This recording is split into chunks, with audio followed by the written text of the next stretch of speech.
All right, everybody, super excited that we are on Breaking the Silence, which is an online summit filled with 20 incredible speakers and authors who have really prepared to tell you their experiences, to dive deep into what has happened in their life, what has transpired in their life, and moving forward, how they've been able to break free, break through those challenges to have an even better life. So super excited that we have all of these authors. If you don't know, we launched a collaborative about 3.5 weeks ago, and these are the 20 authors that will be a part of that collaborative. We are missing 2 speakers that will be in the authorship. However, they will be featured in our September summit as well. We are doing a summer series, so please make sure to keep your eyes open for that summer series. But we are excited that you're joining us. So we are recording if you are here on the Zoom, and then we, of course, are going on live on Facebook. So all the speakers and all the attendees, you guys can please share and get as many people here as we possibly can to support our amazing speakers. So we have a very strict time schedule today. So I'm going to make sure that we are on time. So I am going to start by introducing a very dear friend of mine, somebody who has really introduced me to so many individuals in Tampa, Florida, somebody who is a connector, somebody who has had trauma happen to her in her life. However, despite what she's gone through, she's really been able to overcome and really help a bunch of people.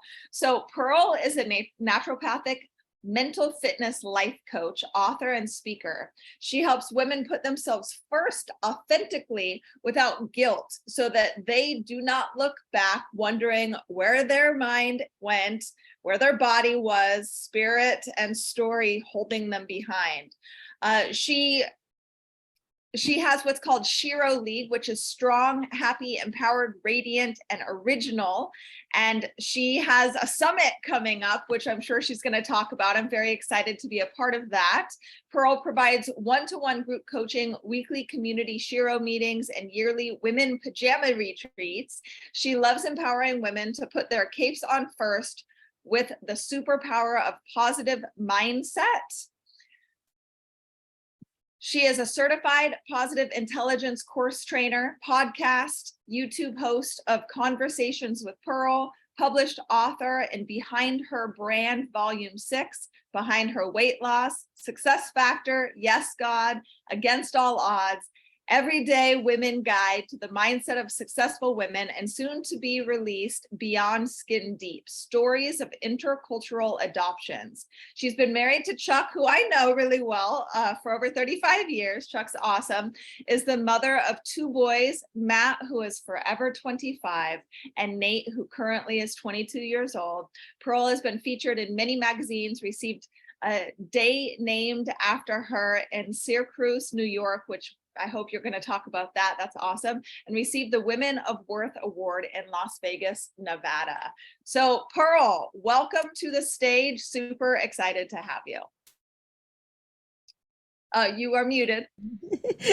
Sorry about that. Hey, everybody. It's awesome to be here. And it's been fun to get to know Michelle over the past year. And I'm so excited for all of you guys to be on this summit and to share your stories. It's going to be empowering, as you guys all are. So I'm so excited to be here to share today. And yes, I'm in Tampa, Florida. I am a naturopathic mental fitness coach, as Michelle shared, and I've been with my husband for almost 40 years next year. And we have 2 amazing boys. Matthew was born of our heart. We adopted him when he was 1 month old. And Nate is actually now 23. I have to change that. And he just bought his first house with his girlfriend. So we're really proud of our boys and everything they have and had accomplished in their lives. And they're both part of my story and part of why I want to share with all of you today. You know, I talk about overcoming people pleasing in my life. I believed that I had to say yes to everybody. And that meant that I was saying no to me a lot. And it was a lot. And 2015, I went through a 6-week course called Identity and Destiny. And at the end of the course, I was supposed to give my I am statement.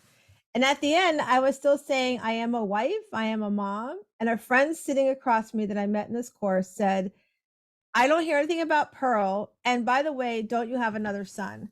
You see, Matthew was graduating high school and he wanted to be the football player at college. So we were sending him off that year, that summer. I had spent many years behind the camera filming him on the football field and showing up for PTA meetings, showing up to be the football mom, making meals and all that for him.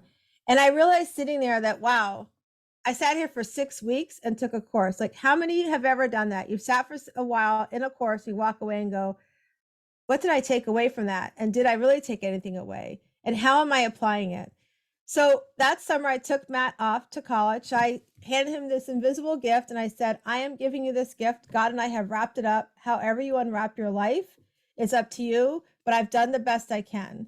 I went home and reconnected with my younger son, Nate, and we've built a really great relationship together.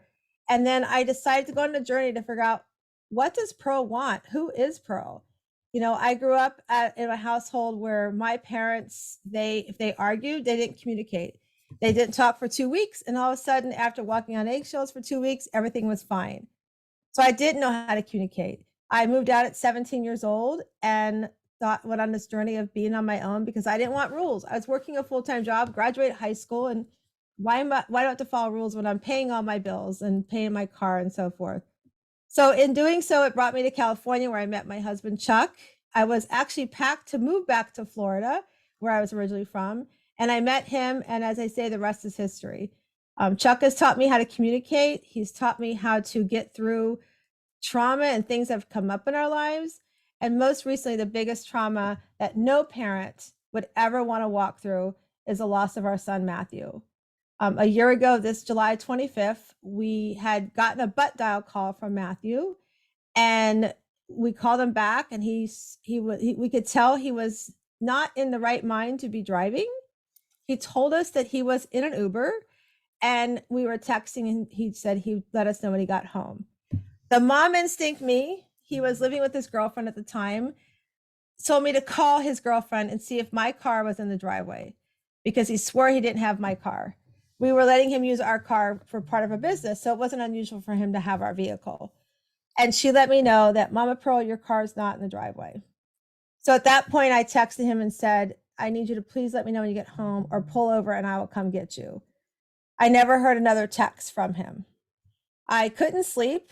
At 2:00 in the morning, I got up and I was calling the hospitals, the police department, all that stuff to see if I could find anything on him. We have some here.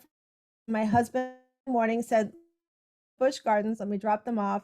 I'll come back home. We'll figure out the next steps to figure out where he's at. In doing so, I happen to have, how many of you sit home and your phone's in front of you all day long, right? And the news comes across, the news flashes come over, right? So my phone was sitting in front of me, and across my phone came a headline that said, Brandon Mann killed in a one-car accident. I looked at that car and it looked like my car, but my phone's small and I'm getting older. My eyes are not quite as good. So I emailed the article to my computer. When I opened up the article, I could tell it was my son. You see, we didn't have the knock at the door from the police department to say that our son had passed. He had our car, our driver's, his driver's license was my address, and my registration was my address. We never got the knock at the door. And to this day, the only excuse we get is that it was a human error. So overnight, we lost our son, the young man who made us, started our family. And as you can imagine, it's very traumatic. I had to tell my husband when he came home that our son had passed. Now, here's the thing, you guys. Had I not seen the article and pulled it up, immediately after I saw the article, I actually called the morgue and asked if they had my son. Believe it or not, the morgue is not HIPAA restricted. So they did tell me he was there. They didn't even verify who I was. And then the next call was from organ donation, because Matthew was an organ donor and they wanted to know if we wanted to donate his eyes. So you can imagine the trauma and everything that's happened in my life. And like less than 5 minutes of finding that out. And one of the things that Matthew saw me do when he was here on earth was always put my cape on first. I always wrapped that cape around me and made sure it was tight around me, do everything that I wanted to do, because people pleasing I had overcome. I had learned to start saying no to others and start saying yes to myself. And because of that, those last few years that we spent with Matthew and we still spend with our son Nate are meaningful. They are quality time together, and I have quality time with self. So I make sure I do things like staycations. I make sure I sit in my front porch swing, and I make sure I spend time with my family as well. And so it could have been easy for me to sit in bed and not do anything the rest of my life, as many people do when they deal with grief. But I knew that Matthew saw me put my cape on first, and I had to continue doing that. And I have to share his story. I have to share the story of his passing. We are doing things to help change what had happened and make sure it doesn't happen again to another parent. But I've come today to say to you that life is short. I'm so happy each and every one of you are sharing your story, because we have stories. We all have a story. We have to pay it forward. There's going to be somebody that's going to be touched by every one of you and every one of these speakers and authors that you're going to listen to today, that you're going to hear something that's either going to remind you maybe something of your life, or it's going to remind you of somebody in your life. And what I want to tell you today is that in the midst of all of that chaos that was going on, I'd gotten a phone call that said, "Hey, Pearl, we want to give you this award." And I was like, "Okay, great. Sounds good." I didn't pay attention to the date or anything. And literally 2 weeks later, I was calling going, "I don't think I can come get this award." And they told me, "You can't not come. We're naming the city of Syracuse after you." I live in Tampa, Florida, you guys.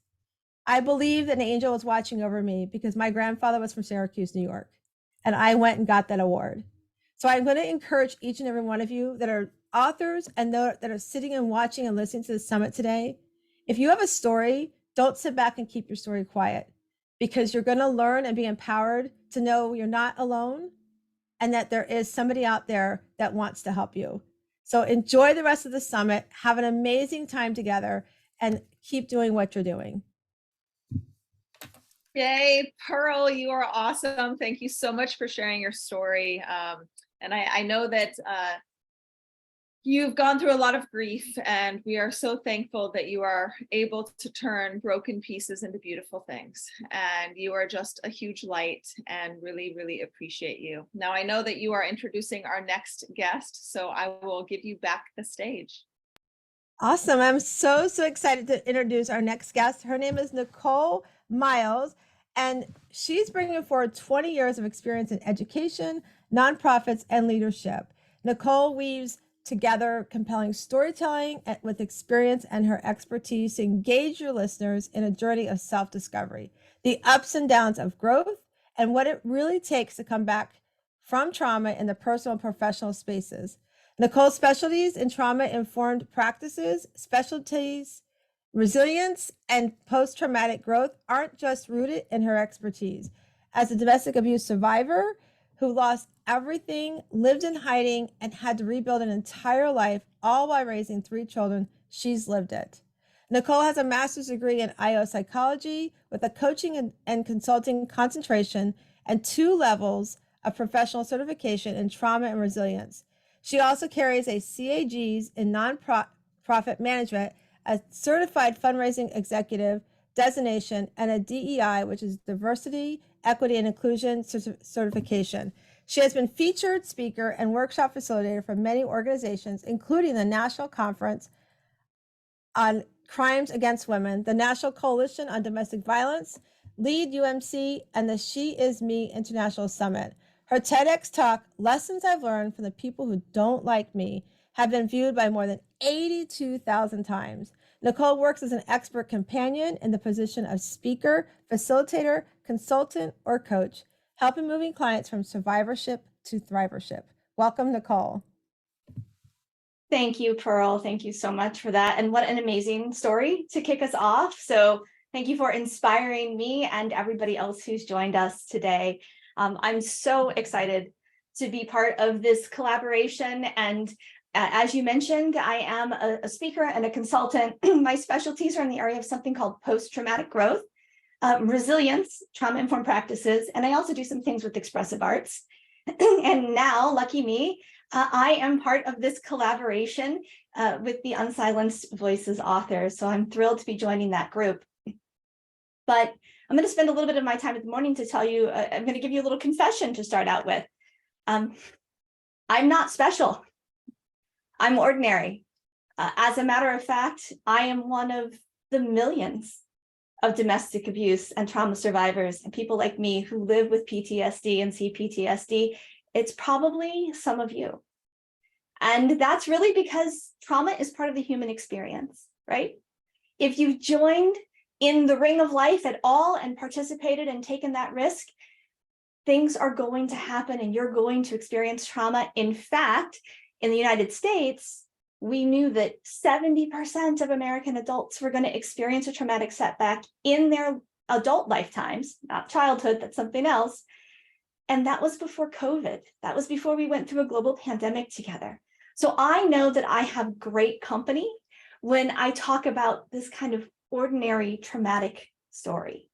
But what I do with my story is I've used it to create tools, and what I call them the tools to turn trauma into transformation. And so what I'd really like to do for a few minutes this morning is talk to you a bit about what those are and share with some tools. So I hope if you're with me that you can just give me a yes in the chat or a thumbs up, something to let me know that you're ready to go, because I certainly am. Yes, good, I see you there. Part of what I'm going to do for you today, and at the end of this summit, you're going to get a freebie from me on post-traumatic growth, which is this thing I didn't even know existed when I was going through my domestic abuse or rebuilding my life. But it's a 35-year-old practice in positive psychology that says it is possible at the end of these setbacks we experience in our lives to actually grow and move forward from them and create amazing transformational experiences from them. That's really what I believe about trauma. And so I've created a 5-step process that I speak and I coach on a lot on how to actually engage in post-traumatic growth. And I would love to tell you that you can walk through the booklet that I'm going to give you today at the end of the summit, and you can fill out all these pages and life gets neat and clean again, and you have a brand new path to walk. But it doesn't really look like that. It's a lot messier. It's a lot less linear than the neat little workbook you're going to get, because life happens. But I want you to have a tool. And before you even use that tool, I need to talk to you about something else, and that's resilience. So would you let me know in the chat if you think that resilience is an important skill to have? You're hearing a lot about resilience. I know I am. I've been seeing a ton about resilience, right? And we see resilient communities and resilient individuals. We also hear a lot about people who we say aren't resilient. There's a lot of that going on as well. And the deal is, we're really actually getting resilience very wrong. Having studied this, having experienced this, we're getting resilience really, really wrong.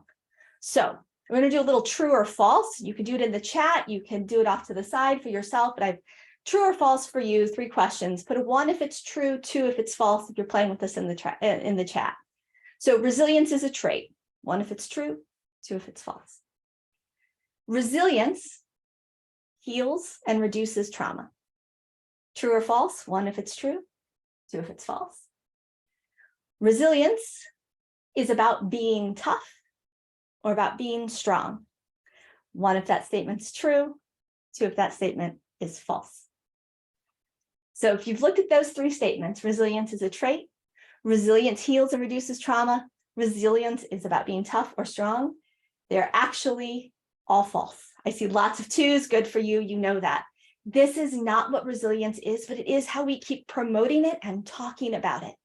And I talk about resilience because resilience is a skill. The good news in this story, the good news in the setbacks and the traumas we experience is that resilience is a skill, which means we can learn it. So if you've been told you're not resilient, that's not true.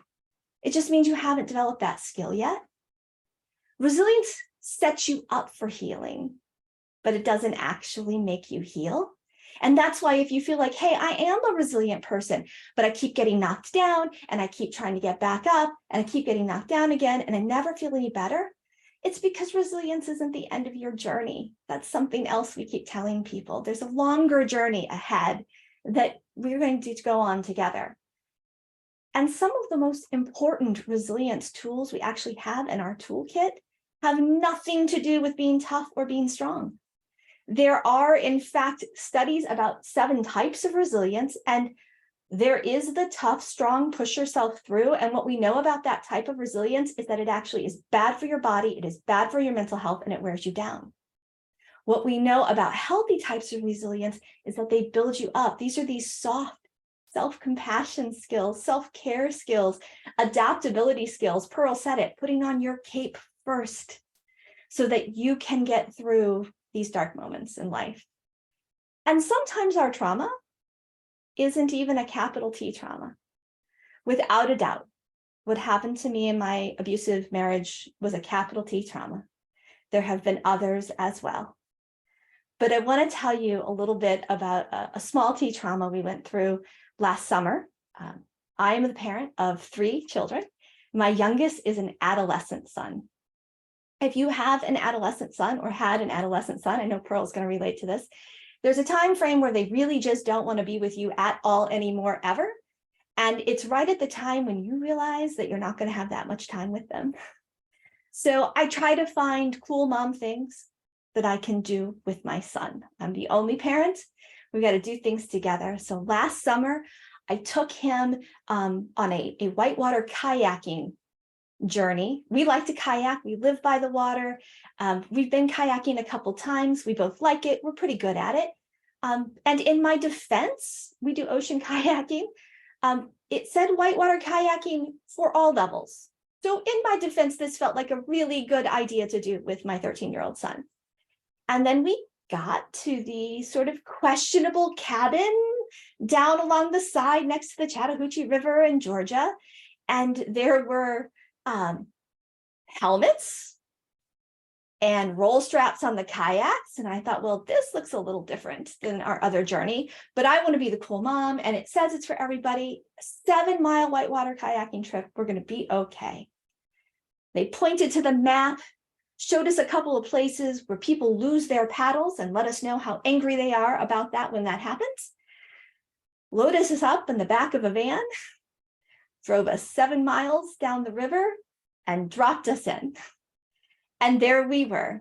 And it was really a beautiful day and everything was going pretty well until we came to the first set of real rapids in this river. Now, if you've ever seen rapids, they're made by rocks. There's lots and lots of rocks, and you have to navigate them a certain way to get through them. It's okay. My son went in and he didn't quite hit the navigation, didn't quite get the corner. And so he missed it and he beached himself up on a big rock. This happens when you're kayaking. It's okay. It was okay. Life is like this, right? We think we know what we're going to do going in, and then maybe we beach ourselves on a rock. It would have been okay. But his mom was following a little too closely to him on the kayak. And when my son beached his kayak sideways, I T-boned my own kid at pretty good force because of the current, knocked him out of the kayak and over the rocks onto the other side, flipping him out and sending the kayak upside down and that paddle they had been so concerned about in the other direction. So my son was in the rapids, and the water was flowing around him, and he was in shock. This is what trauma is, my friends. You didn't expect this to happen. It might have even been inflicted by somebody close to you. And now you're in the water, and the water is swirling around, and you don't know what to do. So you've reached for the tools that you had before you went in. He reached for the kayak. Of course he did. But if you reach for the kayak and there's a current, it threatens to suck you under. And you will actually get stuck underneath there. So you can't use the same tools anymore that got you into the water to begin with. And I'm stuck at the top of the rock, and I realize I can't get out and help him through this trauma, because if I do, I'm going to send my kayak over on top of him, and that's going to be potentially very dangerous. So instead, I'm yelling from the top of the rock, get on your feet, get on your feet. And he's stunned. So he's still trying to orientate himself. And when he finally hears me and does it, he gets on his feet and he grabs that threatened with death paddle that we weren't supposed to lose. And he's standing up. And the initial trauma is over. The initial trauma is over. But my friends, we were still in the water with 6 more miles to go. And when we talk about the practice of resilience, resilience was him getting to his feet. Resilience was him being able to regather himself, find a new tool, and get himself on his feet. But it is not the end of the journey. It is the beginning of the journey. You got to get back in the kayak and you got to finish the rest of the journey to get to the end. You need a resilience skill set. You need a resilience toolbox for you to navigate your growth through trauma. I know I did. And for the longest time, I believed that that meant that I was going to have to be tough and just push my way through. And it exhausted me and it emptied me out. And it put me in a state of what I call survivorship, where I was just getting by every day, but I had no joy. I had no thriving. So instead, with resilience, what we need to do is find the things that can actually make us whole again. Pearl mentioned some wonderful ones. They can be simple things like sitting on your porch in the morning. I use expressive arts all of the time to help ground myself. And I'll tell you, on my post-traumatic growth journey, I am still on it. Nothing is done. I'm still in the ring, so life is still happening. In fact, I am 14 years away from having gone into hiding from my abusive ex, and he is still stalking me on the internet. I still have to have interactions with this person. I still have to deal with all of those feelings that come back, because healing is not about having it be over or getting better from it. Healing is about learning how to handle it. And that starts with resilience. That starts with building some self-care and self-compassion and activities that you can engage in. And I encourage you to make that list for yourself when you're not in trauma. How much better would it have been if at the questionable cabin with the helmets and the roll straps, if they had said, hey, if you get dumped out of the water, your first step is to get your feet underneath you. If that instruction had been given to us before it happened, then it would have been so much easier for us to get on our feet. And I want it to be easier to get on your feet too, because all of us deserve these transformational experiences. All of us deserve to engage in this resilience and growth so that we can move forward. So as I wrap up with you today, I want you to think about a couple of things as you practice your resilience and growth, and you should write them down, put them in your head. One, I want you to say to yourself or write it down, my story is valid and my experiences matter. That's so important. Your needs are valid. Whatever you need to do for that resilience, whatever you need to do for that growth, that is valid. And you have strengths you haven't even realized yet. When you go on this journey of growth, you have strengths and power you have not even found yet, and you can be transformed from them in amazing and positive ways. I'm ordinary and also living proof, and so are you.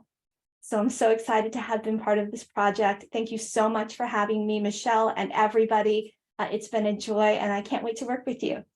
You are amazing. I just loved the story that you talked about with the kayak and how you're encouraging people to get back in, meaning that your past traumas, that the traumas that you go through, they don't define you, that you can overcome them and it is not inhibiting. So Nicole, thank you so much.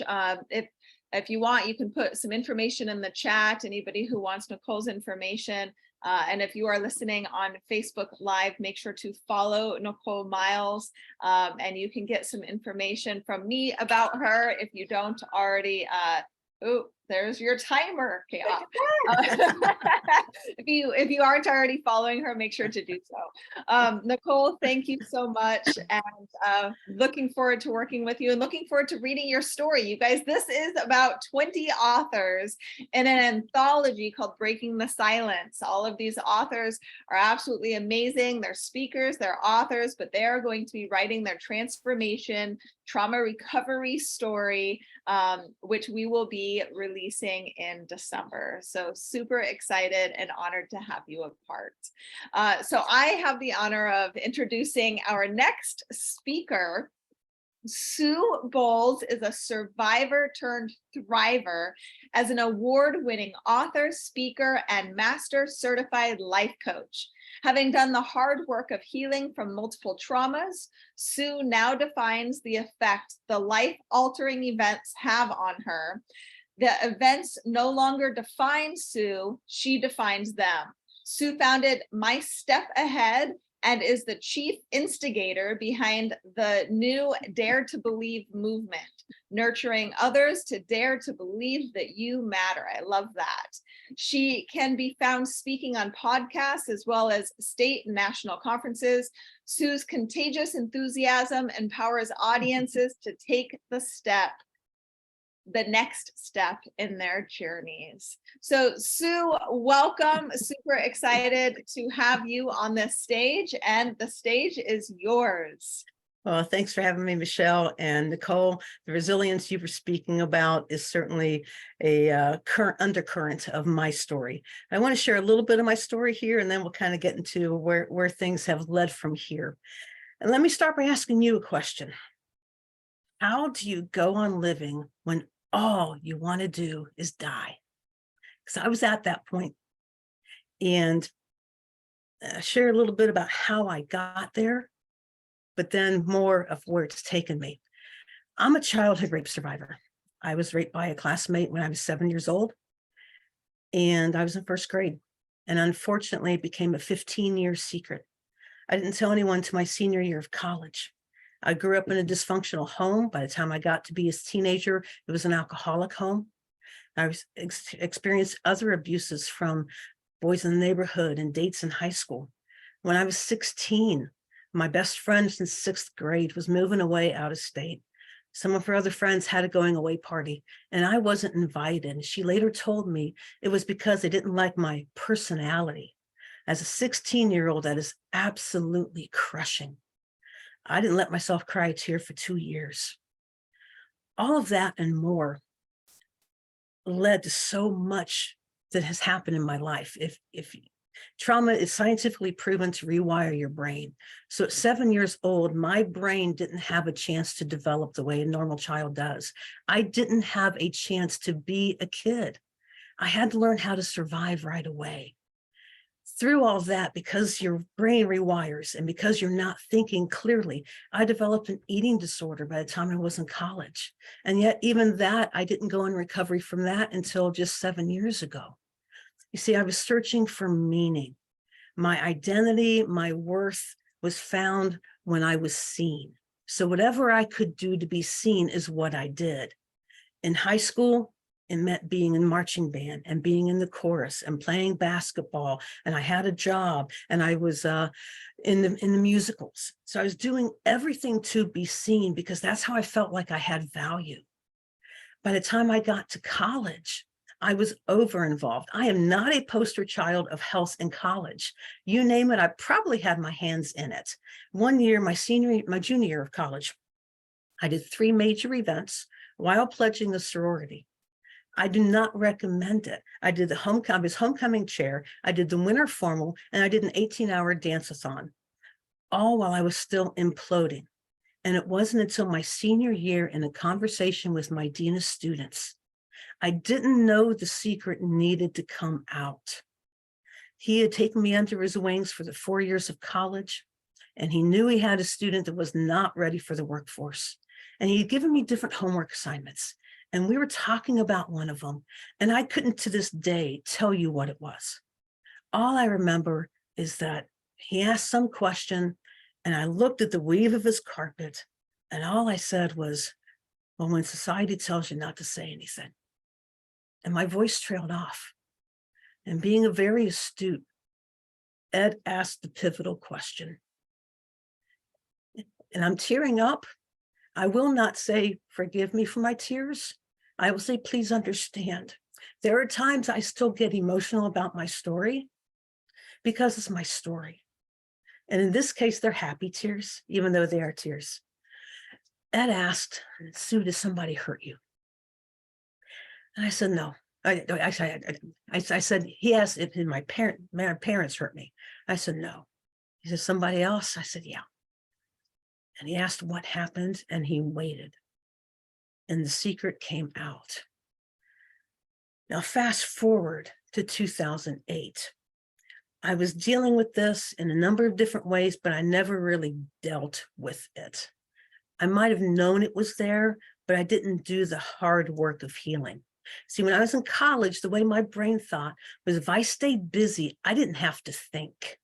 And if I didn't have to think, I didn't have to feel. And if I didn't have to feel, I didn't have to deal with my stuff. So I was really happy with that. 2008, my eating disorder patterns were coming back up. And I'd lost a very dear friend in 2005. 2008, I was grieving her as if it was yesterday. So I got a hold of my pastor. I'm a Christ follower. And I got a hold of my pastor who connected me with somebody. And her name's Amanda. She's my counselor. I've met with her. And in the second session, it came out about the rape. And she looked at me and said, Sue, this is huge. Have you ever dealt with it with anybody? I looked at her and said, I wouldn't know what it would look like. So I guess that's your answer. But here's the thing. That was 2008. We didn't start dealing with it till 2014. We had to work on me getting stronger in the present before we could deal with the past. I didn't know what a boundary looked like. I would let people walk all over me. I would seethe internally, and then I'd beat myself up with a whole lot of negative self-talk. And then before you knew it, I was just believing the lie that I was worthless. I was the waste of space. I was what I called the holy exception, that everything was good enough for everybody else but me, that I was too far gone, too screwed up. Through a lot of tenacity with my counselor, we continued to work on things. And slowly I started standing up for myself. There was a relationship I had, but it was very manipulative. And I had to learn different skills, like little things like what I call the broken record technique of just saying the same thing. And then whenever the response was given, saying the same thing again, and still the same tone without getting angry about it, and just firmly and resolutely drawing that boundary. And it may have been something like, I'm sorry you feel that way, but this is what I'm going to do. And then the next critical piece was creating the space, not waiting around for round 3, but having said my piece, drawn my line, I then created space. Might have been going to another room, might have been leaving a conversation, but all that was part of dealing with a boundary. And all those boundary setting skills I was learning was setting the foundation to realize that I matter, because that was the missing ingredient. My phrase as I was going through counseling with Amanda was that a manageable level of tolerable existence is no longer an option. And I want to say that again so you catch it, because that's where I was functioning. A manageable level of tolerable existence is no longer an option. That became my catalyst. That became my stake in the ground. That the couple times where I was ready to bail out of counseling, I looked at Amanda and said, you know what's going to happen. I'm going to come right back. We don't need to have one more session to discuss it. I'll see you next week. 2014 rolled around. I took a chance on love. And that is the best way to describe what was lacking in my life. There was a retreat that came out. Actually, there was a movie first called Ragamuffin. It was based on the life of the late Christian musician, Rich Mullins. Later in the year, the producer and the family and friends of Rich put together a retreat to continue the conversation of the themes of the movie. And some of those themes had to do with forgiveness, forgiving ourselves as well as other people, taking off our masks. I lived behind masks. That's how I survived, was fake it till you make it, and I never made it. We talked about live an authentic life. And through a series of events at those retreats, Something I wrote about in my book that later came out started happening for me, and is actually what spurred my book. There were a few steps I had to take in the healing journey. None of them were easy. Every single one of them was gut-wrenching. And the first thing was I had to own my story.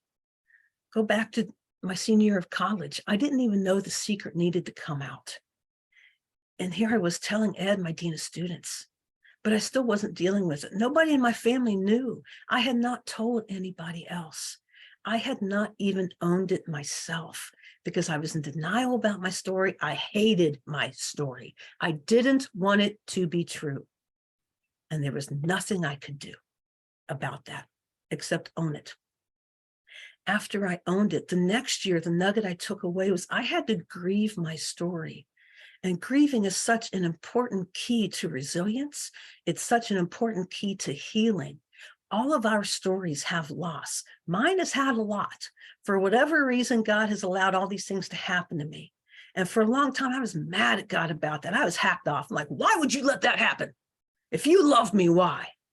And what I've learned now is it now allows me to relate to so many people so that I can help them in their healing journeys.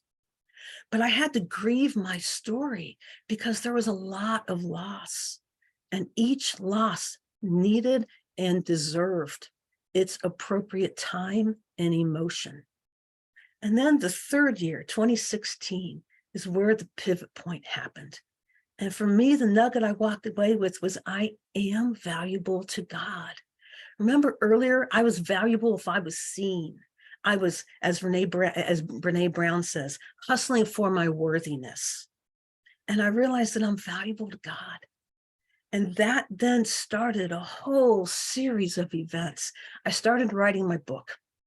My book is called This Much I Know, The Space Between. It's on Amazon and Kindle. And the first half is my story in much greater detail. This is just a thumbnail sketch. And the second half is the healing journey God took me on, about what happened when I started to take that chance on love. That book has led to over 100 podcast interviews in just 2 years. I started speaking locally. I started speaking about eating disorders at our local high school and with their health class. That then led to speaking on state conferences and then national conferences. And now I'm speaking on college campuses. Last fall, I did a virtual presentation for the counseling and health services of a university up in Minnesota. There are other universities that are working with having me come in, all because I had to do the hard work. That's my message to you, is that you are worth it.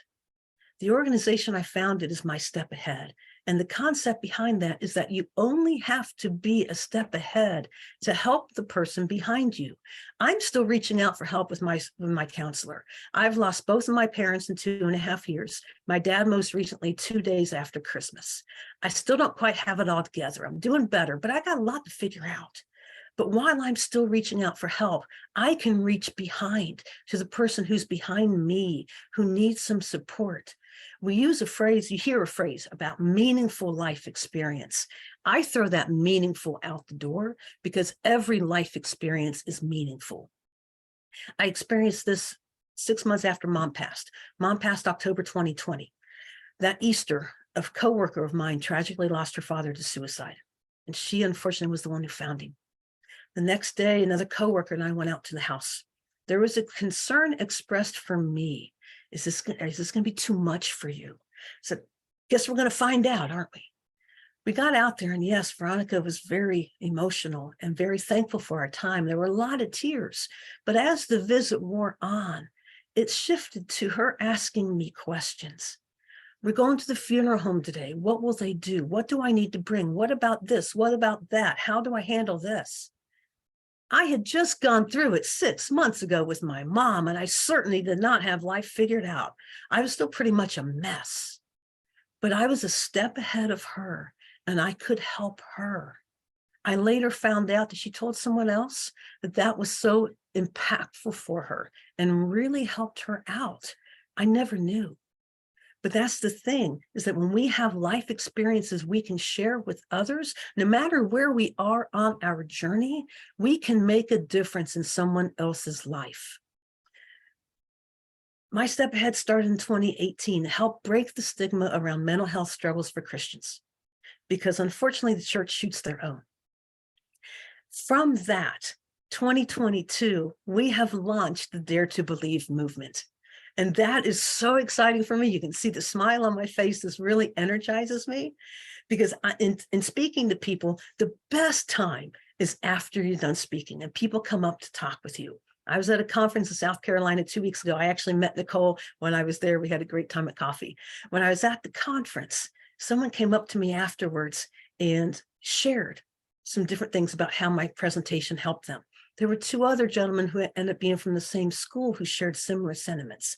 And to hear all these different things and what that has done for me in talking to people after conferences, after speeches, after one-on-one coaching, is I hear an underlying whisper of doubt, the same doubt I had. Could it be real? Could that really be reality for me? Am I good enough? Are you sure nothing's been too bad that's disqualified me? And I'm convinced that until the question, do I believe that I matter, is answered in the affirmative in a bedrock way, the permanent life change cannot happen. So I invite you to go to daretobelievemovement.com. It's the website we've got set up for it. When you sign up for the updates, you will receive the first 4 steps of healing that go into more of what I shared about owning your story, grieving your story, and then realizing your worth. There's so much more to this. If you had told me in 2014, in 2008, that I'd be doing now what I am doing, I would have laughed you off the face of the earth. But I've also gone on record saying that if I ever have a chance to tell Simone Biles the impact that her coming out and sharing her story had on me, I'm here because she opened her mouth. And now I want to open my mouth to give you the empowerment to open your mouth, one step at a time. Just take your next step ahead. You don't have to have it all figured out. But dare to believe that you matter is my challenge to you. I'm looking forward to writing more about this in my chapter in the book. Looking forward to the September summit. And if you'd like to get in touch with me, please let Michelle know. We should certainly be happy to get in touch with you. I also have a freebie to send out. It's a boundaries checklist and a self-awareness checklist. So you'll be receiving that as well. So thank you so much for your time. I appreciate you listening. Awesome, Sue. Great job. I love how you are talking about being able to be that example, right? Where you were the first person to step ahead, and then now you can help the people who are just one step below you. And it's not below, that's the wrong vocabulary. It's you're one step ahead of your healing. So then you can help the next person get to that level. Amazing. I actually used to scream at God as well. I was so mad at God for a long time. And later I'm going to be sharing my story, but that resonated with me so much.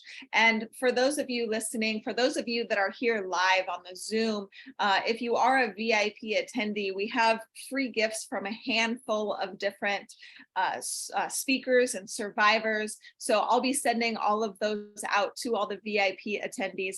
And so make sure you put your information in the chat. I know the Dare to Believe movement is something that is super touching and close to your heart, and it's really important. And if you are on Facebook, you can always reach out to me or reach out to Sue. She is my friend on Facebook. We just made sure to determine that a little bit ago before we started the summit. So thank you, Sue. Looking forward to working with you. Great job. So I am super excited. I get to announce our next speaker. Our next speaker is Jan Canty. And Tina, I know you are ready, but you are next. We did a switcheroo here, so I love it. But a native Detroiter, Jan Canty is a psychologist, writer, photographer, educator, consultant, podcast host, and cancer survivor. She holds a terminal degree in psychology as well as postdoctoral fellowship from the Wayne State University School of Medicine, Department of Family Medicine in Detroit. It was in the last month of her fellowship training that her life pivoted. The stormy evening of July 13th, 1985, her spouse of 11 years failed to return. His body parts were eventually unearthed from a shallow grave in northern Michigan near Petoskey, and she was called back to identify them at the Wayne County morgue. John Carl Fry and Dawn Marie Spence were eventually convicted. So began her 30-year didacted life. I am super excited that you are on, Jan. Super excited that we get to hear your story of survival. So the camera is yours. The spotlight is Thank you. yours. Go right ahead. Thank you. Hopefully you can see me okay. I can't actually. Is your camera on? Let me. I thought it was. Let's see. Ask to start video. Let's see if that. Did you get a little notification? Perfect. There you Yes, go. there it is. There it is. Okay. Good morning. Good I mean, it's morning. morning where I'm at. Thank you for the introduction. Yes, in a nutshell, my life pivoted on that July morning, which turned into a 10-day wait for my husband that did not return. And a lot went through my mind at that point in time. And I was pretty much alone because my parents had moved 900 miles away and I could only rely on my friends so much. So as the days passed, I got less hope. I was eventually called down to the Detroit police headquarters and then from there to the morgue. Nothing had prepared me in my background for anything like this, nor for my mentors. I turned to them as well, and they found it difficult to try to console me as well. So I kind of had to wing it, and I did have the good fortune of having Detective Landeros help me. But the loss was compounded because within short order, the media descended, and it was graphic, even by Detroit standards. The stuff that they published was inappropriate. They put a map to my house on the front page of the Detroit News, and they encouraged indirectly people to stay tuned and follow the story. So as a result, I had what's called death tourists come by, point, take pictures, steal things from the outside of my house. And I became an object of curiosity. Well, within 18 months, I found that I not only lost my husband and my privacy, but I lost my health. I lost my sense of safety and my sense of privacy. The media did not let up. And I did not know why until much later. I realized that one of the reporters wanted to write a book, which was why he kept stirring the pot. So I eventually moved. But before I did, I was subpoenaed to go to the preliminary hearing. That's the first time I saw the two defendants, and it was tense to say the least. And the way I was treated at the preliminary exam by the DA made me promise myself I would not go to the trial, and I did not. Instead, I moved out of town, I moved out of the state, and I did not speak of this for 30 years. This is back in 1985. This is before the internet, before self-help groups, before grief therapy, before anything of that nature. So I was pretty much on my own to figure out what to do about it. The media had compounded my problems, so had the court and the lasting stigma. So I felt the best thing to do was to take care of myself and figure out how to get my feet back on the ground, which I did. And that's a whole nother story how that happened. But I want to zoom forward to the present time. And in the present time, I'm kind of at the other end of the continuum from not speaking about it to doing everything in my power to help other so-called homicide survivors. Because even in the bleakest moments of all that went on, I said to myself more than once, they've taken everything they could take from me, but I draw the line here. And I am going to find a way not only to get myself back together, but to use this experience to help others, because there are so few resources, even today, to help other so-called homicide survivors. And I vowed that I would make lemonade out of lemons. I didn't know how. I didn't know how long it would take.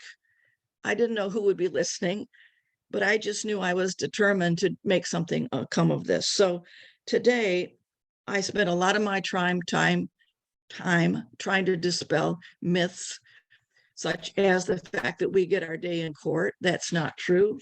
50% of homicides today go unsolved. And of the other 50%, 97% are resolved through plea bargains, not through a trial. This is not law and order. So frequently we find that our questions aren't answered and the perpetrator gets a lighter sentence. I also spend a lot of my time trying to provide resources and support and networking and try to get people connected one with the other through my podcast, Domino Effective Murder, through my books and speaking. Most of my speaking is to law enforcement, but I've also spoken to other kinds of groups. I try to remind them that PTSD is not a disorder of the person. It is really a post-traumatic stress injury. It is something external that happens. I also spend a lot of time reading relevant literature, such as Relentless Courage and this book, Aftermath. I want to read one short paragraph, which I think sums up the experience very, very well.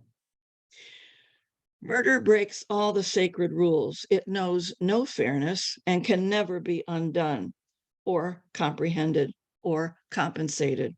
It provokes fear and rage and tempts us to battle it on its terms instead of ours.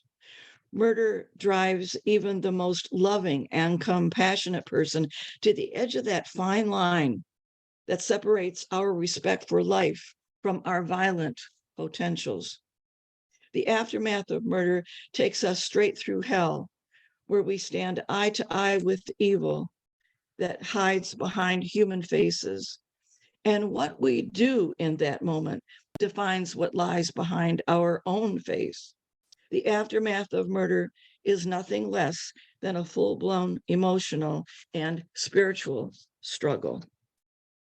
So my message for the future is that we cannot do this alone. We need to share resources, support one another, correct errors, and spread the word that hope is out there and help is coming. If we don't have a group to join, we can start one. We can read books like Aftermath.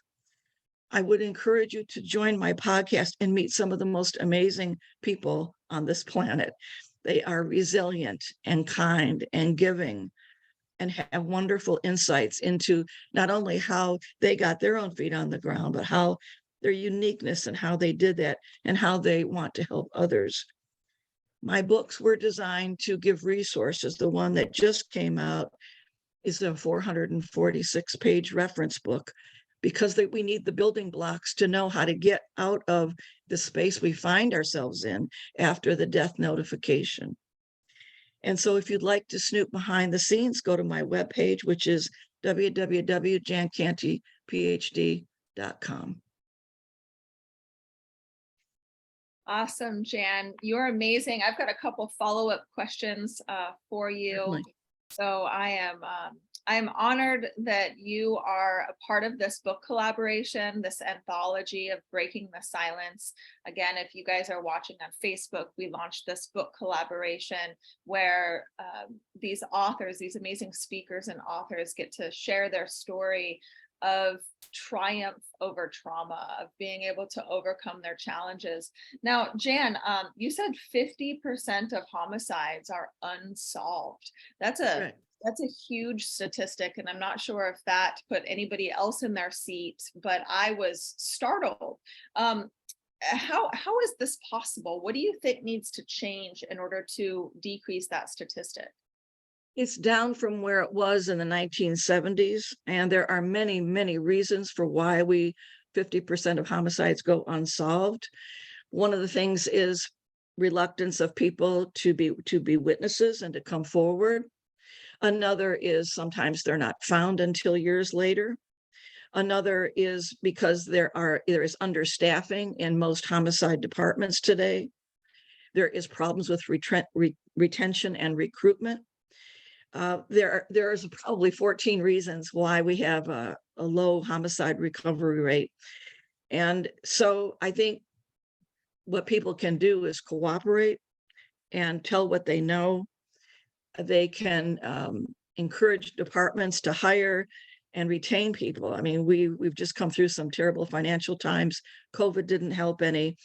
And in fact, some of them are now running 7 days a week to catch up. So court cases are going on the backlog, and DAs now are more reluctant to put trials together in which they feel that there's not a very, very good chance of a conviction because they've got so many other cases pending. So there's a lot going on, and it gives people pause because we can't turn to the courts for our own feeling of closure. It's not going to happen. We have to find other means to do that. And even when it goes to trial, there's no guarantee of what's going to take place. As I said, most of the time it will be a plea bargain. Got it. Yeah, very, very interesting. I didn't know a lot of this information.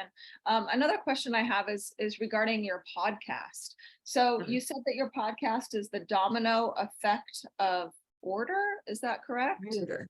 Murder. Domino effect of murder. Okay.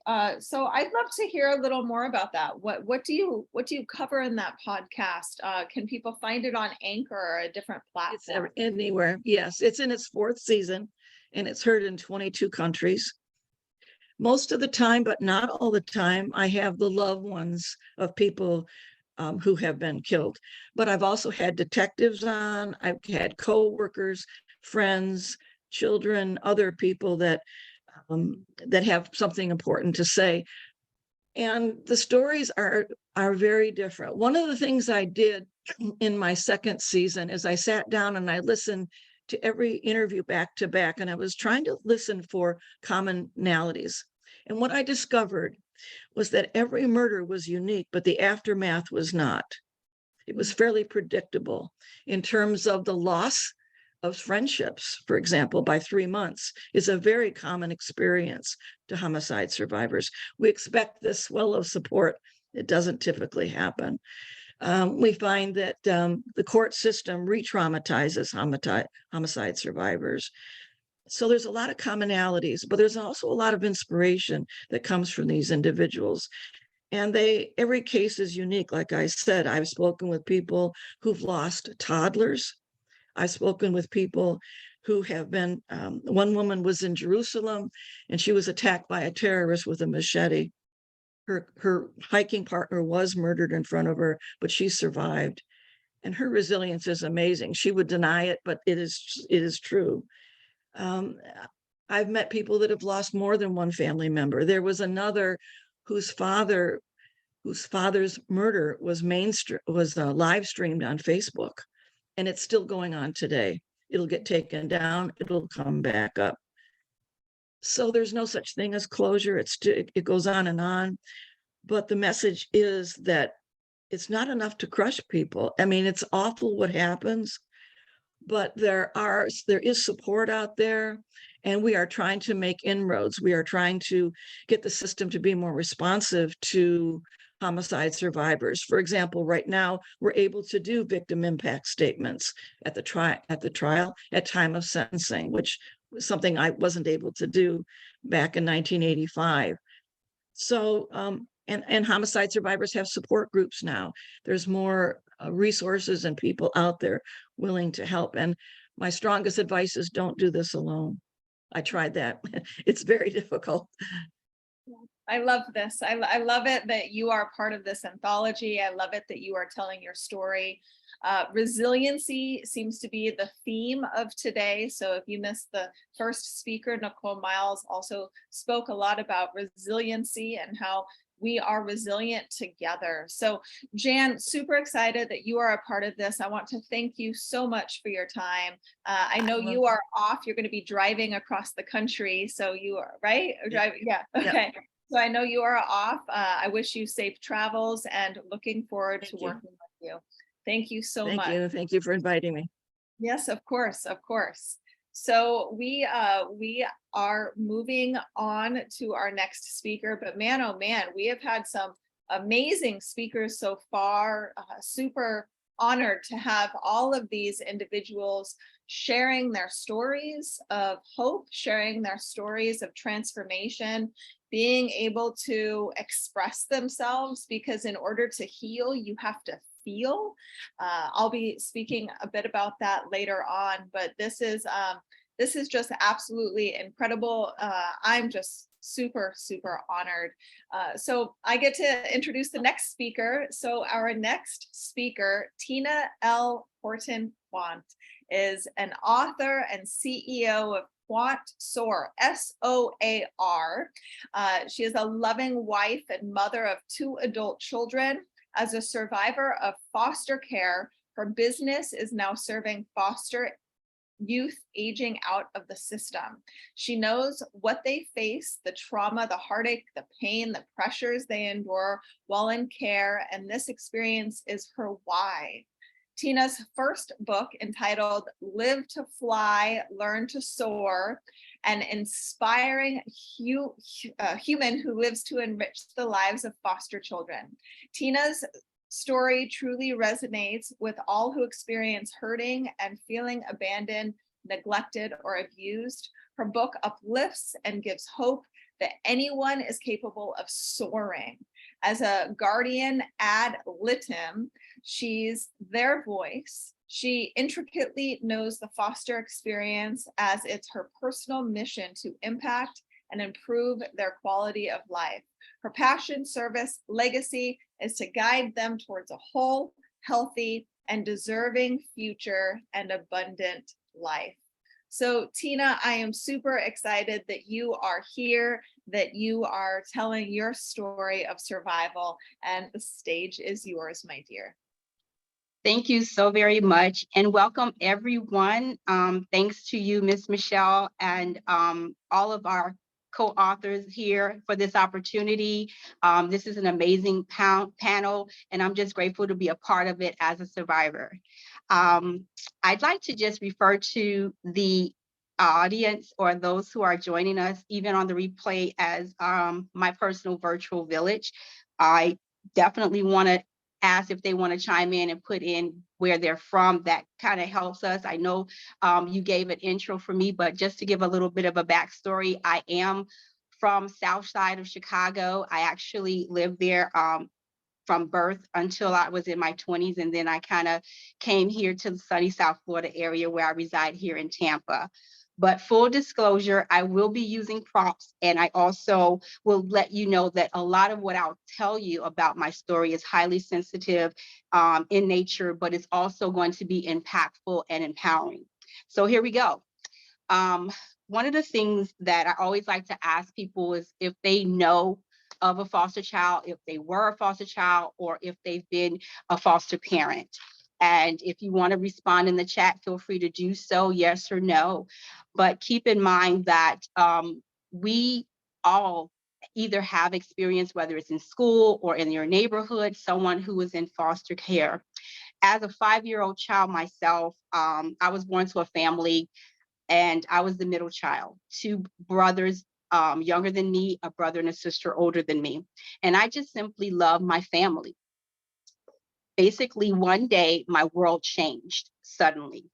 I'll briefly share that the incident which led up to this very traumatic experience is that my dad was a former Army veteran. He served in the Korean War, and he was 20 years older than my mother. My mother was an aspiring nurse who attended a program for nursing in Chicago. But my father suffered, unfortunately, from PTSD and was untreated. He also had other multiple health conditions, and my mother actually suffered from mental illness. My father would resort to drinking as an outlet, which led to physical abuse of my mother. At times when I was a child, I was the very person who dialed 911. Sometimes it was also concerned neighbors. But on this one event on a summer day in Chicago, we got an actual note or a knock at the door. And that knock ended up being the police as well as a social worker who basically came to remove us from the home. My parents were pleading and crying. I just remember the ambulance having to show up because my mother had a nervous breakdown at that moment. And that was their final warning. We were taken into foster care. Some of the statistics I'll be sharing with you today from AFCARS, which stands for the Administration for Children and Families. basically says that about 443,000 children today in the US, teens as well, are living in limbo in the foster care welfare system. And childhood trauma is real and it is a reality.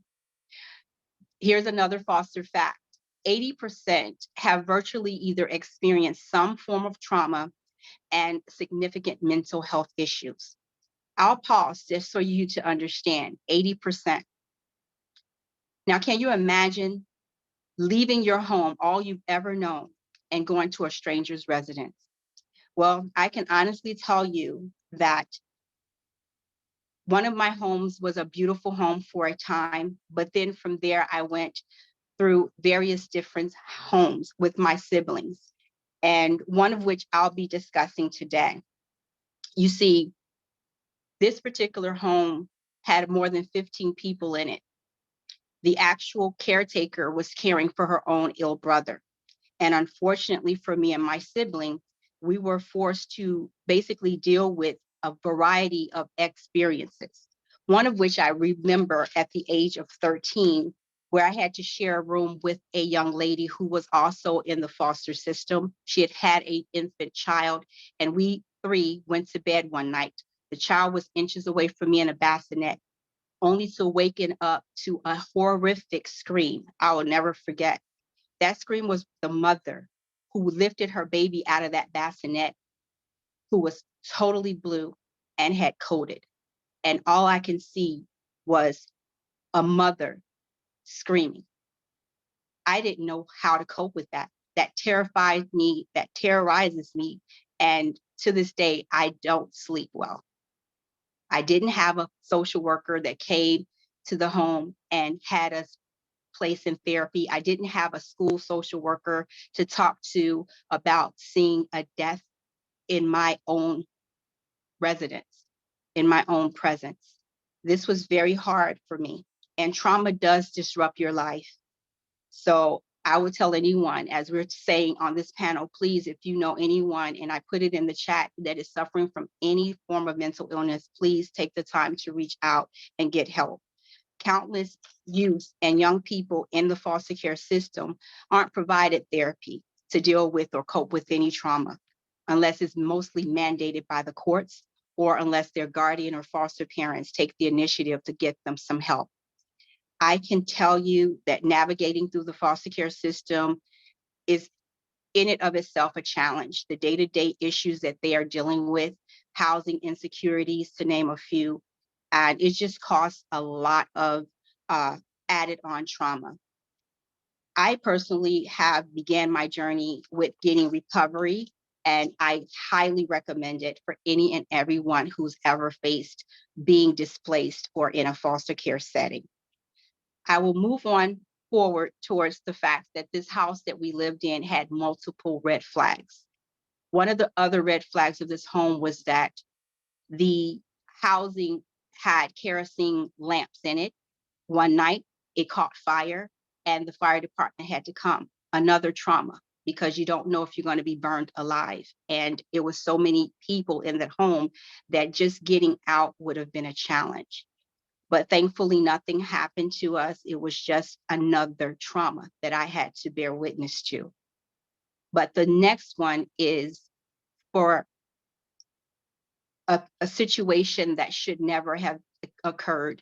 You see, in this home, this foster parent allowed her former children to come back to this home and be surrounded by her new foster children. Unbeknownst to us, one of the adult male who had his own children was actually molesting my sister. So you see, you can be placed in a foster home, but you can also be violated in the very home that you're placed in. So this is a perpetual cycle of trauma that is existing.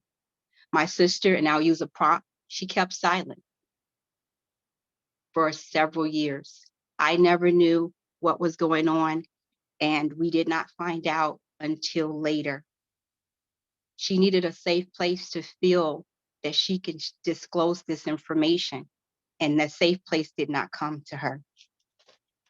So one of the things that I urge everyone is to consider making sure that you check in and check on foster children. If you are a school counselor, if you are a neighbor, if you are a person who's in that family, not every setting is a good placement. And that's what I discussed in my book, Live to Fly, Learn to Soar. It tells you about all the wrong placements that I and my siblings endured throughout our time span in foster care.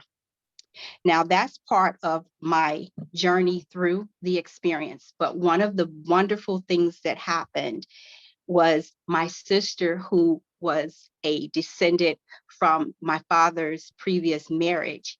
She ended up being someone employed by the very agency that we lived going through, I should say, the foster care system. We ended up going there to visit our parents. So she was a human resources there, and she was acquainted with my actual social worker.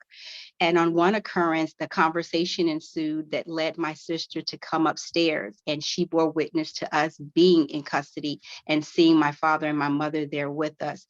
She was outraged, and she wanted to be a part of the solution. So, needless to say, she immediately found out what she needed to do. She obtained her license to become a specialized foster parent. And to this day, she has been doing it for 33 years. That was our expiration date of our trauma in terms of living it in a foster care setting. And that's where my sister was able to finally come from being silent to speaking up. And so did I, because there were mental and psychological and emotional situations that happened. So to wrap up today, I just want you to know that it takes a lot of courage and a lot of bravery to be free from trauma. I celebrate being an overcomer and a survivor today. I absolutely love sharing and being a mentor and a lead for our actual foster juveniles. And I definitely appreciate being a guardian ad litem, being their voice, and making sure that I absolutely represent them well here in the Hillsborough County location. I launched my actual business, QuantSoar, actually March of this year, in an effort to ensure that I enrich the lives of foster children. I do know and I truly believe that we have to be a part of giving them what they need, which is therapy and a great placement and a safe placement, nurturing them, encouraging them, and supporting them, because we are their village. I truly want to advise you also that in the course of me being a foster child, I did benefit from life skills, and part of the life skills helped me with my well-being. And I afford that to children through my organization, in addition to building them up, empowering them, and giving them options and opportunities for them to have a fulfilled life and have success in their life overall. I truly thank each and every one of you for taking this time to hear my story. I know that anxiety, chronic stress, depression has increased over time, especially with the demographic of foster children. And according to the American Academy of Pediatricians in 2021, there are so many different modalities of therapy that can help and assist those who are going through trauma and help them live a absolute mentally well life and afford them the opportunity to be success stories. I definitely believe in therapy. I am a proponent of it. I appreciate the therapy that I receive for me to have a better understanding of what happened and to know how to move forward and secure myself a greater future. So you'll learn more about my organization. You can go to www.quantsoar.com. You can also go on any Amazon and type my name, Tina L. Horton, Horton, Quant, or Live to Fly, Learn to Soar, as that is my actual book. And I do have a motto. It's step up, speak up, and stand up, because I truly believe that when we do speak up about what's going on in our respective lives, that we can be change agents and help make humanity a better have a better experience overall. I love it. We can step up, we can join forces together, and we can change the dynamic of what's happening in our society. Tina, you're amazing. It's been amazing to Thank talk to you. you. I've got you for one more minute, so I do want to Okay. follow up real fast. So Okay. you had said that there are 443,000 foster care children living in limbo, and 80% of those foster children have experienced trauma.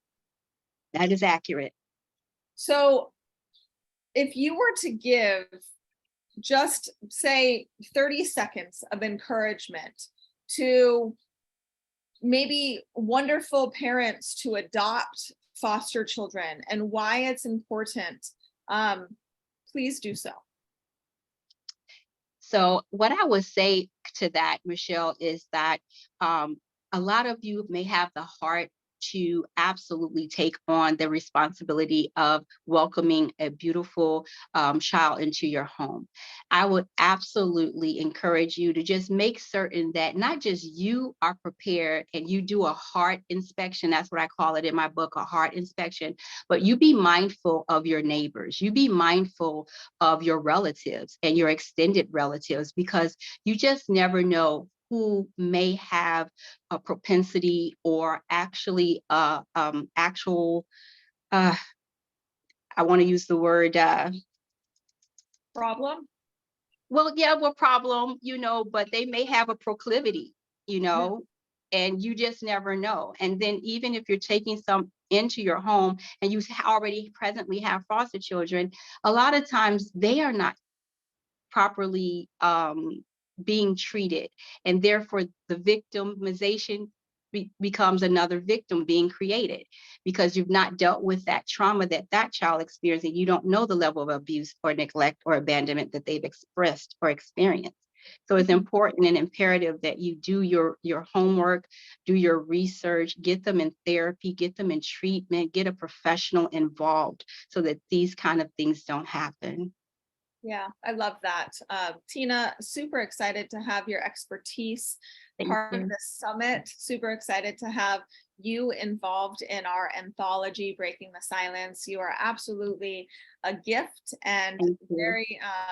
very honored to have you part. So Tina, thank you. Make sure you put your information in the chat for anybody to reach out to you. And also on Facebook, we have a handful of followers at the moment who keep commenting. So make sure to see that live on Facebook and respond to some of those individuals. So we are an international summit. I don't know if everybody knows that. We are an international anthology. We have individuals not just from the United States, but from other countries around the world. And I get to introduce our next speaker.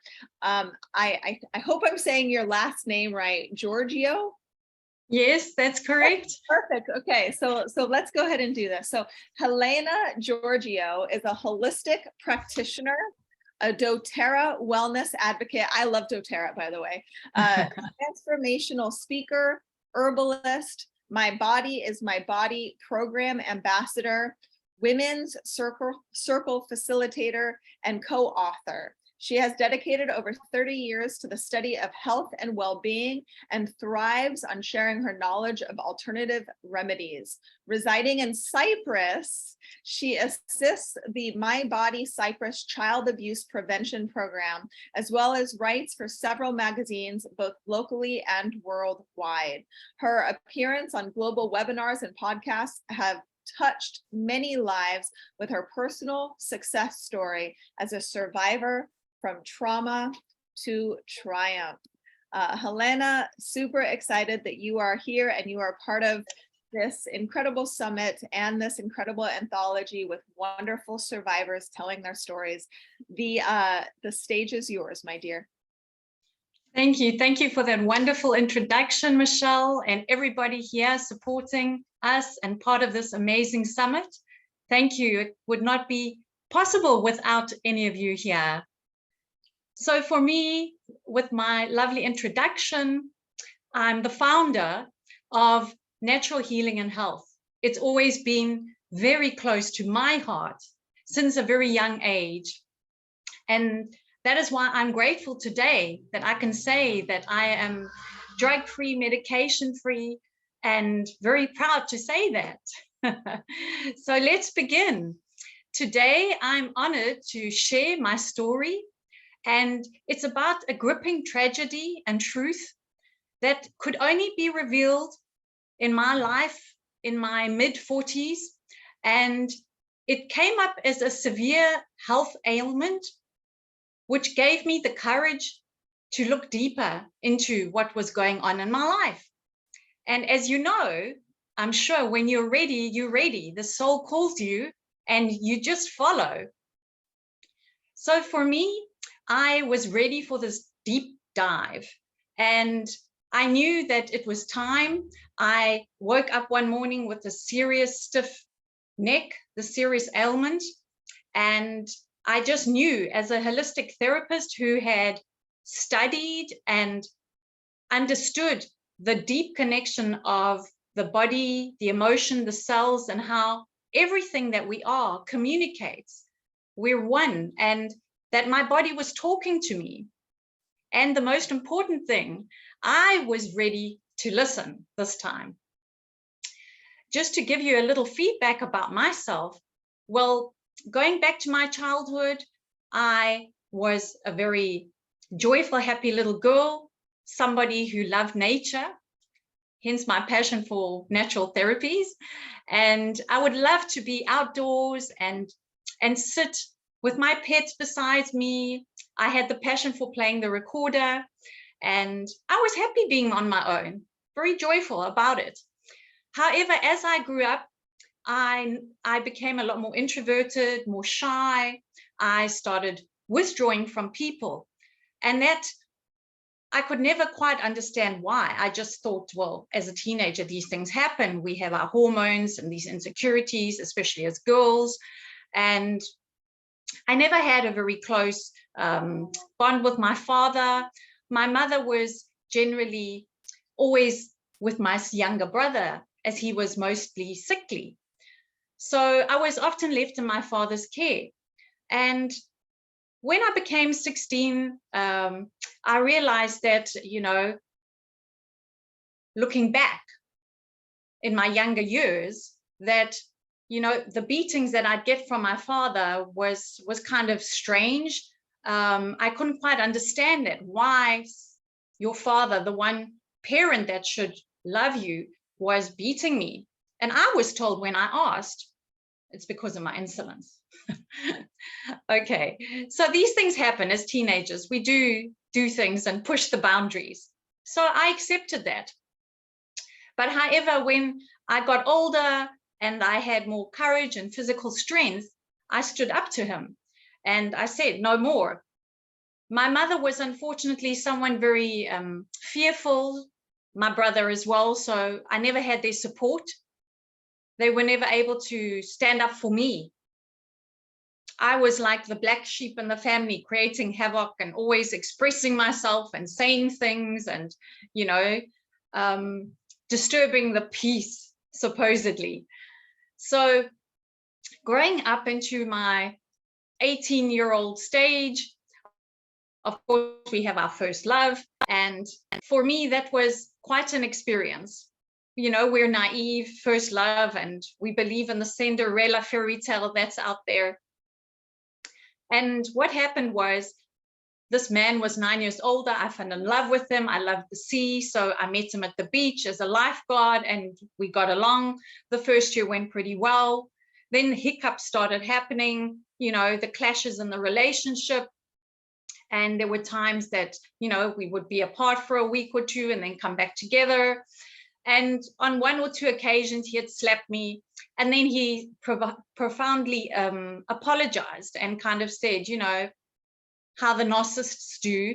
They tend to say, oh, well, you know, I overreacted, or I was tired, or I took it the wrong way, or it won't happen again. And at that age, I was so naive, I believed him and I forgave him.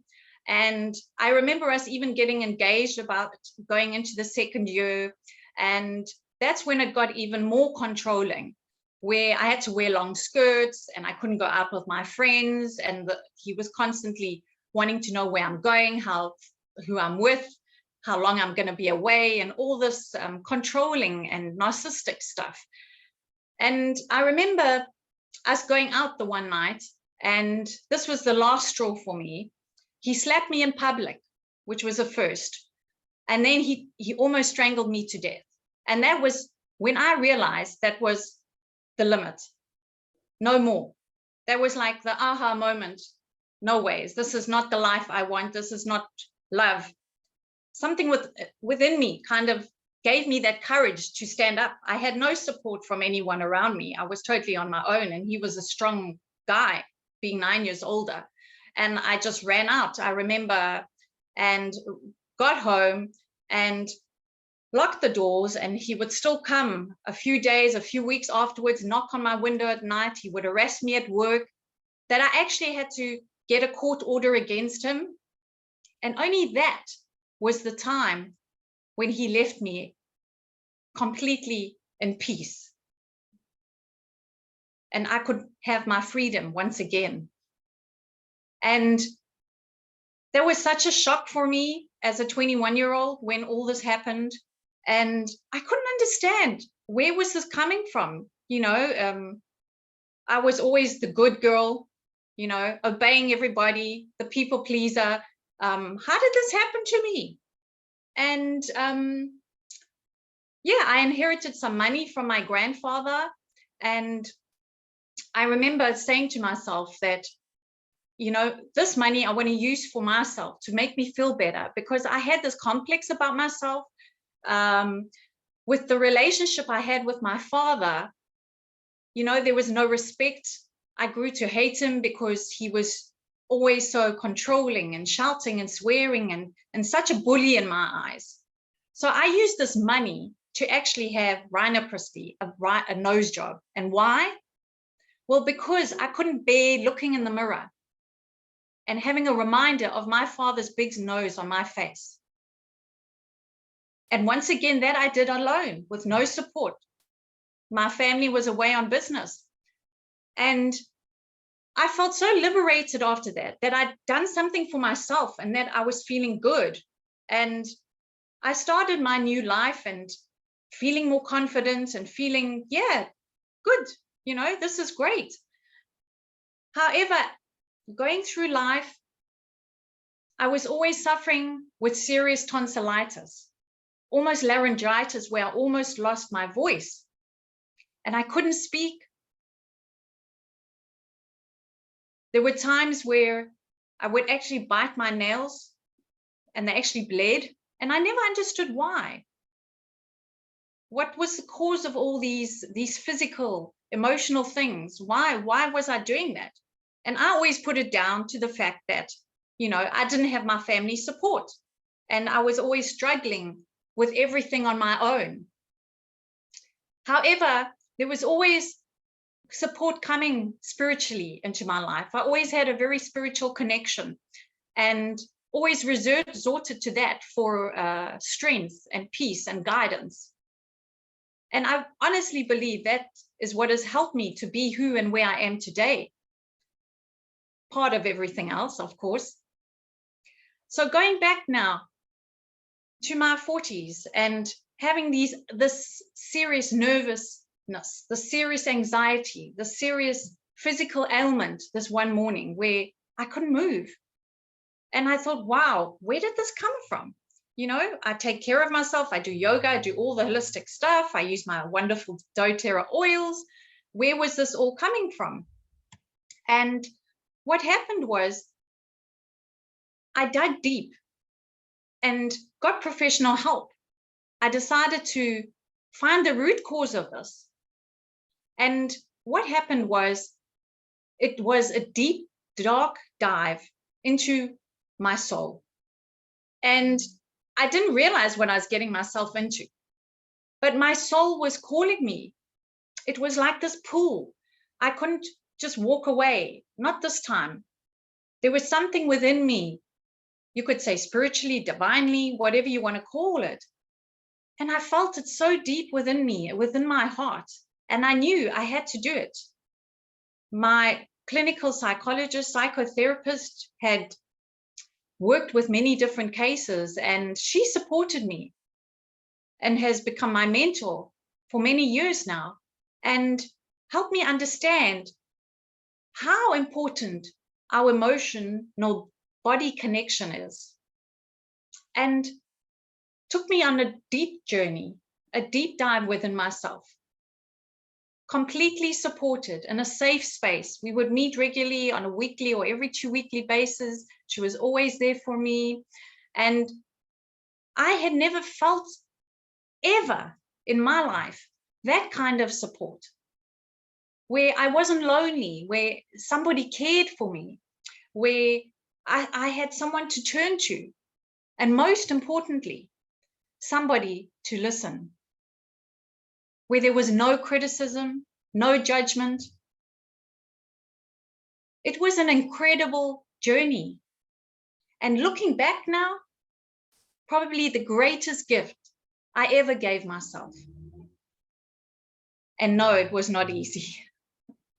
Yes, I can smile about it now, but it was worthwhile. No regrets, absolutely not.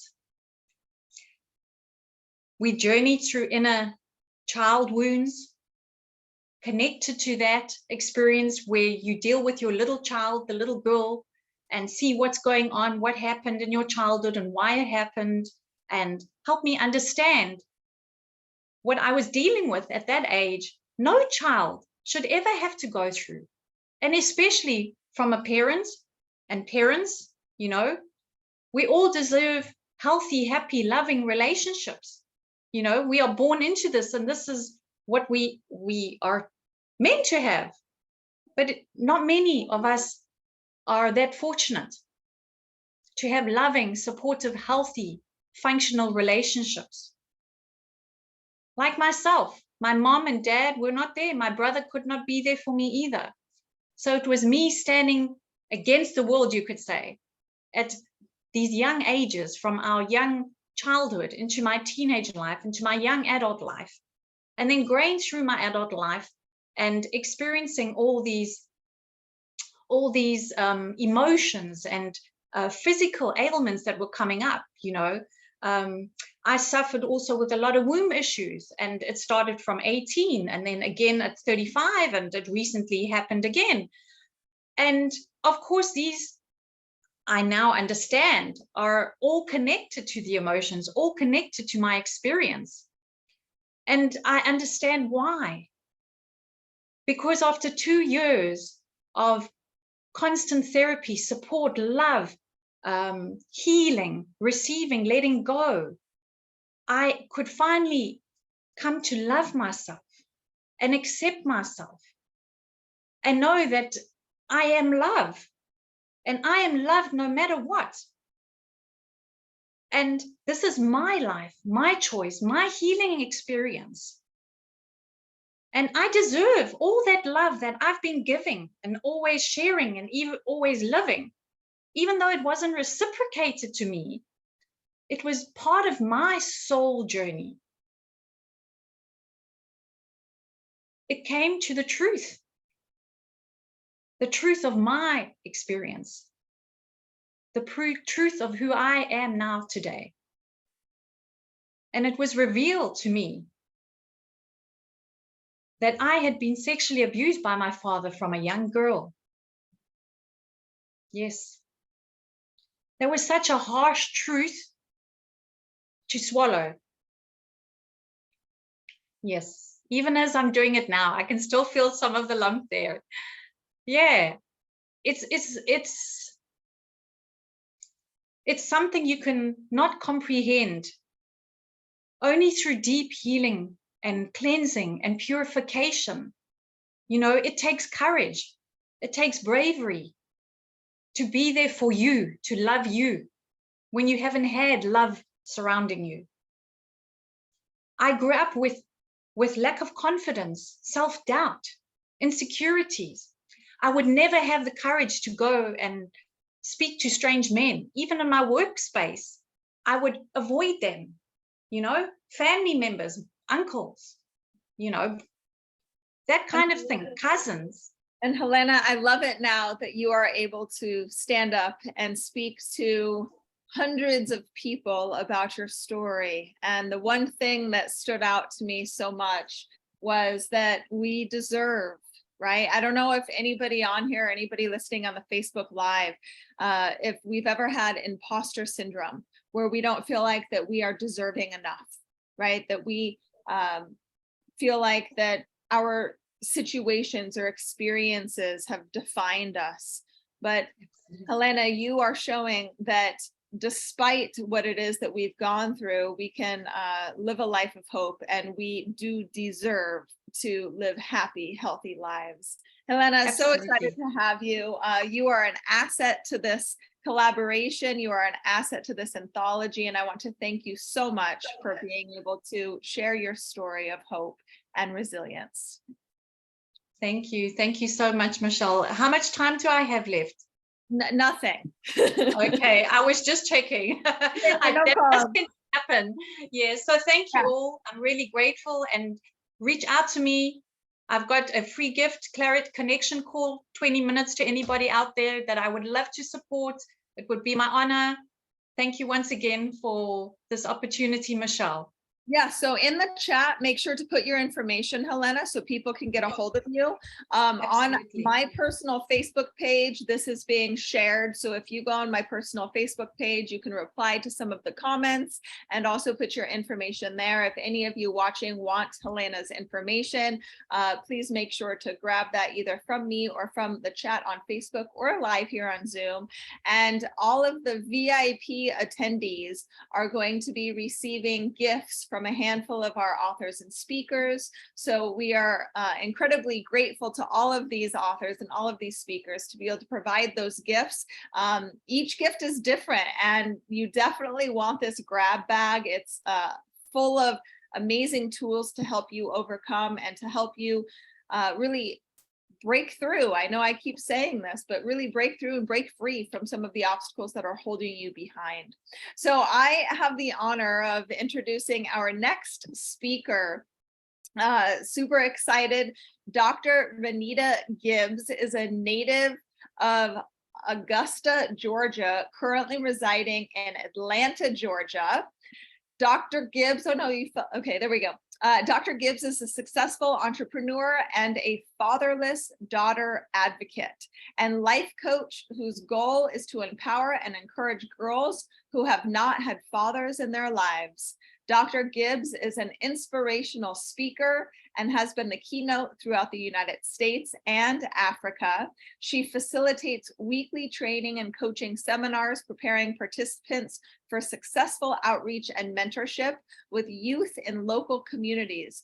Through her passion, work, and relentless commitment, Dr. Gibbs has become a strong voice in many communities. Super excited to have you, and the stage is yours. I want to thank you, Michelle, for this opportunity.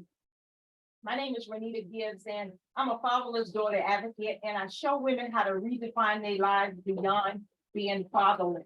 Because you're looking at a young lady that always wanted to be daddy's little girl, but I was never afforded that opportunity because at an early age, my father walked out on us. He walked out on us, and I was angry. I was mad, and I was sad. And I was mad, and I was angry, and I was sad. And I was feeling guilty for things that was beyond my control, because I understand that a girl gets her identity from her dad. And your dad's supposed to provide for you, supposed to protect you, and supposed to give you praise. And as I started to get older, all these daddy wounds and daddy patterns start to show up in my life, such as abandonment or rejection, low self-esteem, dating older men, and looking for love in all the wrong places. And one thing that I realized is that fatherless daughters, we have similar patterns. The patterns is not the person though. We all have behavior patterns that are created by layers and layers of childhood and unmoved pain. But in 2009, I had the pleasure of finding my father after 39 years of looking for him. And I talk to women all the time and they tell me, Renita, I don't know whether or not I'm fatherless because my daddy was in the household with me. And I say, you know what? A female can be a fatherless daughter in one of three ways. Whether your dad was unavailable, whether he was unattached, or whether he was absent. Now, let me explain to you what I mean when I say that. Your daddy could have been unavailable by way of the military. He could have been incarcerated. He could have been deceased, or he could have been unattached, meaning you and your father living in the same household, but just no connection between the two of you guys. So it's no, y'all are unattached, even though you was raised in a household with him, or your father could have been absent like myself, was not present at all in my life. But you know what? After connecting with my dad, I understood. I understood the power in forgiveness. Forgiveness, it wasn't about me. I knew that forgiveness piece needed to be about my dad. And in order for me to live, in order for me to strive and be able to do the things that I need to do in the universe, I had to forgive my dad. I had to forgive him of all the missed birthdays, all the college events, all the high school events, all the birthdays and everything that he didn't miss. Because if you do not forgive whomever caused you any kind of childhood trauma, you're going to end up suffering with those childhood memories. Because fatherless is a growing epidemic. It's a 2 out of 3 women grow up fatherless. The statistics is real. It's a 92% of fatherless daughters end up in divorce. 71% of fatherless daughters are high school dropouts. See, my company name is called Fresh Wisdom Services, and my mission is to help transform the lives of women all over the world. I encourage every fatherless daughter under the sound of my voice is to speak your truth. Let's start being true to yourself about yourself. I tell people all the time, we got to take this off, take the mask off, and start being true to yourself about yourself. As I share my story and I share my journey with others, I conduct workshops. I have speaking engagements. We have group sessions as well as one-on-one counseling, because I can no longer sit back and watch the lives of women and girls be destroyed because they do not know how to heal from the absence of their father. My goal is to bring awareness to the negative impact that fathers leave in a female life. And in closing, I have a book. It's called Finding Daddy. You guys can see the silhouette behind me. It's called Finding Daddy. I released it in 2011. And this book talks about my journey. It talks about the things that I went through. In the book, I'm very transparent about some of the things that I experienced by being raised without my dad, and how it hurt me over the years, and how I went around just feeling empty, feeling lonely, because I didn't have that one component that all females need in their life, is that daddy figure. The link is in the chat. You can purchase the book off my website, which is renitagibbs.com. You can purchase it off Amazon. But to all the fatherless daughters out there on the platform, allow me to show you how I turned my pain of my trauma into my passion. And now I'm giving back to the community, because your circumstances do not define you. It's possible to live a happy and a fulfilled life, because you know what? You was born original. Don't die of time. I want to thank you, Michelle, for this opportunity. I'm so glad to be a part of Unsilenced Voices, and that we're just able to just tell our truth and just help change the lives of those individuals. Number one, that's are being silenced about who they really are. I love it. Thank you. I actually get you for about 9 more minutes. So I'm going to be asking you a couple of questions here, but absolutely amazing. I think that your perspective coming into this collaboration and this anthology is very essential. You had stated a couple of statistics early on. You said that 2 out of 3 women are fatherless. Is that accurate? 2 out of 3. It's a 2 out of 3 women grow up fatherless without a dad. Yes. Wow, that is an extremely high statistic, and working in domestic violence and human trafficking, that has long-lasting implications and that on our mental health and the way that we perceive relationships. From your perspective, how does that affect romantic relationships? Well, it affects romantic relationships in a huge way, because a lot of women are single for that reason, because they never seen a healthy household. They don't know what a good relationship look like. So number one, that one man that should have loved them and that should have, set the pavement for them as far as to what to look for in a man was absent in their life. Therefore, they don't love themselves. They're not happy with who they are. So they expecting someone else to love them. Then they don't really know who they are, and they're not even in love with themselves. So they can't ask for something that they're not even giving to themselves. A lot of fatherless girls, they don't know how to submit. They don't know how to be submissive because they never seen a healthy marriage or a healthy household. They start looking for love in all the wrong places because they're looking for validation from the man. Yeah, I'm sure that resonates with so many people. And whether you are a man or a woman, this is something that a lot of people don't talk about, and how a lot of our girls end up in domestic violence and human trafficking instances. And I'm not saying this doesn't happen to a man, of course this does. However, having a fatherly figure in the household is essential for our growth, for having healthy relationships, for being able to have healthy children. Now, how do you think a woman who has grown up in a household without a father, who is wanting to seek help, who is wanting to change the dynamic of how she is thinking, what are some tools that you would encourage them to work on in order to understand what a healthy relationship looks like, what having a father in the household looks like, what not relying 100% on a man looks like? What are some tools that you would provide? Well, I would think one of the tools first, you just gotta know, you gotta love yourself. That's the key tool. You gotta love yourself and understand that you are the prize here. Just because you didn't have your earthly dad, you have your heavenly father in your life. And you can always turn to him for any kind of guidance, anything that you want. You can always turn to our creator, and he will give you all those apps and boards that you have in your life. That's the main and the ultimate tool that I'll give any female who was raised without their dad, or didn't have a dad, or don't want to be codependent of a man, or a man type figure, is to turn to their heavenly creator and go to him for anything, and he will fulfill any voids, any needs that need to be fulfilled in your life. I love that.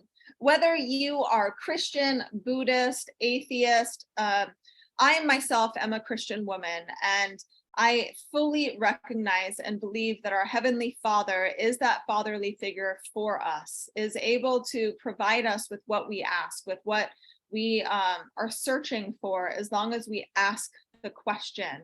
And the one thing that you had mentioned was love yourself. Self-care is not selfish. So outside of working with your spiritual sense and working with God and Jesus in healing a lot of our wounds, that self-care component, what are some tools that you would suggest in order for somebody to have self-care? Would it be hiking or writing or taking a boat ride someplace? What are some of the key things that you do specifically, Renita, in order for you to feel happy and elated, right? One of the key things I do, I love to pamper myself. I think that is very, very, very, it's important. So, I go get massages a lot. I do a lot of walking. I do a lot of exercising. I'm a very athletic type female. So I enjoy getting out in the nature part, and just doing, just having that me time in the wilderness with yourself, and just really tapping into who you really are. So, anytime you can do any self-care, whether you do any kind of personal development, whether you listen to motivational stuff, or whether you listen to anything that's going to help you become a better version of you. But a lot of the things that I enjoy doing, Michelle, is on the outside because I love nature. Awesome. That's amazing. Now, if you are in a relationship, say you're a woman that grew up in a household where you didn't have your daddy and you're in this relationship now, what are some key components of keeping that relationship healthy so that you're able to keep the spark alive and able to show your children, your future generation, what it looks like to have a father in the household, to be in a healthy, loving relationship? Well, to be in a healthy, loving relationship, you have to, be true to your spouse. You have to let them know what's going on. Prime example in my situation. My husband and I both come from single parent households, but my husband is very affectionate type guy. And he used to always shower me with flowers and all kind of gifts. And initially, I didn't know how to receive that. So I had to have a conversation with him by letting him know it's not that I'm not appreciative. I'm just not used to that from a man's point of view. So I had to learn how to become more submissive. And I had to learn how to communicate effectively with him by sharing my truth, by letting him know everything was going on with me, because my childhood, I didn't see that. So this is something that I had to work towards. I had to grow towards, and I had to, just continue to read and work on myself and reach out to various entities to try to make me become that woman that I am today. I've been happily married now for 26 years. And, based on the statistics, it says that 92% of fatherless daughters end up in divorce. So I have to see the statistics that it says. That's one of the reasons why my goal is to help break that, because you can have a healthy marriage even though you've been a fatherless daughter, if you just continue to communicate effectively and work on yourself and be very transparent about the things that's going on in your life and the way that you feel. Because it's kind of hard sometimes to be submissive when you haven't been around that and you've been by yourself so long, or you always been doing everything your way. So that's the reason why you got to break that awareness of that negative impact that one complaint, your father have in a female's life. Yeah, that's crazy. Statistics are startling, right? As far as broken families, as far as being able to stay together in a romantic relationship. And Renita, I am so excited that we are able to bring your perspective to this anthology, your perspective to breaking the silence, voices of survivors, because trauma is a spectrum. There are traumatic incidences that happen in our lives, and most everybody out there has experienced some type of an obstacle. How are we going to break through that? It's not that one person is identical to the other, but it's that somebody's inspiring story can encourage us to really move past those instances in our lives that we felt trapped or burdened. Talking about this and talking about being a part of ending the breakage of relationships and of families is so incredibly important. And I want to thank you so much, Renita, for being here. I want to thank you for being a part of this collaboration, and we are so honored to have you and your presence known. So thank you again for speaking and for being here. So those of you out there who are listening, whether you are in Facebook land, I like to call Facebook land, or whether you are here on the Zoom live, we want to encourage you that despite what it is that you're going through, no matter what happens, you can overcome. We have a lot of authors and a lot of speakers here who have experienced all forms of different types of trauma, whether growing up without a father, we've got cancer, homicide, domestic violence, human trafficking. There's a wide array of obstacles. There's adult bullying as well that sometimes break us, and we don't need to stay broken. There's a saying, and I may get this incorrect, but there is a saying, a Japanese saying, I believe, where if you break a vase and you put it back together with gold, because that's what they do, then it's actually even more valuable than it was before it was broken. So remember that if you are out there, if you are listening, if you are feeling discouraged for any reason, know that these tribulations can lead you to something even better, that you are valuable despite what it is that you've been through, and that you can overcome so many different things. If you are interested in being a part of a summit in the future, we are launching a Breaking the Silence summer series. So I will go ahead and put some information in the chat. It's a JOT form that you will need to fill out because it is an application process. We are only accepting 40 speakers for those summits. It'll be August 6th and 7th. Let me double check here. August 7th and 8th. Which will be a 2-day summit. It's our summer series for breaking the silence to encourage people to overcome and to use their voice to make a difference. But without further ado, I get to announce our next guest, our next speaker.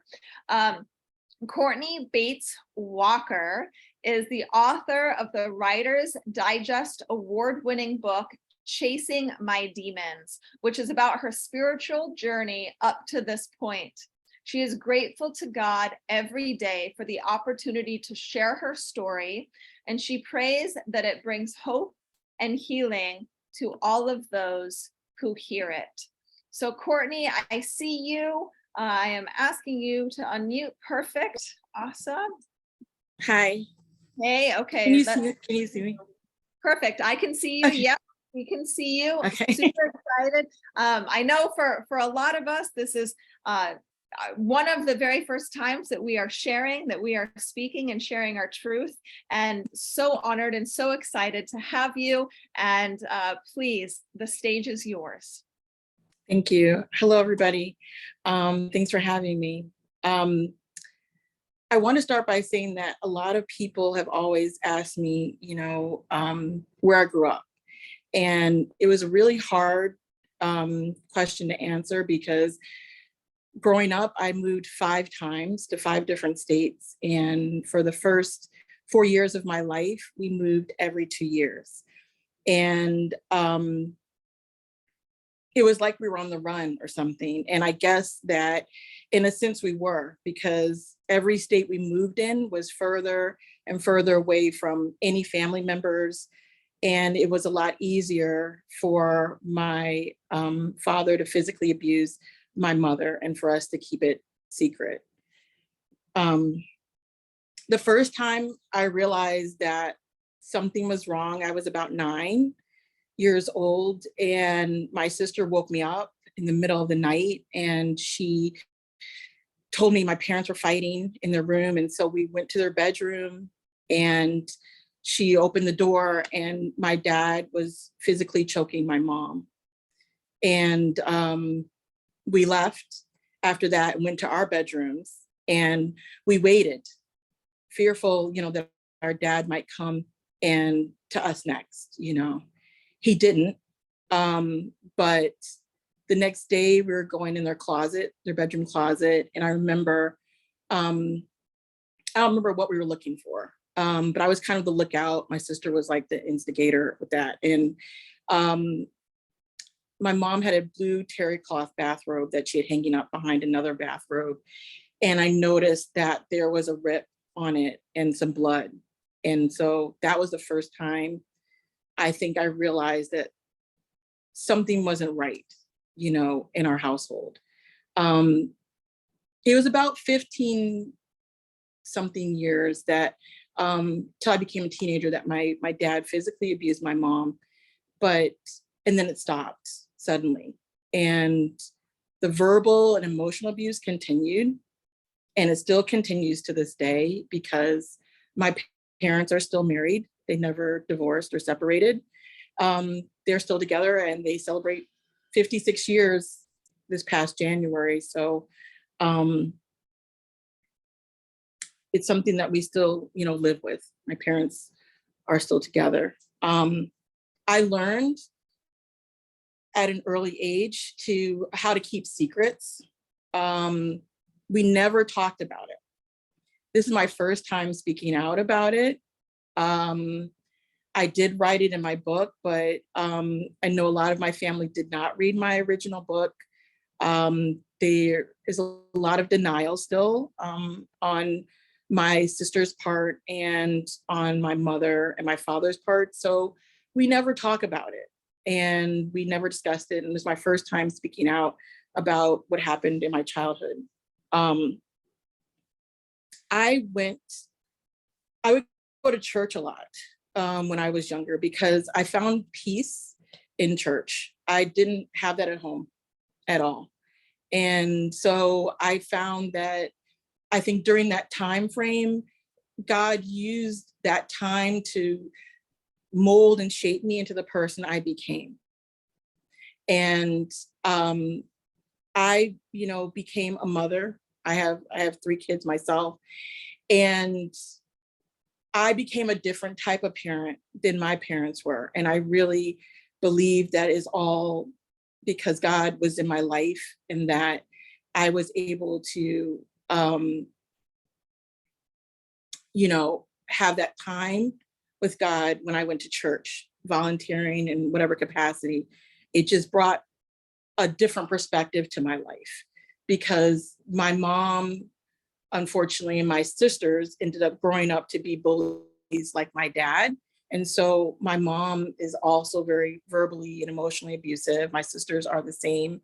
And I've kind of taken a different path than they have. And I really believe that that's because I sought that relationship with God early on.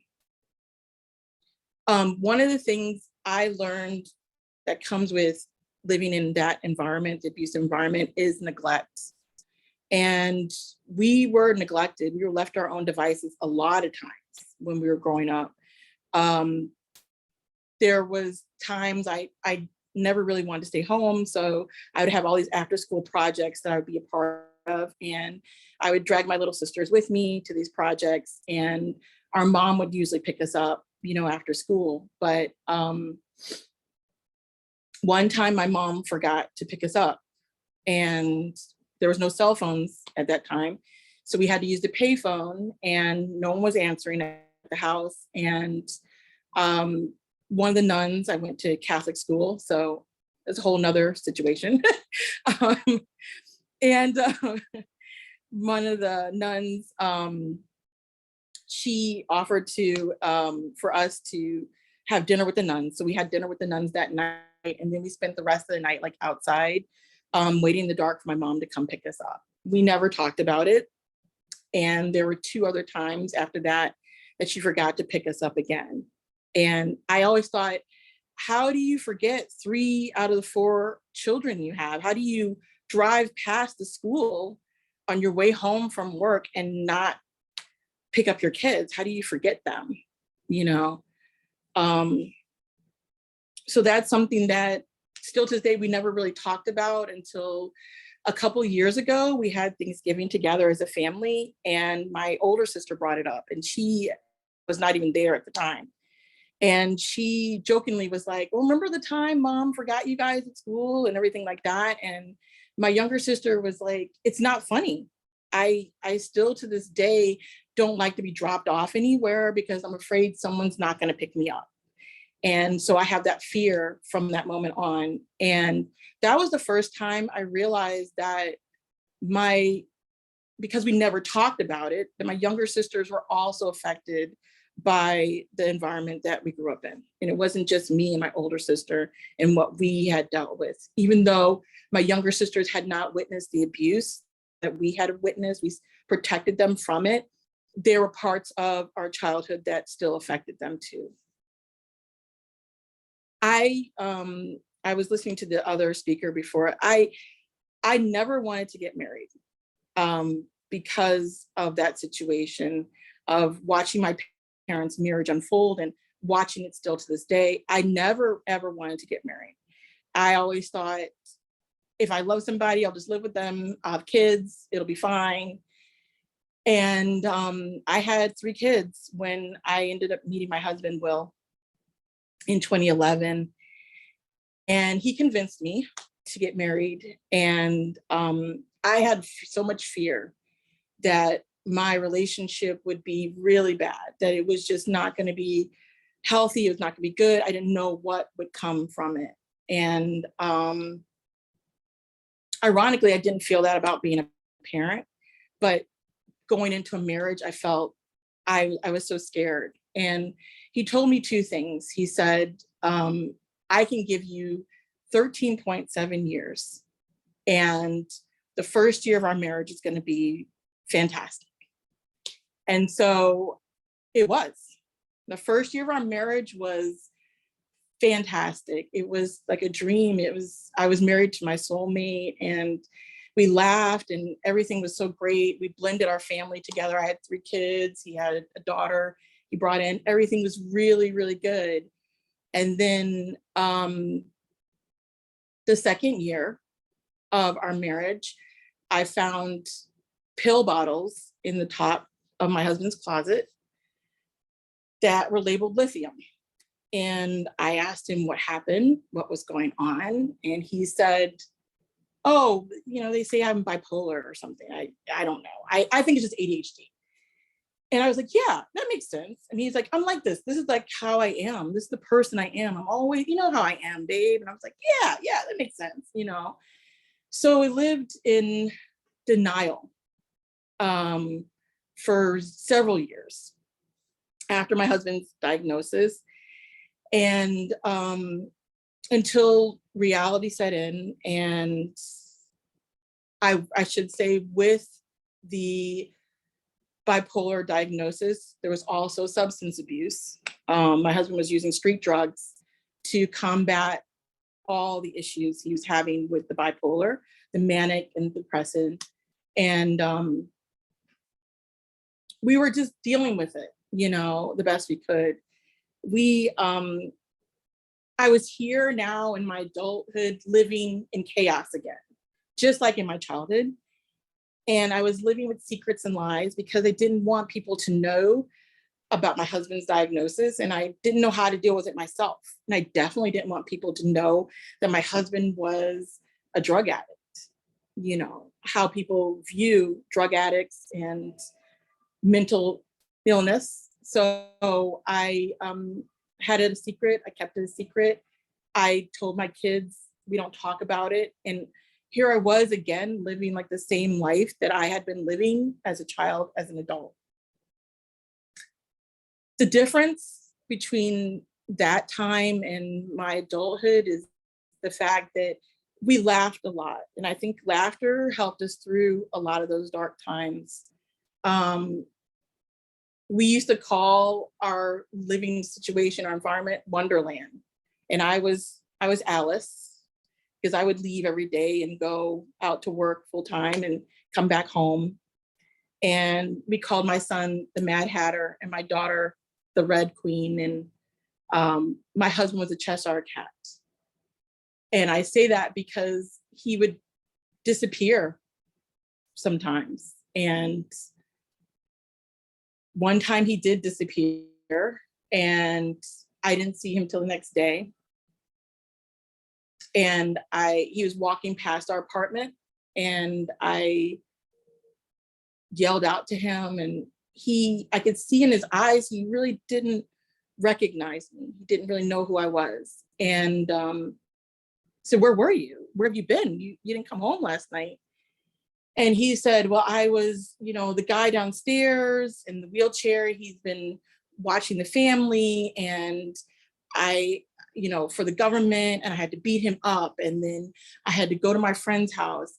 And then from there, I had to get a gun, and I wanted to stay away from the family to keep you guys safe because I didn't want you guys to get hurt. And I was like, right away, I knew my husband was in the midst of like a paranoid, manic situation.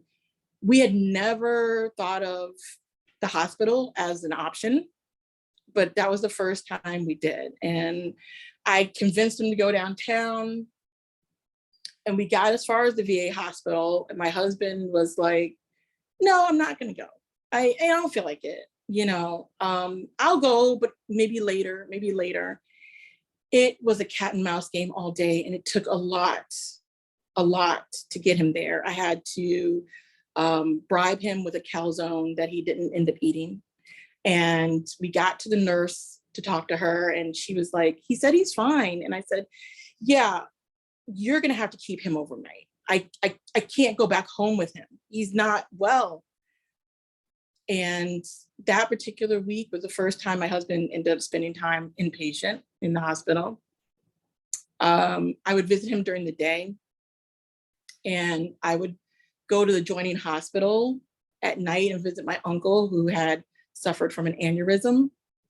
And family members would ask me, you know, I'm sorry. Hey,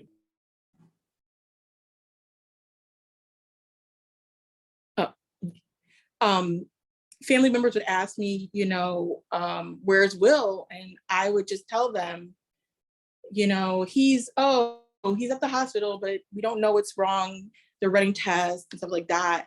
And it was just so much easier to tell the lie and pretend than to tell them that my husband was in a psych ward. I didn't know how to talk about it. I just want to end by saying, you know, I choose to not dwell on the dark things that have happened in my life. And just like I chose to be a different parent than my parents were with my kids, and making these choices was not easy, and it was not something I've done by myself. God was with me every single step of the way. And I just want to say that I don't believe God wants us to live in the darkness or have hardship. God wants us to have an abundant life. And I'm going to read this part because I want to make sure that I have it correct. The Bible says, he works all things together for good for those who love him and are called according to his purpose. And this is why I have created the Walker Foundation with my children to help homeless veterans and families, because I find strength in my purpose and I find hope in my purpose. And my journey has led me here, and your journey has led you here. And there are so many people who need to hear our stories, and so many people who need us to fulfill our purpose that we were created to fulfill. I love that, Courtney. Great job. And it's about how we can use our voice to make a difference. And, you know, I want to applaud you. Ladies and gentlemen watching, this is Courtney's first time sharing her story. And if you want to tilt your camera a little further so we can see your face, well, briefly, perfect. That's awesome. So this is her first time sharing her story, and incredible job, girl. And I just want to give you kudos. And it is about how we can work together. And I love how you said not dwell in the darkness. So it's incredibly important to not dwell in that darkness despite what it is that we've experienced. So I am super excited that you are a part of this book. I am super excited that you are a part of this summit. And I am humbled and grateful that there are individuals like yourself willing to share their stories for the very first time, to inspire, to impact, and to provide hope to those of you out there who want and desire change. So Courtney, great job. Thank you so much for speaking and for sharing and being a part of this incredible anthology. Thank you. Guys, we are not halfway through right now. So we've got some more incredible speakers ahead. Again, this is called Breaking the Silence, Voices of Survivors. It's all about authors and speakers breaking their silence, talking about the trauma that they've experienced, but talking about the hope because of what they've gone through, or in spite of what they've gone through, what it is that they're doing because they have felt this urge to use their voice to make a difference and not allow their past to inhibit them. So let me make sure before I do your introduction that I pronounce your last name correctly. Cartao? Cartawi. Cartawi, there we go. Okay, because you're going to want everything. So super excited. I get to announce our next speaker, Martha Cartawi. And Martha is a certified life and health coach, spiritual mentor specializing in helping individuals re-identify with self This is where they can tap into their deepest truths and get realigned with purpose and passion in order to reclaim their healthiest, happiest version of themselves. This is a 44-year-old who has spent 25 years in an abusive religious cult. She has turned her trauma into transformation and healing. And for one moment at a time, she is moving past the trauma. And for the last 19 years, she is healing. She is at a place in her journey. And right now, it's time to help others reclaim their lives, power, and identity. Martha, I am super excited that you are here, super excited that we get to have your story told in this anthology and on this stage. So the stage is yours, my dear. Thank you so much. Thank you so much, Michelle, and good afternoon, everyone. That warm introduction, thank you. I am so honored to share this platform with all of these incredible survivors. Really, we're all thrivers, right? Or we wouldn't be ready to share our stories. So before I jump into my survival story, I just want to take a moment to say to everyone watching this or who may watch a recording of this at some point, that you matter. You are not alone. I see you. We see you. We are sharing our stories today because we know you are out there and you need to see that there is hope, there is life after earth-shattering pain and trauma and devastation and loss and grief and all of those other things that you might be dealing with. So if this resonates with you, type a #hope in the comments. So I'm number 4 of 9, and my mom gave birth to me at home by herself with no prenatal or postnatal care, no medication, no birthing pool, no birthing plan, just a midwife. So prior to 1975, my parents were hippies, hard workers, free thinkers, and well-educated, but they were searching. They wanted somewhere to belong. They wanted something to believe in. There was this void inside of them that they needed edification, that there was something bigger than themselves that was in charge. So my parents were invited by some friends to a meeting to see a traveling evangelist. And my parents were captivated by this leader's charismatic nature and his ability to speak straight to each individual and to their hearts. And they left the meeting that night excited. It felt so real, so tangible. They felt welcomed into this special community led by this small in stature man from India who proclaimed to have found and experienced the living truth. And now it was his calling to spread the good news. Little did my parents know, they were embarking on a 30-year journey where they would be blessed with 9 children, but at the same time stripped of everything, even each other. So growing up, I didn't know we were part of a dangerous, manipulative, ego-driven, money-hungry cult. In fact, the group didn't really turn evil overnight. Rather, it was a slow, deceptive, calculated, sophisticated plan of brainwashing, mind control, and isolation until we as a group became completely dependent on the leader for all things. My dad refers to it as a lobster being put in a pan of cold water and then slowly turning up the temperature until it's boiled to death. The lobster never even know it's dying. So we had limited interactions to the outside world, but I went to public school, so I knew we were different. I grew up believing that we were this chosen people, that we were part of a secret society. And I was told that, the outside wouldn't understand us. The outside was scary and dangerous and bad. So the leader, who I'm going to refer to only as Cult Man as I move forward in my story, controlled every facet of our lives. He named all the children. He was consulted for every job opportunity, any or all house and vehicle purchases, whether to go to college or not, what to do with sick children, how to discipline children, marital issues, you name it, he was in control. And the rules and the do's and the don'ts were endless. The dietary restrictions changed on his whim. So, you know, everything was controlled by him, and we were cut off from the outside, not allowed TVs or radios or, you know, because those were worldly distractions, no toys for the children. And every Friday was the same thing. We would load up the cars and we would head to the compound where we spent every single weekend, where we worshiped, we listened to sermons, we worked on projects as per Cultman's instruction. But we were also disciplined for the previous week's shortcomings or missteps. And this went for the adults and the children.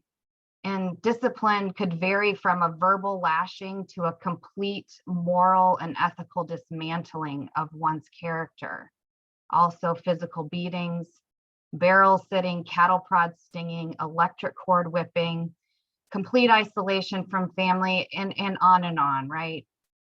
Cultman was to be feared, loved, revered, and obeyed. And if you fell short, you had to face the repercussions.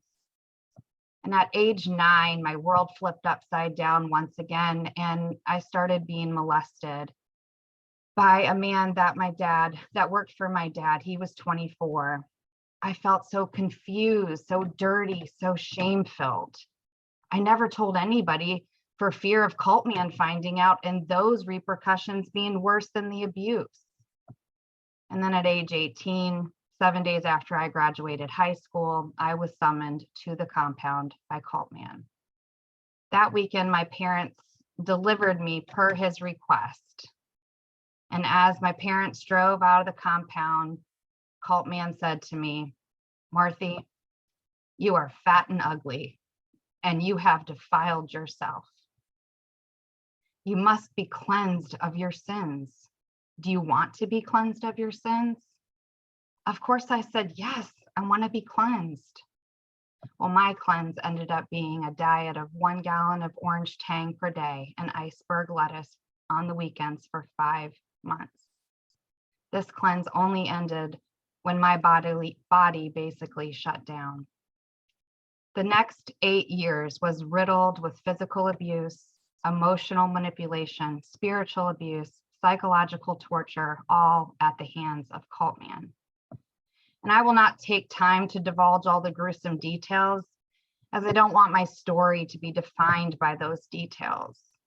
What I can tell you is every single abuse is transcribed and scarred on my mind, my physical body, and on my spirit in one way or another. But I want to jump forward to how this living hell came to an end. So in December 22nd of 2004, I got word from my sister on the outside that she was pregnant. And I had found her a few months prior on the internet and had been secretly calling her. And this news changed everything. It gave me purpose. I had to find a way out. I had no idea how I would manage an escape, as my every move was monitored. But for the first time, I dared to imagine living a life outside. But just as quickly, memories of my failed attempt from 2000 rushed back. The repercussions were horrendous. I was repeatedly beaten for my bad decision, and all my belongings were burned, and my head was shaved every month for 18 months. Cultman had told me over and over, no one would want me on the outside, and I would never survive on the outside. And if I did, I would never amount to anything. He also told me if I was on the outside, I would marry someone that would beat me, cheated on me, and would treat me like a whore.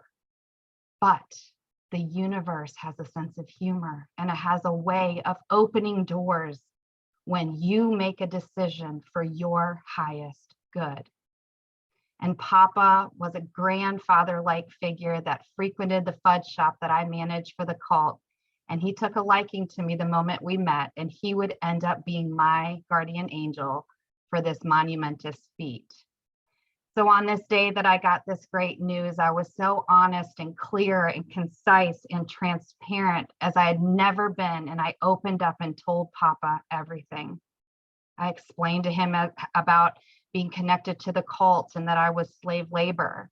I had worked there for over 4 years, 12 hours a day, 365 days a year, never getting a day off and never earning as much as 1 penny. All proceeds went to the cult. Papa sat with me, tears running down his face, and he said that he would seek God and he just knew God would make a way for me. And the next day, Papa showed up and said, "Hey, Martha, look outside." I ran to the window and saw a 1995 white Dodge neon car. I looked back at Papa and he said, "It's yours." I began to sob. He bought me a car. He said, "God put this on my heart and this is how you're going to go home and make it safely." And every day from then on, Papa and I would pray together and we would plan. And our planning went into motion on December 27th of 2004. God brought a wicked blizzard and I was able to literally walk out the compound gates unnoticed by the guards as their windshields were covered with tons of snow. I slowly made my way to Papa's, which was just a couple of miles into town, where he wrapped me in the biggest hug and just began to pray this fervent prayer of safety and of well-being and of renewal and of transformation. Then he handed me an envelope and the keys to my car. I opened the envelope and I found a credit card and $1,500. I began to weep. I hadn't even considered how I would buy food or gas or anything else, but Papa had.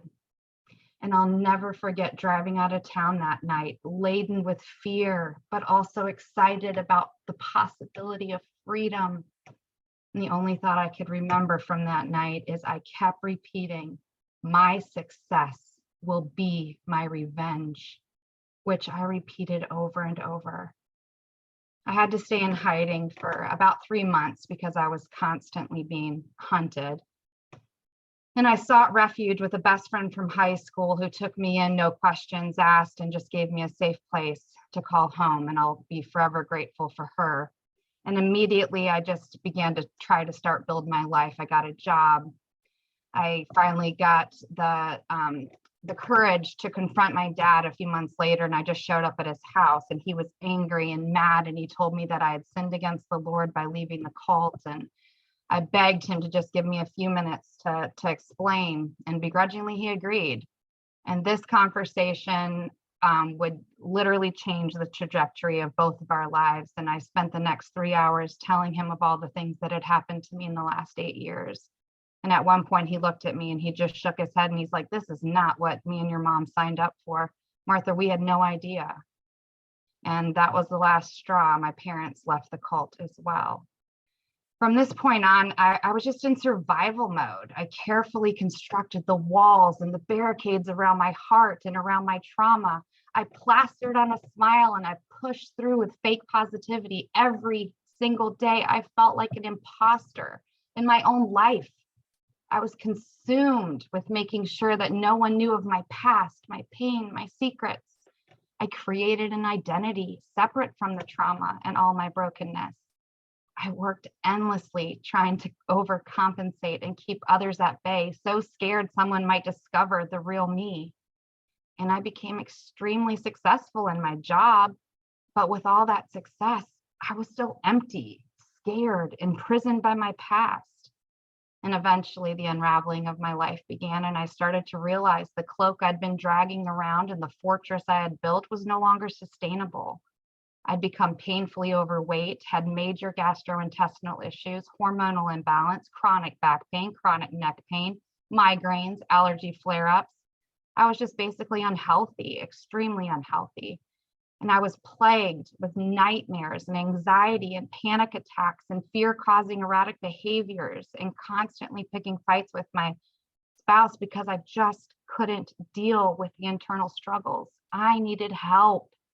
I spent the next 5 years getting healthy body, mind, and spirit, and I released almost 100 pounds, which I've kept off for almost a decade.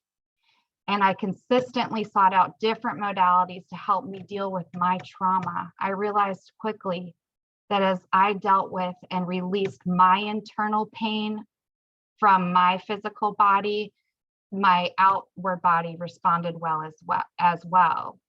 And in pursuit of my healthier, happier me, I tried many modalities.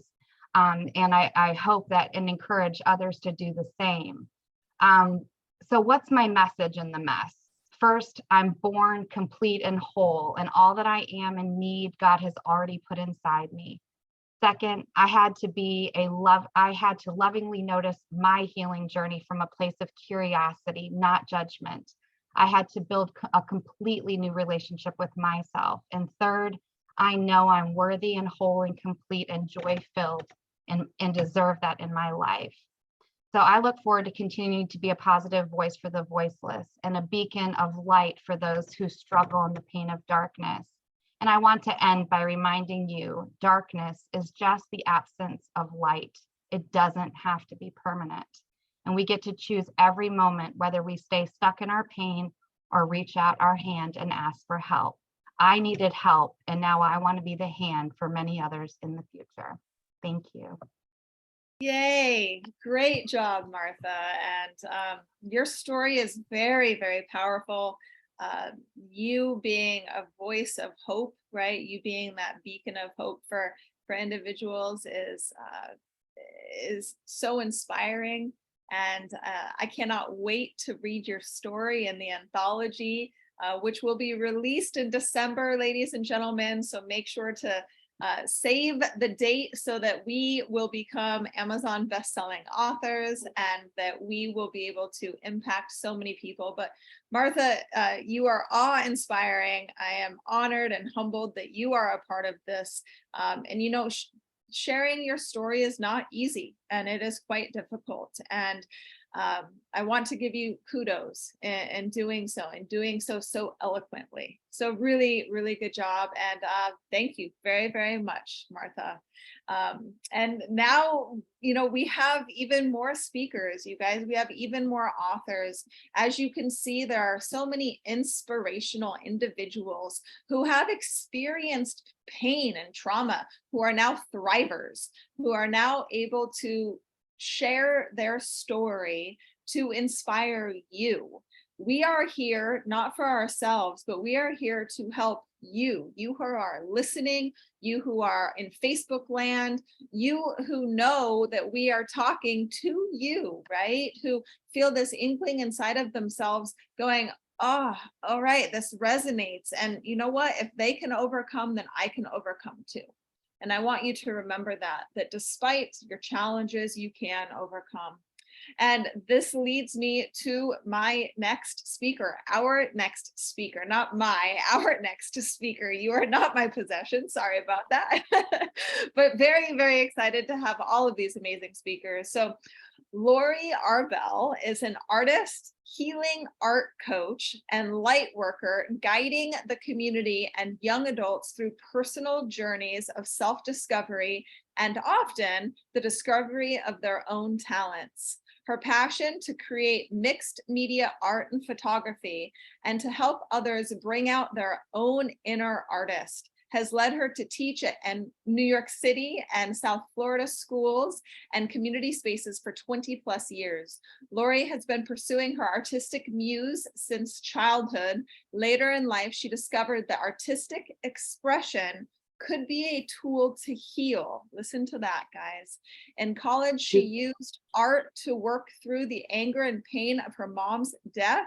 Later on, after the difficult birth of her daughter, Lori used art to sort through the emotional challenges and creative shutdown that followed. So Lori, I'm excited to add you to this summit and this anthology, and the stage is yours.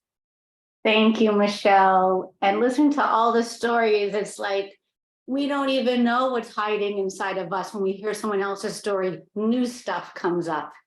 And that's where I'm so grateful that I have art as one of my tools to just process that, because it just keeps coming and keeps coming, and always, you know, taking the darkness or something messy and turning it into something beautiful. That is my gift.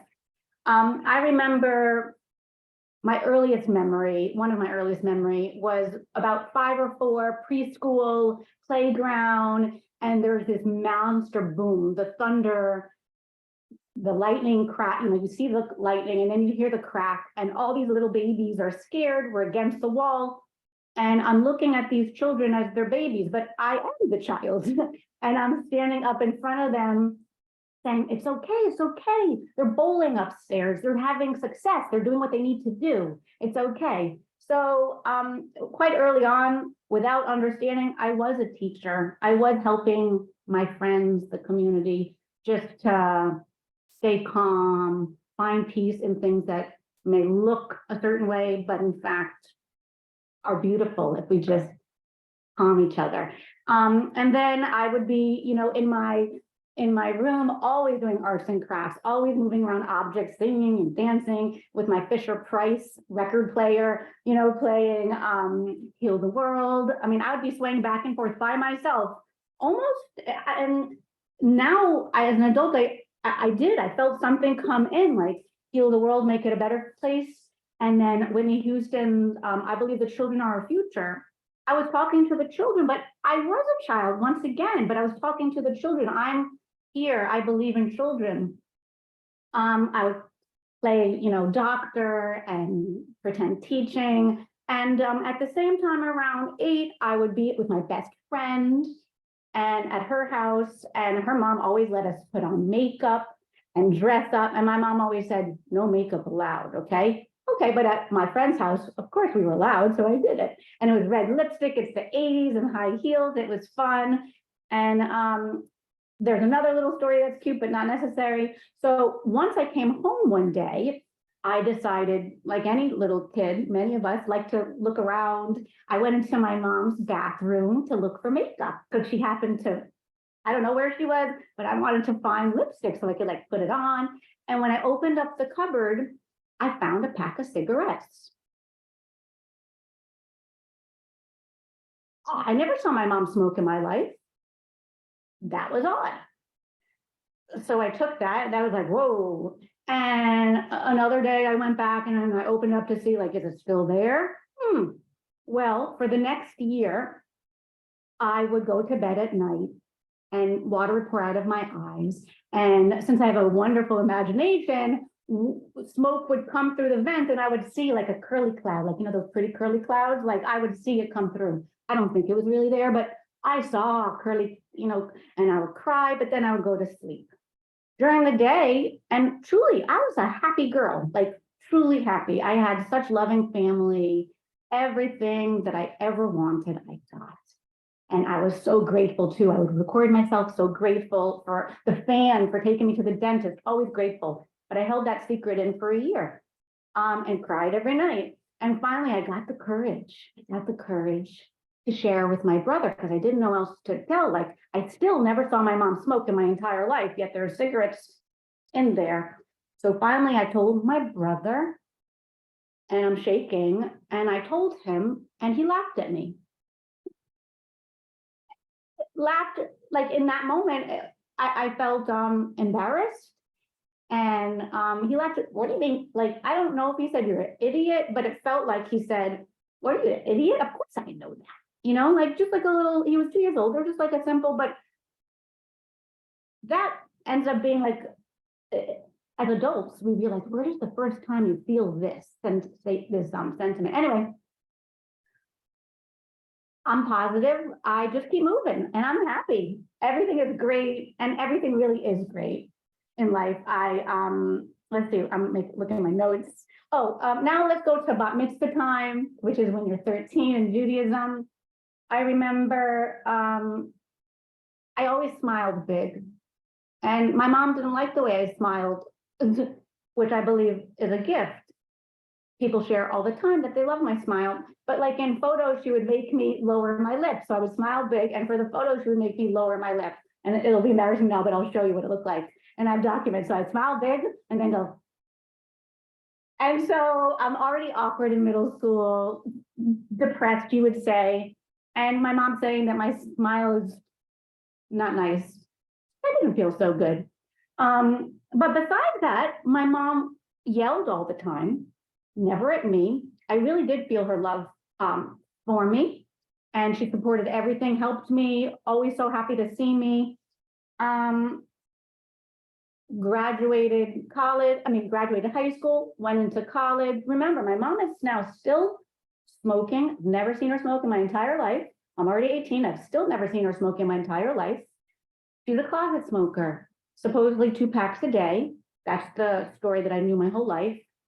And when she went to the bathroom, we would laugh and say, oh, mom has a small bladder, you know, but she was smoking. And my brother and I would talk randomly. We wouldn't talk much, but we're like, it's going to get her, meaning, you know, she's probably not going to live from it. So flash forward, it's my senior year in college, and I get a call. They just got back from Tibet up in a high mountain, and my mom's having a hard time breathing. Long story short, went to the hospital, diagnosed with stage 4 cancer, lung cancer. She had lung cancer. And she died within the year, which was a month before I graduated college.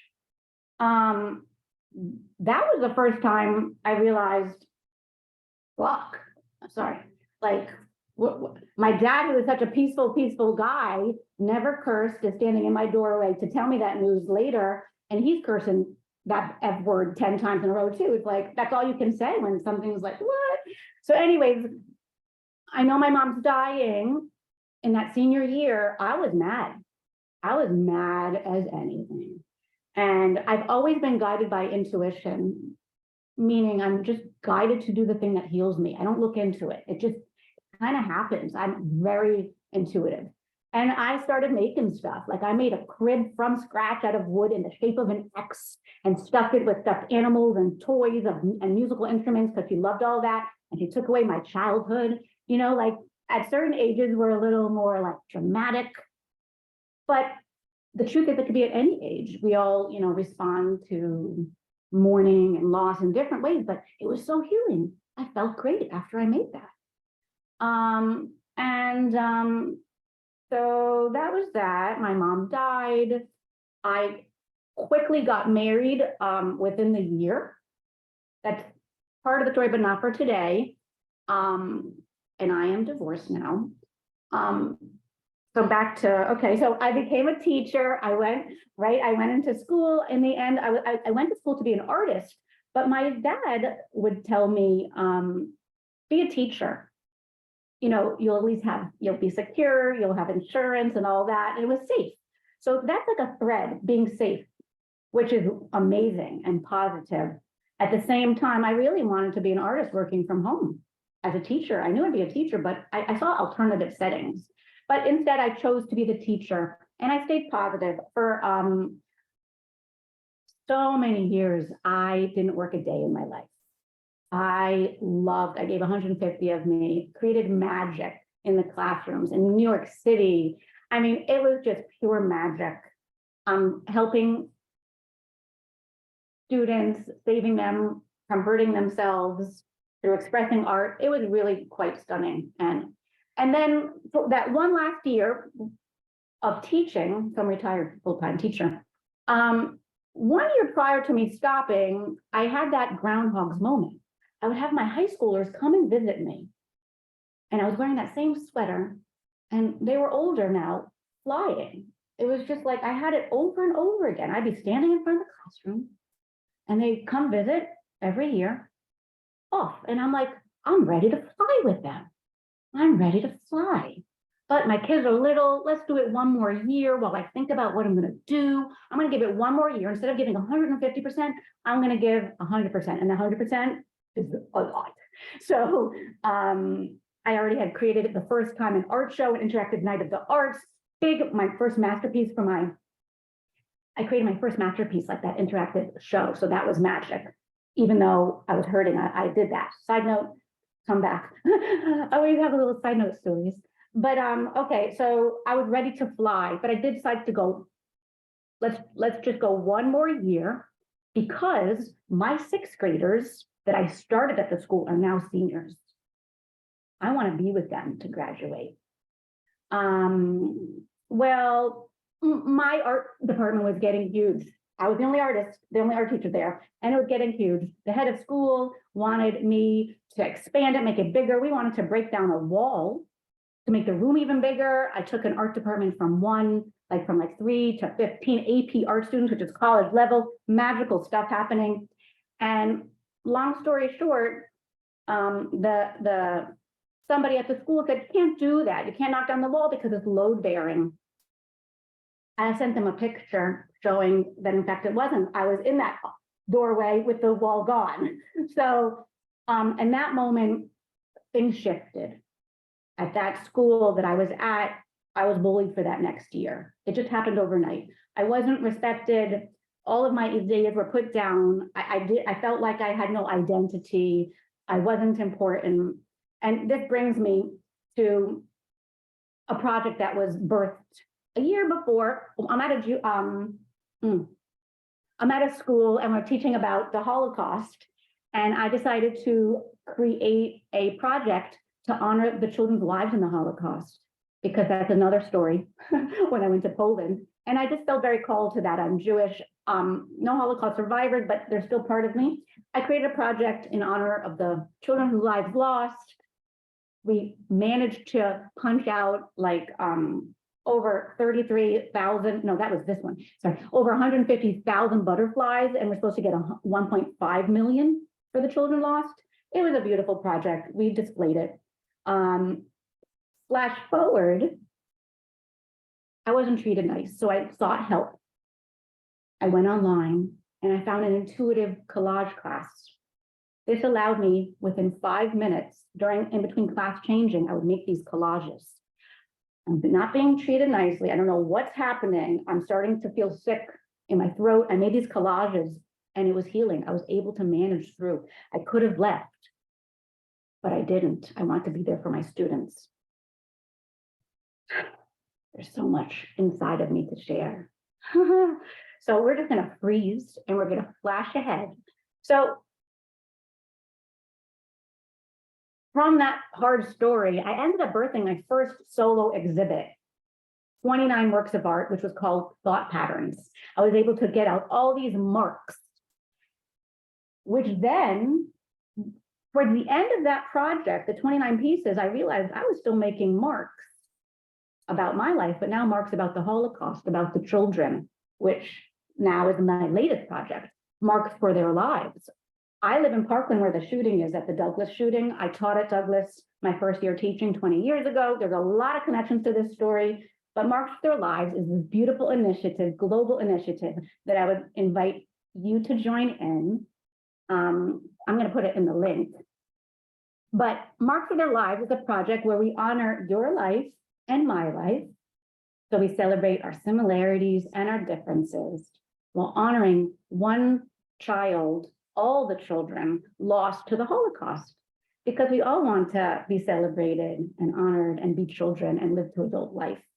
So here's some quick examples. People from around the world, right? Like, you just make a mark counting how old you are. Like, this girl is 11 marks.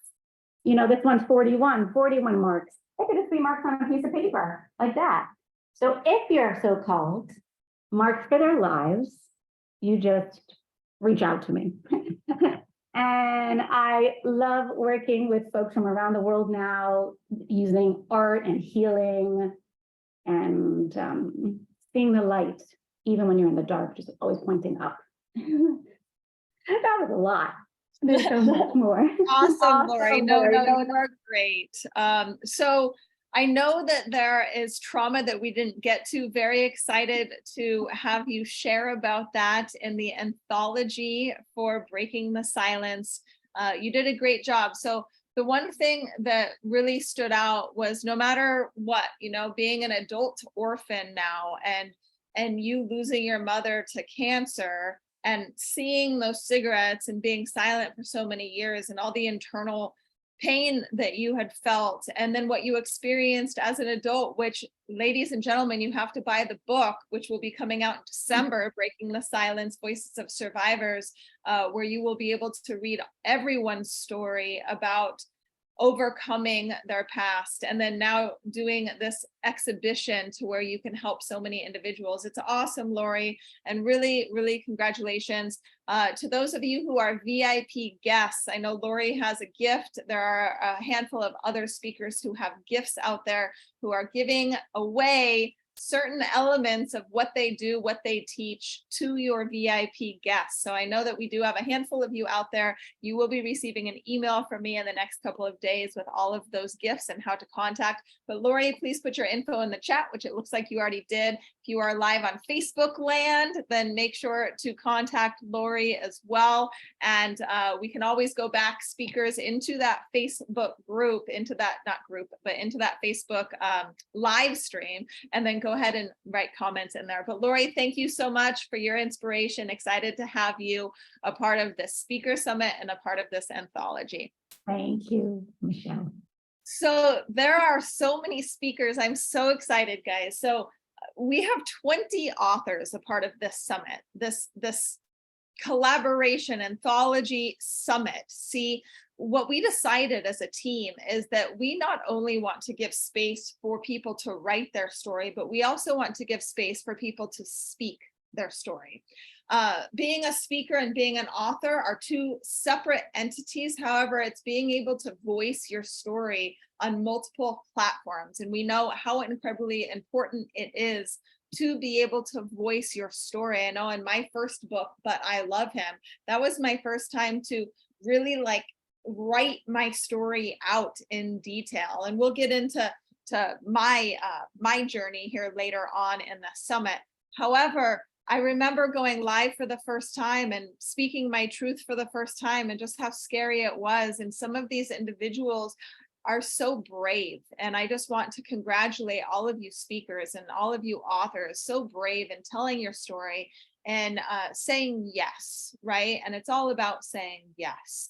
If you are listening on Facebook, if you are here on the Zoom, I do want to let you know that we are doing a summer series. Again, I will put that info in the chat here in a moment, but we are doing Breaking the Silence Summer Series Summit, which will be August 7th and 8th.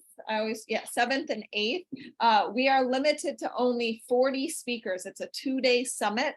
So if you are interested, don't hesitate to reach out. I know a handful of people I already have meetings with starting on Friday, which is great. I will let you know that we sold out of this book collaboration in 3.5 weeks. So if you are feeling that inkling to tell your story, that pull to tell your story, please reach out to me. But you guys, we aren't done yet. We have even more incredible speakers coming your way. And I get to introduce somebody who spoke live at Unsilenced Voices event a few years ago, sharing her story. I don't think it was for the very first time, but it was pretty close to the very first time. And man, I'm just honored to have Stephanie Miller a part of this summit. She is a resilient survivor of trauma. She's not only a devoted mother, but also an inspiring public speaker and entrepreneur. Armed with a master's degree in accounting, she possesses a strong educational background. Within her lineage, Stephanie assumes the role of a transformative figure, bridging the past with the present. Stephanie's natural habitat can often be found in her lush garden or embarking on thrilling adventures in the woods. Alongside these passions, she has devoted a significant portion of her free time to reading and embarking on a personal journey of healing. The most significant achievement in Stephanie's life is cultivating a deep, loving relationship with both herself and her adult children. Sharing her story is an integral part of her healing journey as she aspires to instill a glimmer of hope in those who need it most, while eagerly awaiting a respite from life's relentless lessons. Stephanie is determined to complete her memoirs. Her intention is to encapsulate her experiences and wisdom, sharing them with others when the timing feels right. Stephanie, I saw you just a minute ago. Where did you go? Right there. Perfect. I'm super excited that you are part of this event, and I am going to give you your stage. Awesome. It's great to see you again, Michelle. Can you hear me okay? Fantastic. We went to the courtyard and we're talking to a few people there. About 15 minutes later, a woman approached us and asked us to follow her up the street and down the alley. She introduced us to some guys that were standing outside of the hallway that led to rooms you could rent by the hour. There was a young girl there named Stephanie who had just turned 15. It wasn't immediately apparent if she was being trafficked or if she was working the streets out of poverty. What I just read to you is an excerpt from a summation of a child rescue mission in Latin America from just over 2 years ago. I previously volunteered with an organization that rescued children from child sex trafficking. So obviously I'm not that Stephanie that was rescued, but in another way I was. See, I couldn't read any more past that summation because I broke down in a spectacularly epic fashion and finally admitted to having been trafficked when I was a teen. I had been feeling so much shame and disgust, and as a mother myself, was absolutely horrified. I needed to calm that inner turmoil. And then I realized I needed to transition and become a survivor and finally overcome my past. In order to do that, I had to take an inventory list of trauma. I had to face all of it, starting from the very beginning. It's an exhaustive list, and you'll need to get the book for all of that, but I'm just going to come over some of the more poignant areas today. As an infant and a child, I was sexually abused, physically abused, verbally abused, and emotionally manipulated. I'll never forget when I was like 8, I overheard an argument between family members. It was supposed to be a super happy occasion. My mother had just announced that she was having another baby. Instead, the abuse I was suffering was the subject of the argument, and concern over the next child potentially being subjected to the same treatment. That's when I knew what was happening to me was not normal, that it was wrong. And most of all, that people knew and no one cared enough to help me. Betrayal is so devastating because it only comes from those that you love and trust the most. I was then trafficked as a young teen. I was told to be nice and forced to spend time with a man over the age of 50 just because he was paying our rent, preventing us from being homeless. Again, and that's just no burden any child should face. Transitioning from an abused child to an abused wife was just exchanging one type of chaos and abuse for another. Because it was different, it was easy to think that I was doing better. And subconsciously, the emotional roller coaster, the trauma, the abuse, it was hauntingly and comfortingly familiar. It was all I'd ever known. I didn't know that there was a better or healthier way to live. My ex-husband was a serial philanderer, incredibly emotionally abusive, financially abusive, and incredibly manipulative. I had 3 miscarriages during the marriage and my 2 wonderful children that survived. I suffered chronic illnesses due to the stress. And then one day I just finally had enough. I had exhausted every option to prevent my children from having a broken home. And after finding out about yet another affair where my earnings were used to buy her gifts, while I was skipping meals to make sure the bills could be paid, I decided that I was done and done for good. It was the only thing left that I hadn't tried. The abuse escalated so quickly and dangerously at that point. He would break in the house and steal things, like my birth certificate, and just to generally terrorize me. I had to get a protective order due to his attempt to rape and kill me. Hey, but spoiler alert. I don't know if you noticed, but I didn't die. But I did realize when I was standing in my bedroom closet with my hands up, staring down the barrel of a gun, that I certainly had not been living. I was the victim once again. But I also realized I had a lot to live for. My children, their future. And I'd either forgotten along the way or maybe never really understood that I was important too. After that ordeal, I took some time to take a really hard, long look at my life. What people expected of me, what I was told my life was going to be like, what it should be like. Then I just decided out of spite that I wasn't going to be bound by any of that. Why should I trust the voices of the people who hurt and betrayed me the most? They destroyed their own credibility and importance in my life.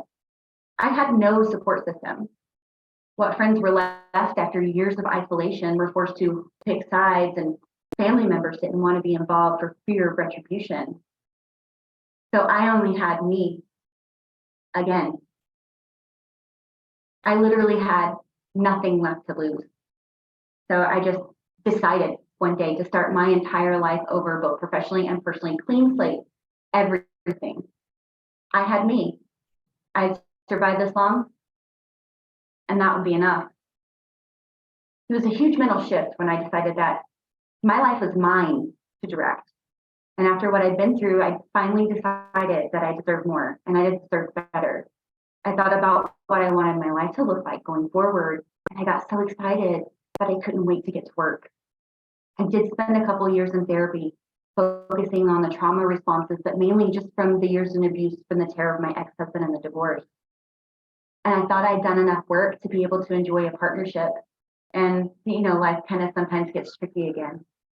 I thought I'd met someone who shared the same values and beliefs, someone who would be a life partner. I opened up to this person and told him all the ways my ex-husband hurt and abused me. And then he did them perfectly. The same emotional manipulation, extreme verbal abuse, financial abuse, and arguments about fidelity that I had with my ex-husband, right down to the escalation of abuse when I wanted out. There's something particularly vile when a person uses your past trauma as a playbook on how to manhandle you, and something so desperately haunting, knowing it was yourself that gave them the power to do so. I can see now that I hadn't done thorough enough work and ended up in yet another abusive partnership. So the trick for me with this one is to give myself credit for leaving sooner than I did with my husband, offering myself compassion and forgiveness that I've so freely given other people. Forgiving yourself after betraying your own boundaries and learning to trust yourself after that is still something that I'm working on today. There are a lot of things that I've learned from this most recent experience. Healing isn't a destination, it's a lifelong journey. Like peeling back an onion and seeing more patterns in my life that need to be addressed. And I'm not a psychologist, but I can see that these traits that all the men in my life, both personally and professionally, have do appear to align with narcissistic and bipolar personality traits, characteristics, and behavioral responses. Since I'm not qualified to diagnose anyone, I prefer to utilize the term extreme takers. I'm fully committed to restarting my life again. The work this time includes going as far back as possible to the initial onset of trauma and spending as much time as I need to, because I deserve better than the life that I've accepted this far. There's no timeline on healing. That's a lifelong journey. I'm digging deeper than I ever have before, going to counseling again consistently. And part of that includes reparenting myself. And I initially thought that might meant that I have to carry around a doll named Stephanie and talk to it. And it was a really funny thought. We had a great laugh about that in counseling. And I'll admit I would do it. I'm not holding back on me anymore. Evaluating with qualified help. The familiarity of trauma and domestic abuse, once and for all, needs to be evicted from my life permanently. Extreme boundaries are required to protect against extreme takers. Trying all sorts of new activities, making new friends help, I'm even participating in writing a book. And the reason for that for me is twofold, right?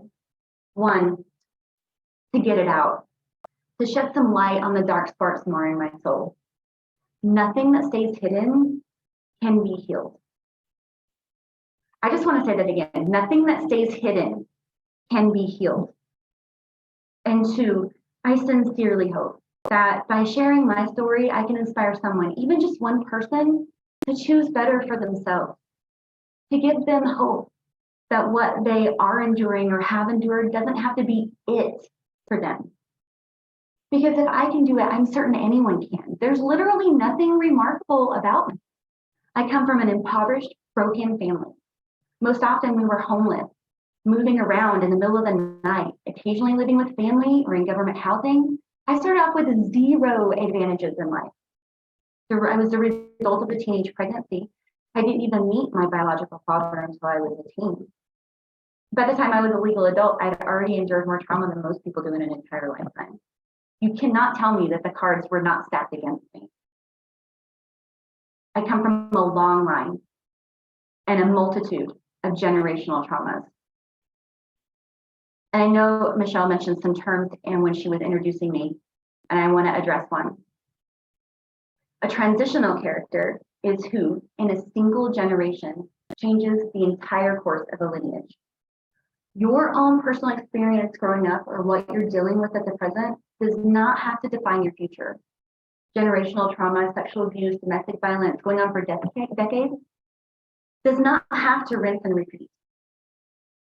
Edmund Burke has a quote that I want to share. The only thing necessary for the triumph of evil is for good men to do nothing. I'm refusing to let abuse triumph. Anyone can choose to be a cycle breaker, a transitional character. Because you never really know who's watching you for guidance. Commitment to my healing journey is just as much for me as it is to set an example for my children at the very least. I have broken a lot of cycles. Some of them are kind of big deals, some of them not so much, but they're all still cycles. Both of my kids have the same father. I graduated high school. I went to college. I now have a master's degree. I'm an entrepreneur. I have a couple successful businesses. I have a good relationship with my children. These are all cycles that I've seen in my family that were not that. I chose to do different. I chose better. So if I can choose better for myself and make my own way, I'm without a doubt anyone is capable of doing the same. All you have to do is believe you deserve more, that you deserve better. Choose to do the work, show up for yourself every single day. Redirect, refocus, restart as many times as you need to. Learn everything you can along the way. Now I'm like on my 3rd restart to life and it just gets better every time. I'm so excited about this one that I'm creating because I'm doing it with not only the knowledge from the last restart where I was absolutely alone, but with a support system now in place. So it's going to be easy peasy, like watch out world, what? My past has a lot of stuff in it, but it doesn't define me. Has it shaped me? Absolutely. It's shown me that I'm strong and that I'm resilient, that I can do better, that I can choose to be better and have a healthier and more fulfilling life. And that if I'm committed to it every day, it will come. I'm fully accepting of the karma coming to me for escaping abuse. Rebuilding and healing is exciting. The renewed sense of self, calmness, feeling fullness, the deep self-love and self-worth. I wish that beautiful karma for everyone. My future with the work I'm doing now is going to be more fulfilling than ever. I hope to help give people hope that they can change their circumstances. This just feels really so fulfilling to me. My relationships with my children are going to be even more enriched. And the more I fall in love with myself and the life I'm creating, inherently, that's just going to carry on professionally as well as opening the door for new opportunities. But this year's main goal is to fall so madly in love and in complete acceptance of my whole damn self, especially the parts of me that I mistakenly believed or thought of as broken, damaged, or unlovable. Giving myself the unconditional love and acceptance that I've so freely given others. As an extreme giver, I'm choosing now to give that to someone who appreciates it, and it's me. It's time. It no longer feels selfish, but necessary, and, dare I say, well-deserved. My wholeness is how I intend to thrive. Maybe somebody that's joined us on the live feels captive to some kind of a similar circumstance. Maybe someone is suffering some kind of heart-wrenching abuse, something maybe like I found myself in, or someone that you've already heard speak. I'll leave you with this. You are not defined by the horrible things that have happened to you. You are valuable. Your potential is limitless. You can decide, just like I have, that instead of being a victim, you can and you will be a victor. We can't control others, but we can control what we decide to do. Life is a journey. And being at the wheel of our own lives is sure a hell of a lot better than letting someone drive us into a ditch to suffer. I've got one last quote to share with you from Eleanor Roosevelt. You gain strength, courage, and confidence by every experience in which you stop to look fear in the face. You are able to say to yourself, I have lived through this horror. I can take the next thing that comes along. You must do the things that you think you cannot do. I love it, Stephanie. Thank you so much for being here. Thank you so much for sharing your story. I love fall in love with your whole damn self.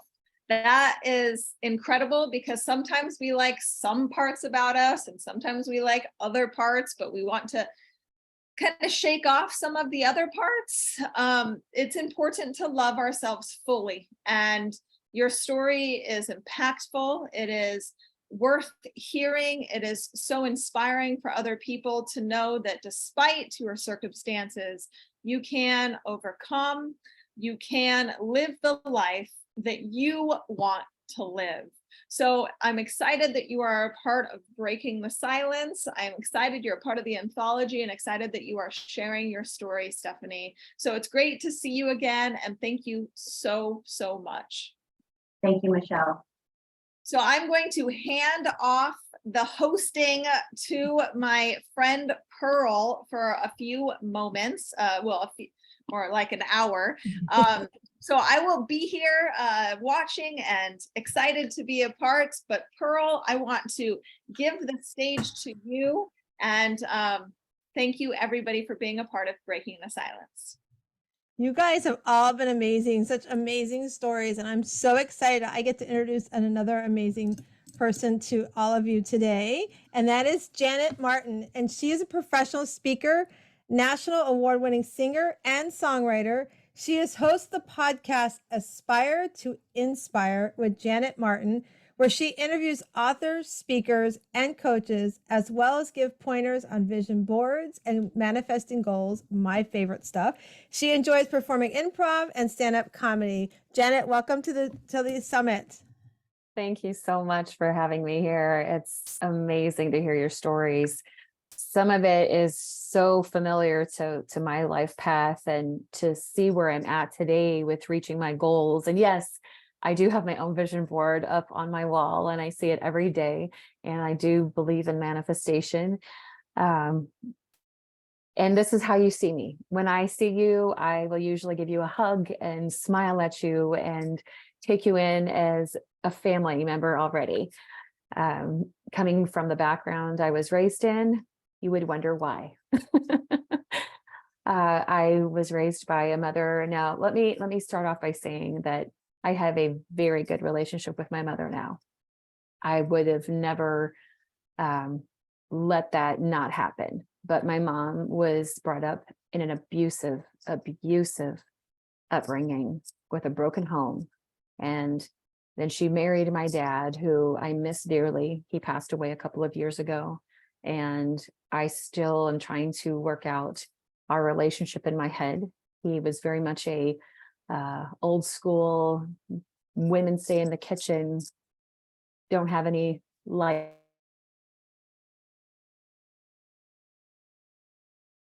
no thriving, no whatever.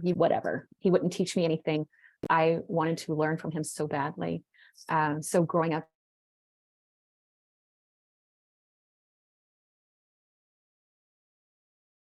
in that kind of environment, and then I was still suffering from trauma and handed it to this one. It was always look out for other people. Don't think about yourself first. That can be a very scary thing to have, especially when you meet abusive people in your future. I've been married 4 times. The first one was my high school sweetheart, something was going on with him. We ended up in divorce. I then ended up with abusive person after abusive person, and did not understand how in the world I was meeting these people when I was not that way. And people who have never been in abusive relationship understand why it's so hard, because you've already been mind played, right? Your morals have been tested, your character's been tested, who you are has been questioned, and you're trying to prove to this person that you are a good person and that you have value, and everything that the person fell in love with you for, talent, living, they take it all away from you because they're jealous, they're insecure, they're just abusive, they're narcissistic behaviors, abusive, alcohol, drug abuse. Where did these all people come from? Why are they finding me? And then having to come back out of that, I pretty much gave up singing at one point. I didn't want it. It was my healing process. Writing was my healing process. I could connect with people that way. I didn't want it anymore. If people keep trying to take it away from me when I'm blessing others with it, what's the point? Right? The devil was winning. So that's part of my journey. My other part of my journey is I was 19, always dreamed of having kids, just like probably any other woman. And I started feeling sick. I started having fevers every night. I didn't know what was going on. I was trying to go into the Air Force. I was exercising every day. I started having this pain down in actually my butt, go figure, to the point where I couldn't even sit down. I could barely stand. I was in pain constantly, but I was raised around a time too that my parents just didn't take me to the doctor for everything or anything. So I kept my mouth shut. When I made it to the MEP station to try to in-process for the military, I kept passing out. I was being poisoned by this infection of this mass that was growing inside of me. I had to have emergency surgery. And who knew that that first one would lead to more surgeries, more testing, some chemo, more surgeries, and losing the opportunity to have my own kids. That opportunity of losing my chance of having my own children, and the fact that I was used to abusive people in my life. I found men who had kids that needed a mother. Fell in love with the child. I was their mom, dealing with the abuse of the father while I'm trying to raise this child right. And then finally had to make the decision to get away and just pray that the child will be okay.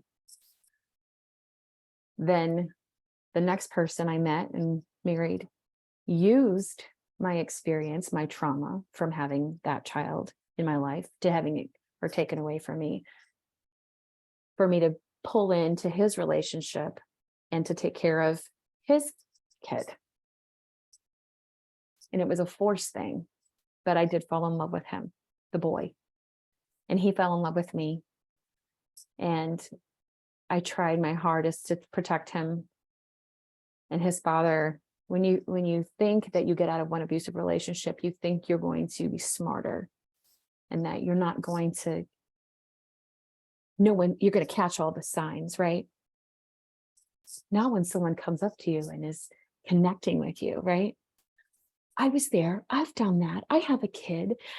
Yeah, the mom's a, whatever. They know how to pull you in. They know how to use your wounds for their weapons. That whole kill them with kindness, or he took my kindness for ignorance. I remember him saying, "Are you that naive?" When he would automatically say, "Oh, this person just wants that from you. This person just wants that from you." And I guess from a person who doesn't think that way, and evil senses or manipulative senses,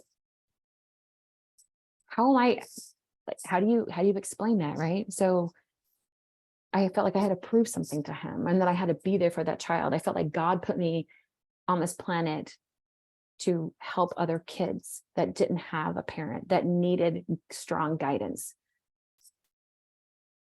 Evil won to an extent. It's heartbreaking to go through those surgeries, have your chances taken away, but also be in abusive relationships where you wouldn't want to bring another child into it. And you're trying to do everything you can to save and preserve the innocence of the one that you're taking care of.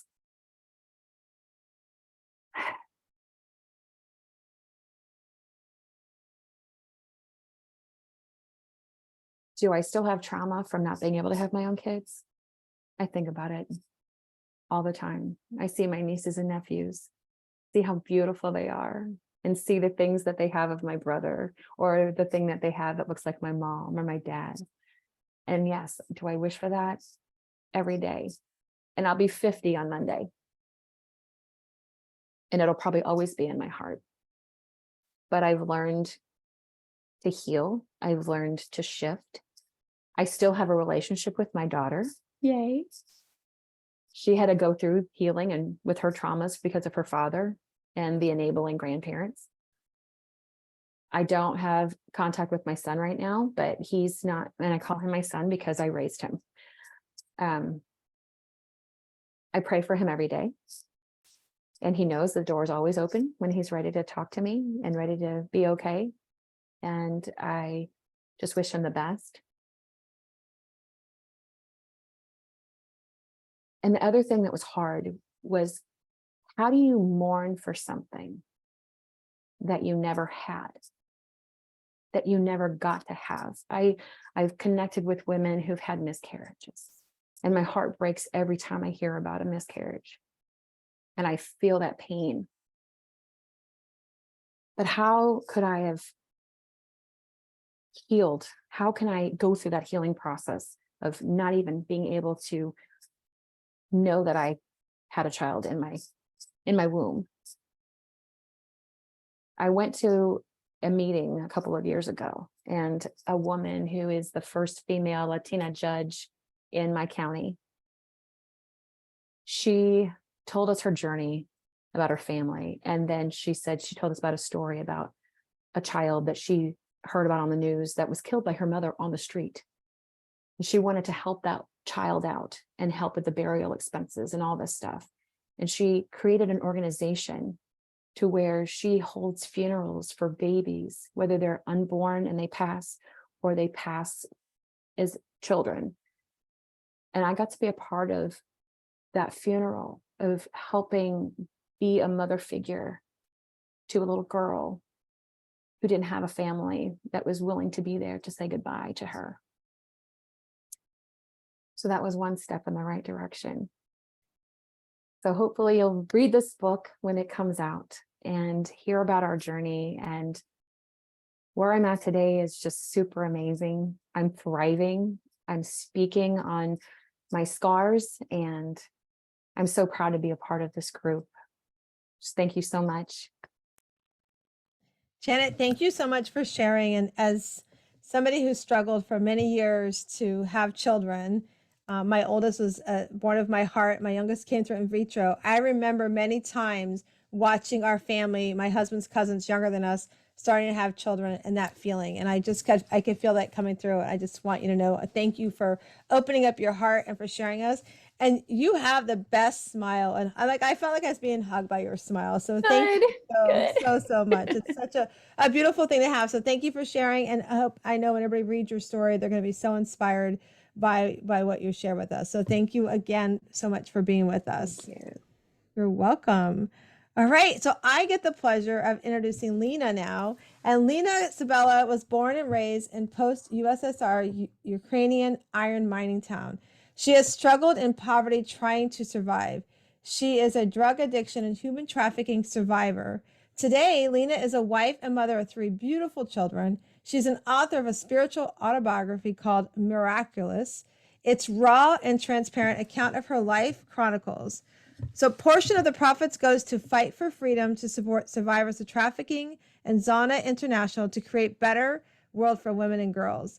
Lena Cabela is a social justice advocate, professional public speaker, and host of Love and Amped Beloved podcast. Currently working on Christian leadership coaching certification with Western Ontario District PA of California. And through her brand, Lena is sharing the good news of God's love and creating awareness about the reality of human trafficking. She wants to move people with encouragement, inspiration, and motivation to offer hope that there is a chance to have love, joy, peace, and wholeness again after trauma. Her purpose is to demonstrate God's heart, and by empowering women through coaching and mentoring to become confident, assertive, and transformational individuals. Welcome so much. We're so excited to have you, Lena. Thank you so much for having me. And honestly, listening to the stories, I'm so grateful to Michelle for inviting me. I'm so grateful being part of this amazing collaboration. And these women are fantastic. So I'm so just amazed by the stories and so grateful for opportunity to share mine as well.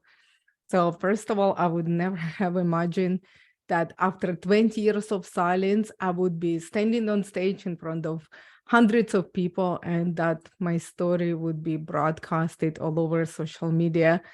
Because in the past, I was afraid of judgment and rejection. And I thought it was a story of guilt, shame, and condemnation. But now I know it's God's story of salvation, of overcoming adversity and thriving after trauma. So I was born and raised in Ukraine, and my parents struggled in their marriage. They became alcoholics and lost well-paid jobs. At our home, government turned off the electricity and hot water for outstanding bills. I was hungry all the time. I was literally starving. Our home was infested with black mold, cockroaches, and mice, and we really struggled in poverty trying to survive. I was raised in a home full of strangers who brought booze and drugs, with parents who did nothing to protect me. So I became an easy target for those guys. I was drugged and raped in the basement of my apartment numerous times. When I thought things couldn't get any worse, 1 month before my 15th birthday, I woke up with a severe abdominal pain. Scared and confused only to realize that I was in labor. I didn't know I was pregnant. I didn't know who her father was. My baby girl died 3 months later from health complications, and I buried her when I was 15 years old. I carried her casket to the cemetery in my arms, and for the next 20 years, that image has plagued my soul and my mind, and I started suffering with depression and anxiety and panic attacks. And I used the alcohol and drugs to medicate my pain. Later on, I turned to heroin because it was better to be high than feeling worthless, hopeless, abandoned, and broken. So broken. As the years went by, I saw people dying around me or who went to jail. Desperate and in despair, I knew that if anything was to change in my life, I needed to change. But guess what? There is no hopes and dreams for people like me. And then one day, oh my goodness, guys, I met this lady. She looked like a celebrity. She brought me to her house and offered me fancy coffee and sweets.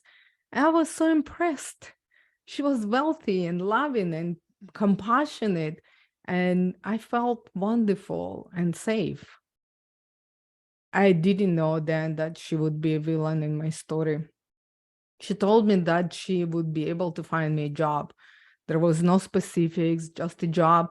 So honestly, without much thought, I accepted, eager to escape. Then her team went to work. Still on heavy drugs, I really vaguely remember an airport, and how I got through customs, I'll never know.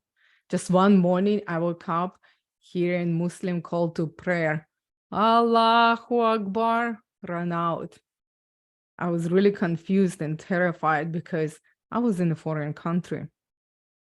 I finally got it, that nice, rich-looking lady sold me into human trafficking. I find out that I was in Cairo, Egypt. Then as any addict, I started to think where my next dose was going to come from, because I was already nauseous and needed soon. And of course, the fear and panic cut into my core because I knew it. There wasn't going to be a next dose. So I was really sick for a very long time, but I remained allured by my new surroundings because everything was so different. And once my symptoms got a little bit more manageable, I was able to tour the city a little bit more. So we had 2 men that accompany us, 5 girls acting as our guide. And honestly, guys, everything was amazing and more than I ever thought was possible for me, because they took us to this beautiful city where every building was painted white. And honestly, I had never seen anything so exotic in my life. And I watched the sunset over the Red Sea. I was mesmerized by the red and orange hues splashed across the vast canvas of sky and sea. I was so thankful in my heart that I was given this chance to witness such a beauty. The next morning, our room was raided by the police, and we were taken to the station to be questioned. They took our passports, our fingerprints, and wrote down everything we said. They repeated over and over, "Why are you here?" implying that we were trafficked. We had been given our script, so we stuck to it out of fear. Finally, they let us go, and in few hours, we were on the road again, headed to another mysterious destination. We drove for hours off-road through the sand dunes. Finally, we arrived and saw the tent in the middle of nowhere. Our guide left us with 2 huge, terrifying Middle Eastern men who did not treat us well. At night, hungry and tired, they forced us to walk through dark, cold desert, and we were waiting patiently. Honestly, guys, I could see soldiers on the border tower. I could hear them speak. That's how close we were. Fear and an uneasy feeling settles upon us. And it was very cold. It was really, really cold. The temperature drops in the desert at night very fast. So we were forced to crawl under the barbed wire, crossing the border. Few years later, the Egypt-Israel border would be equipped with the cameras and motion detectors. A pity it wasn't available when we were crossing. Surely we would have been caught or wouldn't even have attempted, because crossing the border illegally was so dangerous. But we were off schedule because of the earlier police intervention. So honestly, there was no one to receive us. So they actually make us crawl back. And the next day, those men order us in the bed of the truck, and they threw huge, heavy spare tires on top of us, and then they cover us with tarp. So we were trying to cross the border again. We were paralyzed with fear and remained silent. Through the crack, I saw machine guns and soldiers. It was another border patrol checkpoint. But we were clear to proceed and drove for a while until we were met by other men. We were hurried out of the truck. We ran across and under the fence. We ran again and again. And this time, Jeep was waiting for us on another side. It was honestly unreal. I thought I was part of some movie trailer. And then once in Israel, we were separated and sold into different brothels. So I was bought by family business and learned that it's very important what brothel you end up in.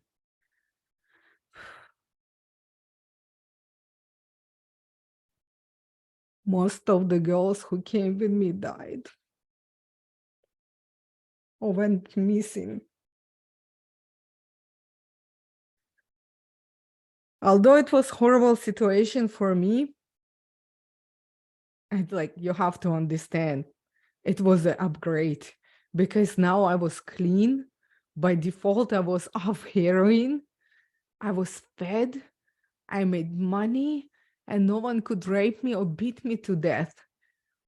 All my basic needs were met. And on top of it, in the brothel, one of my bodyguards shared the good news of God's love with me. Such a blessing, right? In the middle of the brothel, my bodyguard was talking about God's love. And when my grandfather had a heart attack, we went to Jerusalem to pray at the Wailing Wall. The closer we inched toward the wall, my mind went to darker and darker places of my soul. Who was I to approach this holy ground? I wasn't worthy of this audience. All my dark deeds like literally flashed before my eyes, and I was overcome and overwhelmed with a deep sense of shame. People like me don't deserve mercy. But God did hear me and miraculously healed my grandpa, saving his life. In most cases, you never leave this kind of situation alive unless you have been rescued. Again, by the grace of God, almost 2 years later, they set me free and I was allowed to go home. I thought I will build a new life in Ukraine, but other bodyguard who was like a brother to me cheated me out of all of my possessions by lying, and he just stole everything that I accumulated for that time. And my trustworthy aunt stole and spent all my money. I was literally devastated by this betrayal because they knew everything. I trusted them. I turned to what was familiar, and I became the right hand of #1 drug dealer in my city. I had an unlimited amount of drugs, money, and influence. I was trying to get worth and value, but it wasn't enough and it wasn't safe. I had to get away, or I'll be dead of overdose, or possibly end up in jail, or even being murdered. I didn't know what to do, so I sold myself again into sex trade. Why wouldn't I? That's all I knew. But this time I was trafficked in Canada and ended up on drugs and alcohol again. But here in Canada, I had an opportunity to start a new life, and I took it. Somebody one time told me that I have rights. I was over 20 years old and I was asking, what rights are you talking about? Human rights? What? I have human rights? I took a chance and I escaped sex slavery. And I live in shelter and I learn English from level 0. And honestly, guys, road to healing is long and hard, but I am worth it. In 2011 at Alpha Course, I gave my life to Christ and I received grace and forgiveness. And I want to tell you that as well. You are never alone. You are so loved. You are significant and your life is valuable. So today I'm wife and a mother of 3 beautiful children. And I'm an author of spiritual autobiography called Miraculous, My Journey from Hell to Heaven. I'm drug addiction and human trafficking survivor. I'm social justice advocate, public speaker, and host of Love and Beloved podcast. And I'm sharing the good news of God's love and creating awareness about reality of human trafficking. I little bit gonna repeat what's been said in my bio, and honestly, guys, just I want you to see the thriving portion of me. And honestly, it took me 20 years. So please, please, wherever you are, do not compare yourself to anyone. Your road for healing, it's your own. And do not apologize and do not put the due date on your healing. As long as it's constructive, just persevere, just don't give up. So I published my autobiography, and again, portion of the profits go to Fight for Freedom to support survivor of human trafficking, and Zonta International, that I'm partnered up with these two amazing organizations, and Zonta International creating better world for women and girls. So I'm currently working to get my Christian Leadership Life Coaching certification, because my purpose is to demonstrate God's heart by empowering women through coaching and mentoring to become an assertive, self-aware, and confident individuals.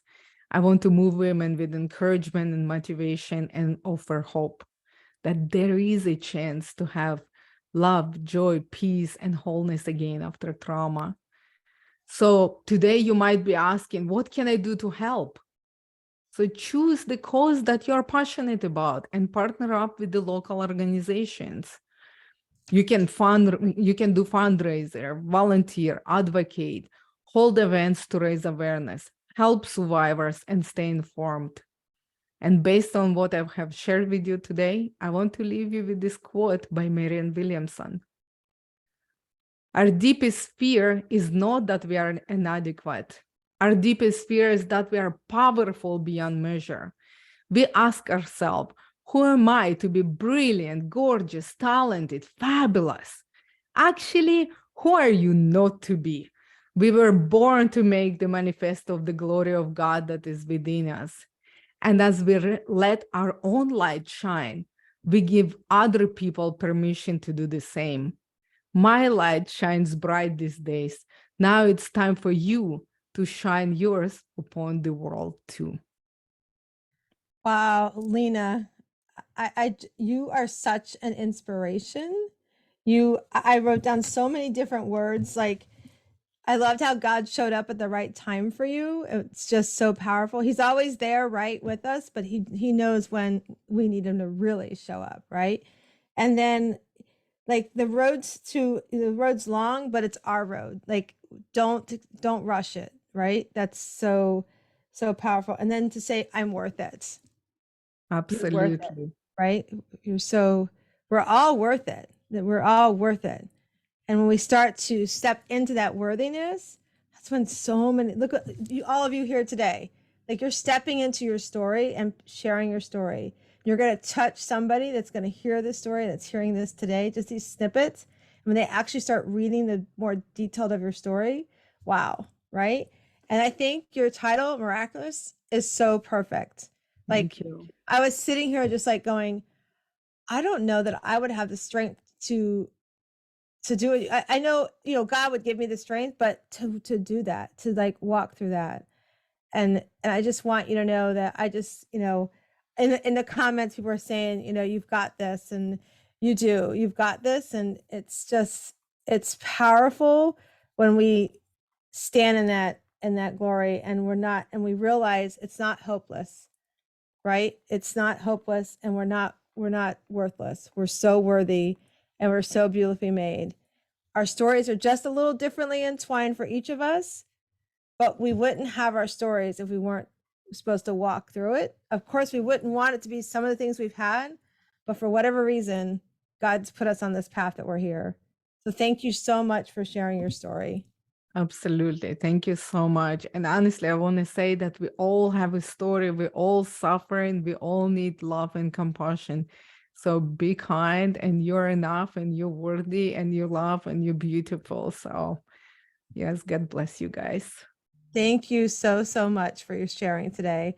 Wow, you guys. So next, we're going to introduce our amazing Morgan. And Morgan, I'm so excited to have you on. Morgan Gwynn is 18 years old. She graduated early and is working hard in the restaurant industry in hopes of owning her own restaurant in the future. That is so cool. She's an artist, a photographer, and a writer. Her hopes are to share her story with all of you in order to bring awareness to sexual assault for men, women, and teens who have gone through a nonviolent assault through guilt trip, love, etc. So Morgan, welcome so much to the summit. So excited to have you today. Thank you. If I'm being 100% honest, a little nervous. Talking in front of everybody. So we got you. But I want to thank Michelle, first of all, for letting me do this and being a part of the book and having my own chapter. So yes, I'm 18. When I was 16, I had moved from my old house a few minutes away. I was dating a guy at the time. Before I started dating him, I was known as the bigger girl, the fat girl, always made fun of for it. So when I started losing my weight, I started talking to guys. And I had met my ex, and things were fine at first. And then he slowly became pushy and rude. And it got to the point where I was crying over everything he did at least once a day. And then one night, my best friend and I were drinking with the two of them, and they had told us, well, hey, since you always watch over us while we're drinking, how about you guys drink this time and we watch over you? So we were like, okay, so we started drinking. I had overheard my ex and her ex now talking about wanting to do things sexually. I told him I didn't want to do anything the rest of the night and that I just was not in the mood, was not in the headspace. I didn't want to do anything. His friend had looked me in the face and said that I need to stop sex depriving him and just do it anyways. So that night I told him, seriously, I don't want to do anything. And he kept pressuring and pressuring and pressuring. And so I just let it happen. I grew up in a family where my parents were super loving towards each other.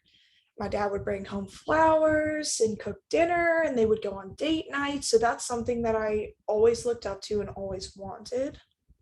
And I had not known otherwise just because of the fact that I've never been in a relationship. I've never talked to a guy. I've never gotten this attention before. So I believe that sex and other things like that were what made them love you, what made them give you that attention and that affection. And so I would give him attention, affection, buy him things, constantly there for him, constantly showing up. And I had got him concert tickets for his birthday. And that night, he assaulted me.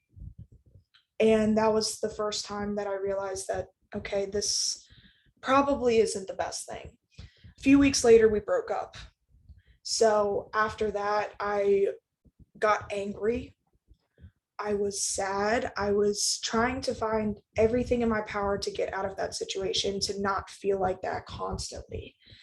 And that year, throughout that full year, I was assaulted 5 different times by 5 different men.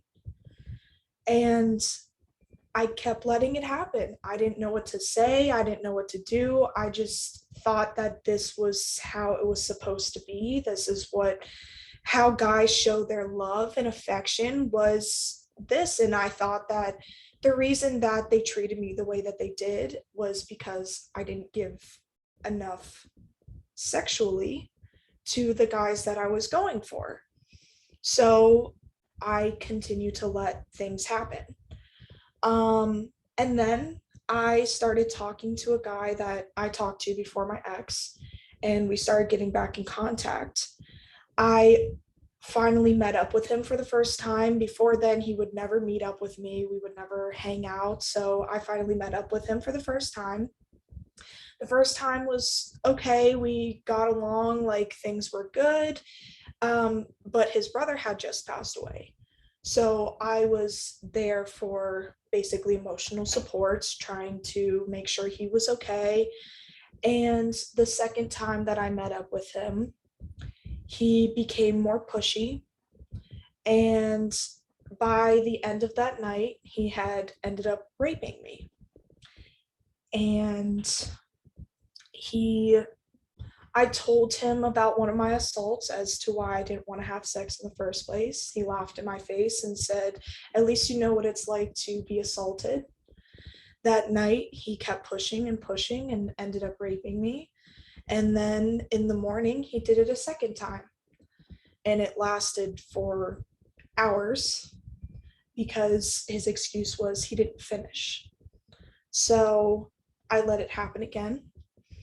And after that, I realized that me acting out in the way that I was acting towards my family and my friends just to get the love and attention that I wanted originally, I was looking for it in the wrong spots.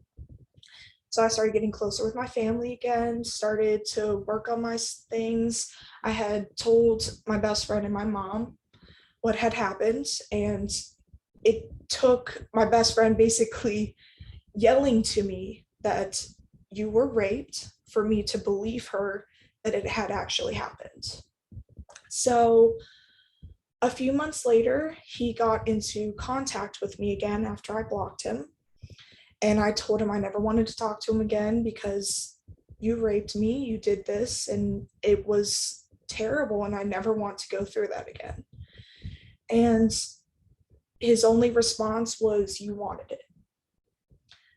So I unadded him again. I stopped talking to him, and my mom said, "Hey, why don't we go and press charges?" So we went to the first police station, and they told me, "Well, you have to go to where it was." And my boyfriend, who I have now, is the most loving and supportive person ever, went with me. So me, my mom, and my boyfriend went to the first police station. They told us to go to where it happened. So we went to that police station. They told us to go somewhere else. We spent like 2 hours driving around trying to find a place to even talk and start the process. So we finally found a place. I sat down and I had an interview, and I had to talk through every detail, which was hard enough. And then they had called me in a little bit later to do a taped interview, and I had to go through the details a second time. And they had told me I wasn't supposed to even go through the details the first time. And so I had to go through every detail a second time with them. And a few months later, I had waited almost a year to hear back from them. And they told me that I didn't have enough evidence of proof of force. And I said, well, I kind of figured just because I waited so long, I didn't have that physical evidence. And they said, well, no, we can do the case based off of your word. But since you got your clothes back eventually, since you stayed the night, and since you didn't leave until the next day, there's no proof of force. So I had just kind of sat there, and I tried so hard, like, not to cry. And as soon as we got into the car, I just broke down. And if I'm being honest, to this day, it's still very hard for me to admit that it wasn't my fault. Because when you hear about the word rape, when you hear about assault, you hear it was violent, it was somebody that you didn't know, or maybe it was somebody you did know, but it was this violent thing where they hurt you and they physically left bruises on you. And it was this huge thing that was so violent that when it happened to me, and not once, but multiple times, I didn't realize that it was not my fault. I saw it as, well, maybe I did something to provoke it. Maybe it was because I provoked it and then said no. So I blamed myself. And to this day, it's still very hard for me not to blame myself. And even after the case, it was very hard for me to accept it. But it was also a little bit of a relief because it meant that I didn't have to prepare myself to see him in person. And the main reason why I didn't want to see him in person was because for me, it felt like if the case went through, I was ruining his life. For me, it was he just lost his brother. Now I'm ruining his life, and he already doesn't have parents. He doesn't have the best home life. He just lost his best friend. And it felt like I was contributing to terrible things that were going on with his life. So it was very hard for me to admit it. Since then, I graduated early. I focused on school. I stayed out of relationships for a while to start working on things. I started going to therapy, and I've been going to therapy. So I've been trying to heal with that stuff. We're doing trauma therapy and everything like that. It's very hard for me to be very intimate with my boyfriend because I can't handle it. There's times where I don't even want him hugging me. And there's times where I just don't want him touching me in general because it freaks me out. I still haven't figured it out. I'm still healing and still in that process of healing, and I'm still working on things.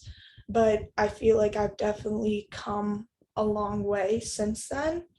I feel more connected with him. I don't feel like I have to say yes. He's taught me to say no because he'll yell at me if I am even the slightest bit hesitant. But I've learned to say no and stick up for myself. And I follow one simple thing that I promised myself. And that is to, if it causes harm to my body, then it's not okay. And I won't sacrifice the pain of my body for another's pleasure. And that is something that I follow to now, even through this healing process, even through trying to convince myself that it wasn't me. It's something that I follow and try to remember because it's the only way that I can remind myself that it wasn't my fault and that it was them. And I have so much more that I can do and so much more love that I can have for myself. So.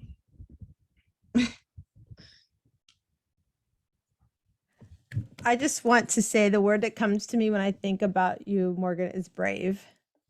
Like, so young and coming in here and sharing your story, that's bravery. And I am so proud. I don't have a daughter, but if I had a daughter, I would want her to be as brave as you are, because you are amazing. And you know, those things you talk about that trigger you, as somebody who today I'm 50 years old, and as a child I was raped by a babysitter.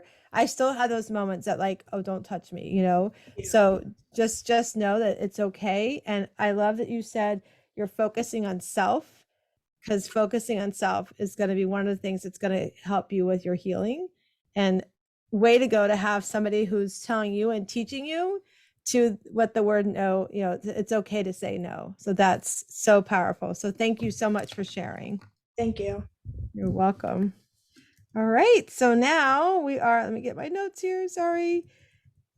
We are going to our next speaker, which is Elise Howard. And Elise was born in Denton, Maryland, now living in St. Petersburg, Florida, my backyard, has been practicing health and wellness for 12 years. She's a licensed massage therapist, a medical massage practitioner, certified pain practitioner, personal trainer with over 47,000 hours of hands-on experience. Boy, some people have gotten some great massages from you. She opened Massage Nerd Integrative Health in St. Pete, Florida in 2019. And that has had so much success in helping patients with balancing their bodies in ways that have canceled over 25 surgeries, you guys.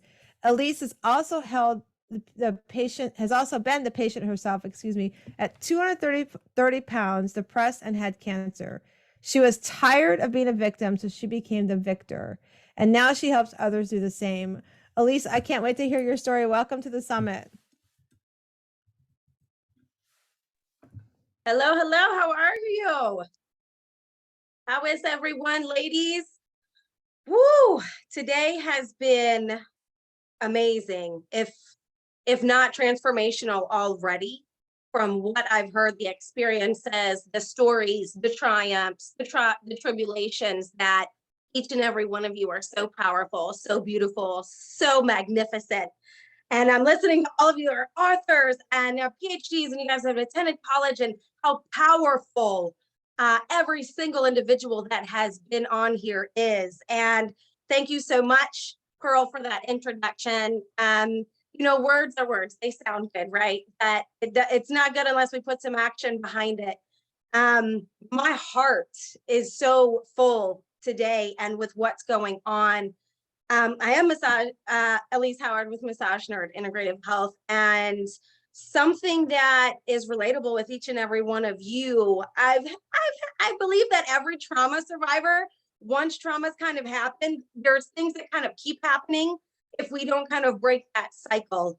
And there was a woman that came on earlier and spoke, Sue, about her childhood, and mine began in childhood. I was 3 years old. My stepfather raped me from 3 to 5. And it was never spoken of. My mother found us, and it was midnight. We were in Greenwood, Delaware at the time. And it was something we never spoke of ever since it happened. And I lost my mother to cancer 12 years ago. It'll be 13 years next January.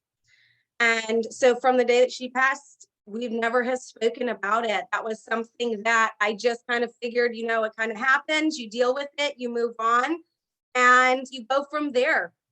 And I had never correlated how it all related with health issues. If you notice that Pearl said my weight was 230 pounds at one time. And obviously, when you've had your innocence taken from you at such a young age, you then become and start to have coping mechanisms and habits of bad habits that are trying to fill a void that was taken away from you at a young age. So I was an eater. I liked sugar. I liked eating. It was something, it wasn't a bowl of cereal. It was a box of cereal. And through life, I ended up being 150 pounds by the age of 9, had bulging discs, body restrictions, and just really went through life not liking myself, not in love with Elise, not in love with who I was, painful, and always looking for a way to get weight off, but never understood how the body really worked. And my mother was a phenomenal mother, but she also had experienced traumas in her life where she lost her mother and father at 1 and 2. So she really wasn't raised with parents herself. So to have that mother and father love, compassion, integral parts of being built as a human being, I had none of that. I had everything stripped of me from 3 to 5. There were no actual teachings in life that we go through and grow into from our parents and from our family structures. I had none of that. So going on through life, I didn't grow up the same as everybody else. I had a lot of learning disabilities. I couldn't focus, I couldn't think, I couldn't read straight. And when people see me now, they're like, oh my God, there's no way that you had learning disabilities. And I was like, no, I was the special kid in class that needed, had to go and take breaks, and they gave us candy, right? Because we had speech classes and reading classes and empowerment ways. And I had no idea that my traumas were restricting me from my learning.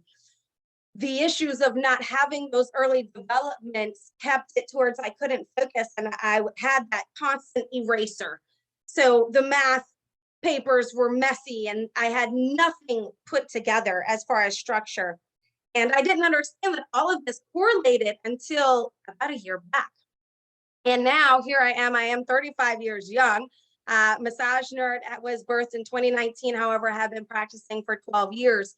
And there has been other traumas related to rapes and domestic abuse within those times, as there's correlations. However, now I can say I'm in a healthy relationship of 10 years, that a lot of healing has happened, a lot of understanding that I am worthy and I am worth of love, instead of having the people pleasing and the codependency issues and the, oh, I'll do everything for you because I'm worth nothing, so I'll do everything for you.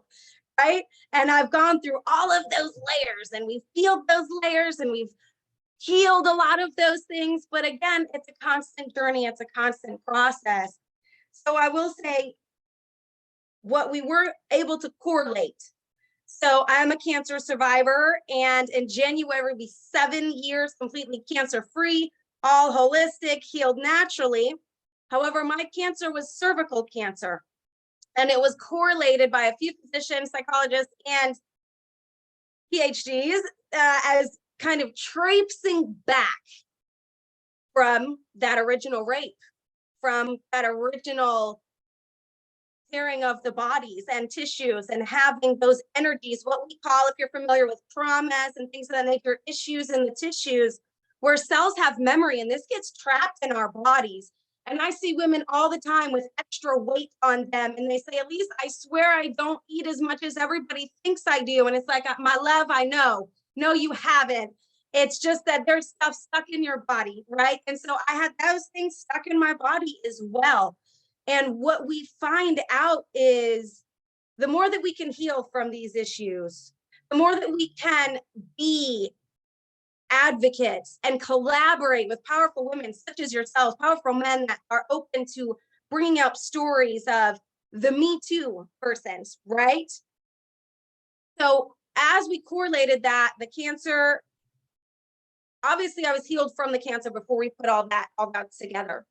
So now we have classes and Massage Nerd re-education classes of mind, body, spirit, how to help yourself get these issues out of your tissues, breathing exercises, meditation practices, neuro reprogramming, where we're getting into helping reduce those neurological stimuli that make us kind of trigger off and go back into that trauma state and back into that default mode of mind, where now we have that empowering notion of, okay, I am safe, I can handle this, and I can remove these issues in my tissues, right? Because all of you trauma survivors, we're warriors. You know, there's things all day, every day that come by. And when you have situations that we've been in, as every single one I've heard from you, you go back to that. It doesn't matter how much training, it doesn't matter how much healing that we've done. We still have those reverts. We still have that default mode that wants to come back.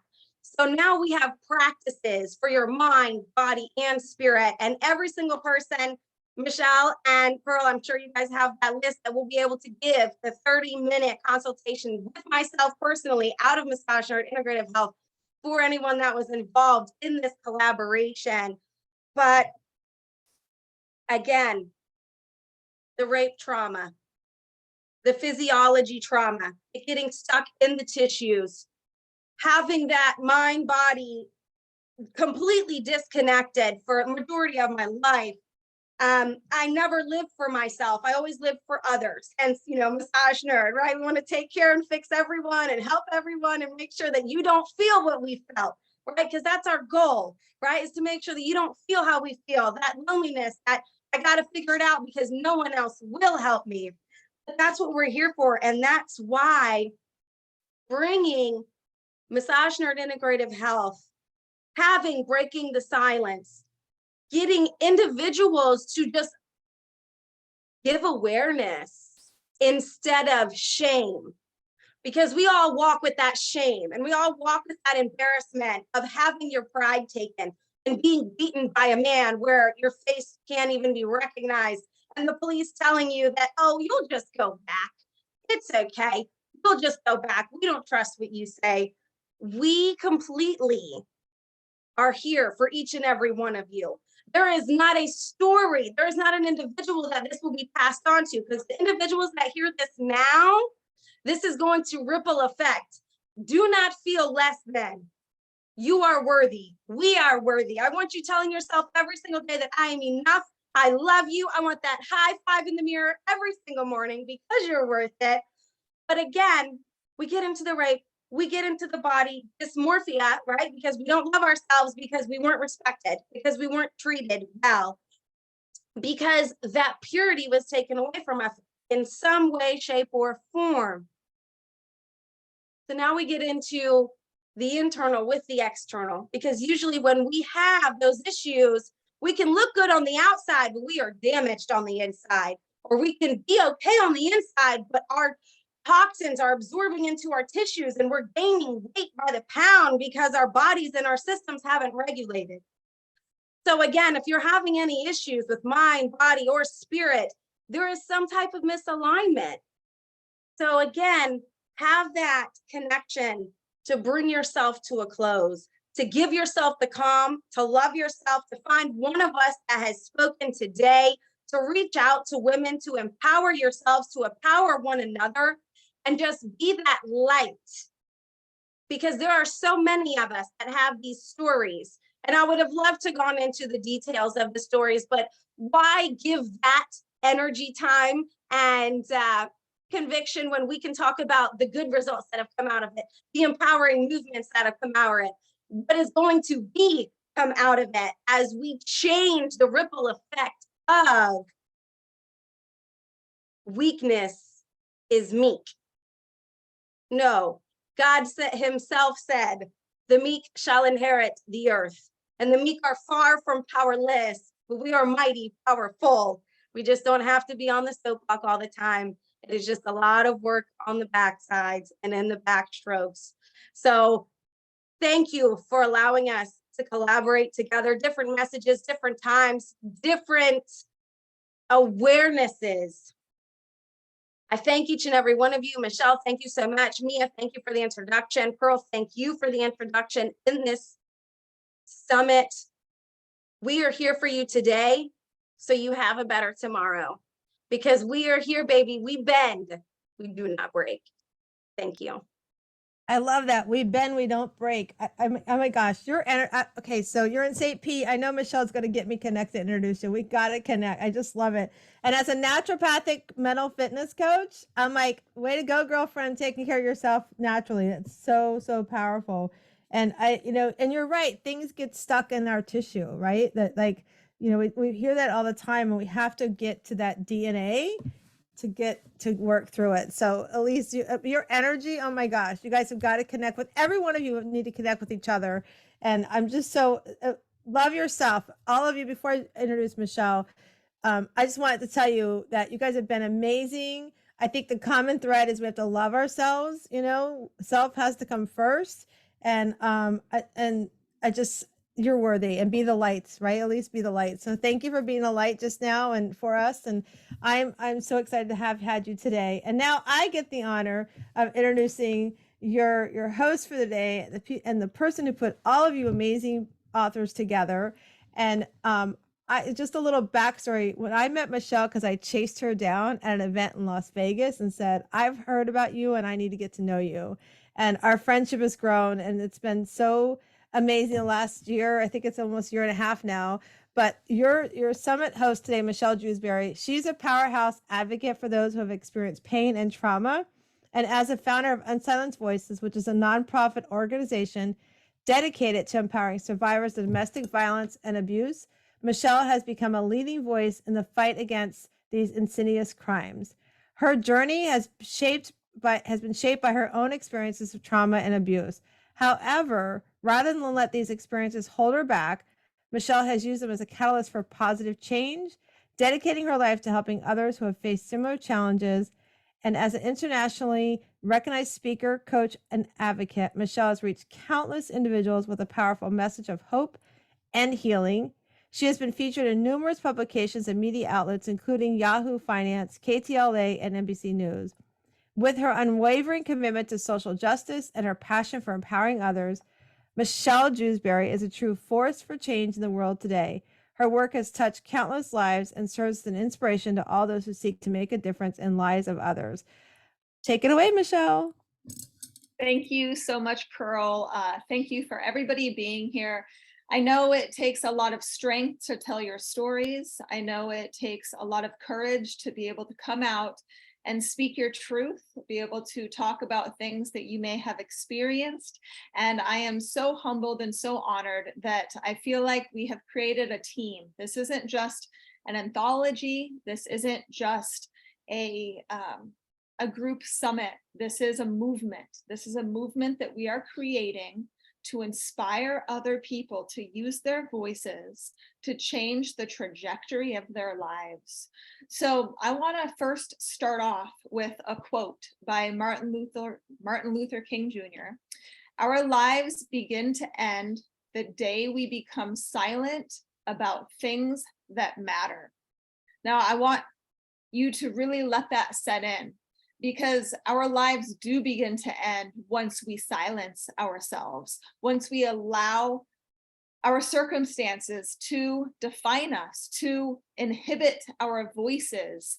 You know, it's been real interesting the past couple of months. There has been a lot of spiritual anguish happening in my life. And I think a lot of this has to do with me being able to present a platform to where it's not about me, but it's about all these other amazing speakers, all these other individuals that have conquered so much. And now they are unsilencing their voices. They are breaking the silence, and they are using their voices to make a difference. So I want to congratulate all of these amazing speakers. Super excited to be able to share this anthology and this stage with everyone. So I am going to talk about my story today. I also am going to be talking about tools. So 5 steps specifically to help people to overcome. Now, we've talked a lot about trauma. You've heard a lot of traumatic instances, traumatic stories from all these incredible speakers. Some of us have given you tools for success, tools to overcome. I am also going to be giving you tools, and I am also going to be talking about our legacy camp, which is starting next week, to help you be able to turn your story into a business, a mission, a movement, a nonprofit, or anything that speaks to you. Being able to use your voice, you can actually monetize. I teach a lot, you have to feel in order to heal. Well, once you start feeling through this pain, you can actually use your voice to then create a significant lifestyle for yourself and for the lives of other people around you. It's incredibly hopeful, incredibly inspiring that I get to witness former clients be able to transform their trauma into triumph.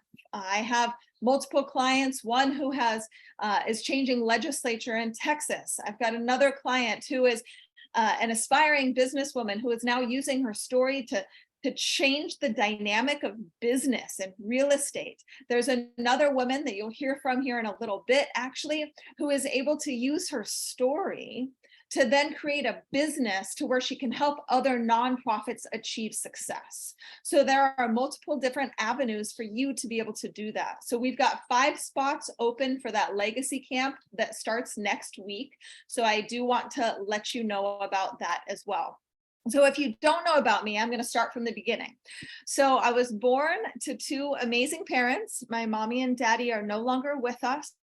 I hear them, I feel them on a daily basis. My mama always says, "Go girl, go."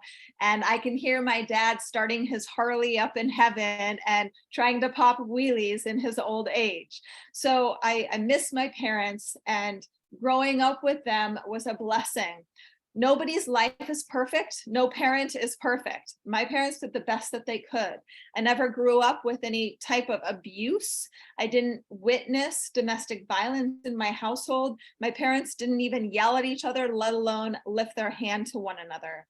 Growing up, I moved around a lot. I experienced bullying in school. I experienced having to make friends and unmake friends and remake friends because we would relocate to different schools every year, every 2 or every 3 years. So growing up, life wasn't consistent.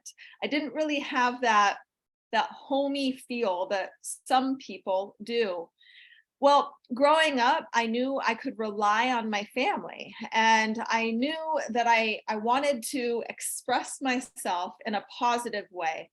So I first made sure that I would excel in school. So I was in National Honor Society, I was a varsity cheerleader, I was doing all of this external things. I was doing all of these external things and exploring in all these A-list or varsity or hard achieving classes so that I could prove myself. And I don't talk about this a lot. However, growing up, moving so much, having to change schools and being bullied, I always felt like I had to prove my worth. And growing up, I learned in order to prove my worth, I had to excel and I also had to party. So I began to party at a very young age. I began experimentation with drugs and alcohol starting at 13 years old, and ended up finding Christ lying high on cocaine, lying on my back, looking at the ceiling fan later on in life. Well, growing up, I knew that I wanted to do something more. Despite the challenges with drug and alcohol addiction, I knew that I wanted to have a life outside of working in a restaurant industry. I wanted to have a life outside of a 9-to-5 job. And lo and behold, I actually hate 9-to-5 jobs. I don't like waking up at 6 o'clock in the morning. I've tried that many times. I don't know if you are here with me. If that resonates, you can put a 1 in the chat. However, my claim to fame was to move to Hollywood, California and pursue an acting career when I was 20 years old. So that's what I did. I packed my car and I drove my happy little butt down to Hollywood, California to pursue my acting career. And things were going well. I was starring in plays and independent films. Like I said, I ended up finding Christ, where I was able to communicate with him, and I still feel that I am able to communicate him in a way that maybe some others don't or can't. I resonate very much with yelling at God. I don't remember who said that, but one of the speakers early on said that they used to fight and argue with God. Well, that was me. I used to argue with God and believe that he heard me, and I still do to this day. Well, I was on my way to stardom. I thought I was starring in plays and films, and my claim to fame is a Papa Murphy's commercial. So I thought that everything was all hunky-dory and I was all of a sudden going to be a movie star overnight. I was very naive. However, I loved the idea of portraying strong characters in front of the camera. And then this blonde-haired, blue-eyed boy swept me off my feet. We'll call him Paul. He took me to sporting events. He took me to concerts. He took me in chartered airplanes, something that I have never experienced growing up. See, I'm from a middle-class family. He was showing me an upper-class lifestyle. And I so wanted that. I loved the lifestyle. I also loved him. I loved what he stood for. I loved the ideas that he spoke about. And then lo and behold, about 4 months into that relationship, he had pushed me so hard against a wall that my head went through it. And see, I didn't realize that this was the beginning stages of domestic violence. I had no idea because I never experienced it. See, you don't know what you don't know. And many people ask, well, how have you been brought up like that? How were you able to survive? I know when Lena talked, there was a lot of people saying, how did you overcome all of this? And many of the speakers here, it's shocking. However, they didn't know a different life. They had to survive.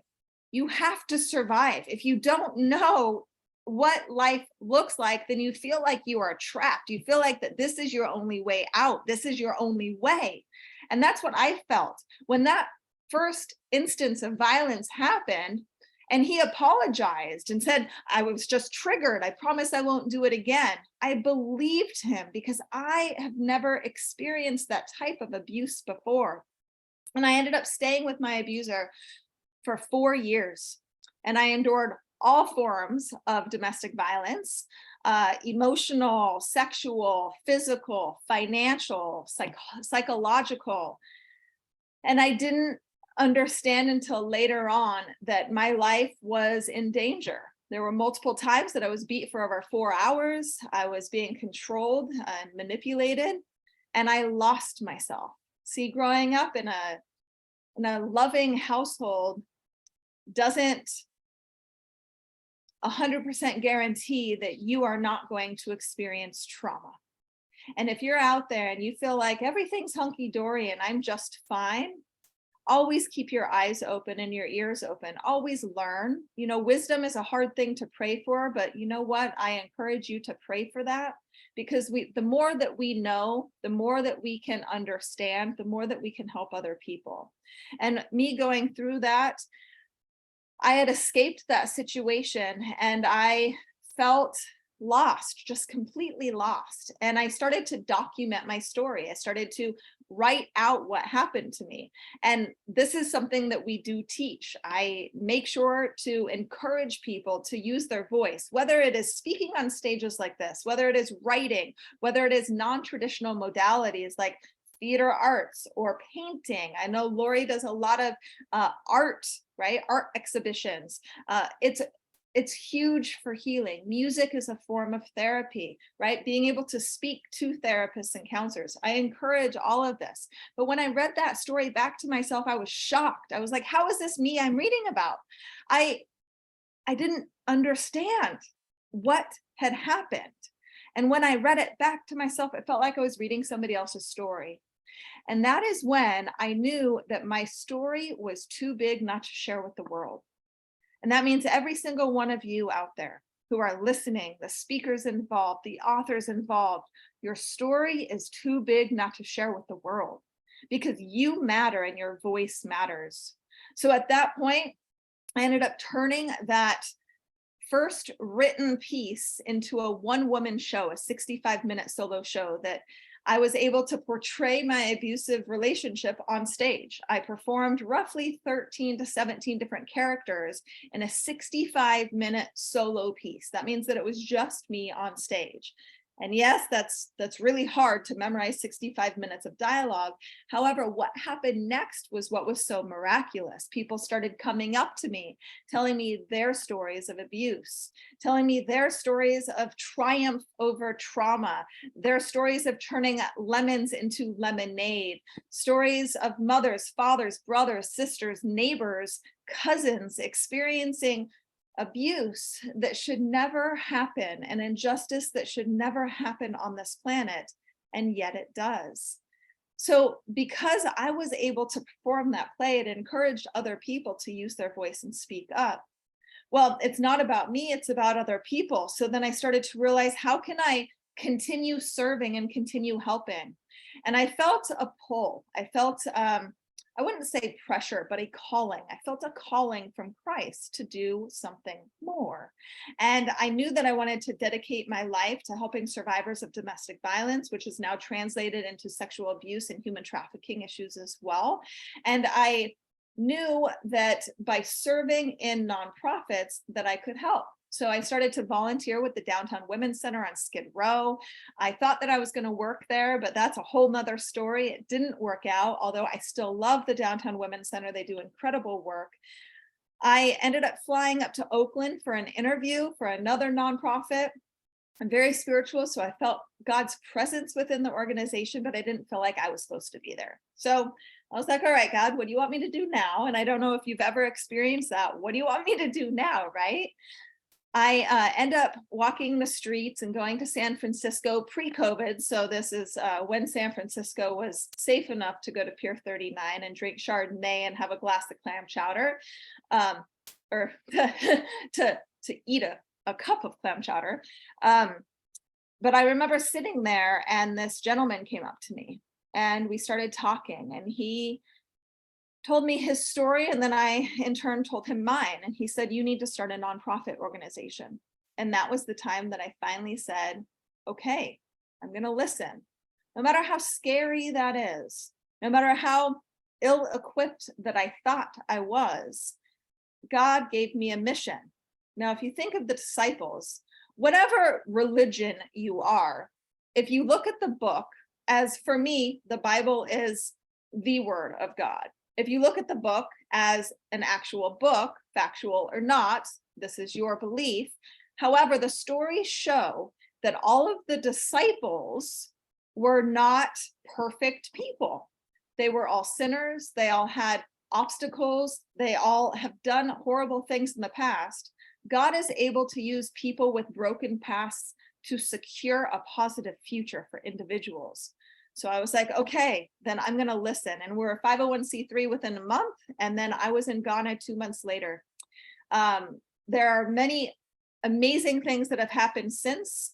I published my first book in 2019 called But I Love Him. I have been a part of now 6 books. We are publishing this anthology, which will be in December. I'm publishing my full-length second book in December as well, called Your Ultimate Breakthrough. I started this nonprofit, Unsilenced Voices, that has been able to impact thousands of individuals. We're a 6-figure nonprofit. We have worked in Ghana and Sierra Leone and Rwanda and the US. And last year we were able to gift over $33,000 to US survivors escaping human trafficking, sexual abuse, and domestic violence issues. Our focus right now, of course, is our Sponsor a Survivor program. You can find info at sponsораsurvivor.org. That is only $3.33 a day to sponsor a survivor in Sierra Leone.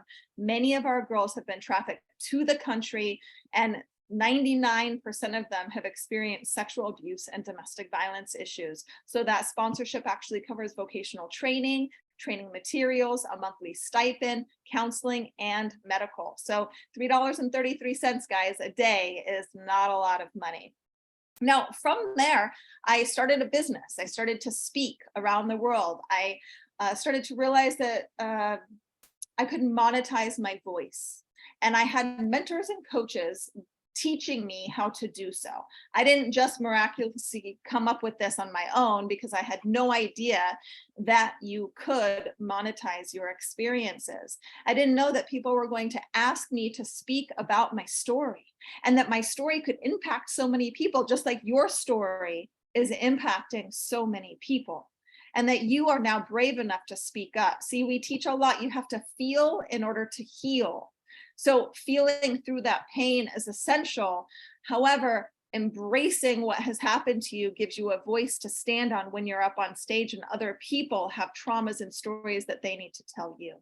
So it's been an incredible journey. I was able to speak in front of the Capitol last year, 2 years ago, and it was just, it's been a rush. And now I get to be a part of this incredible group of individuals making a difference around the world on this Breaking the Silence Summit and anthology that we have just launched.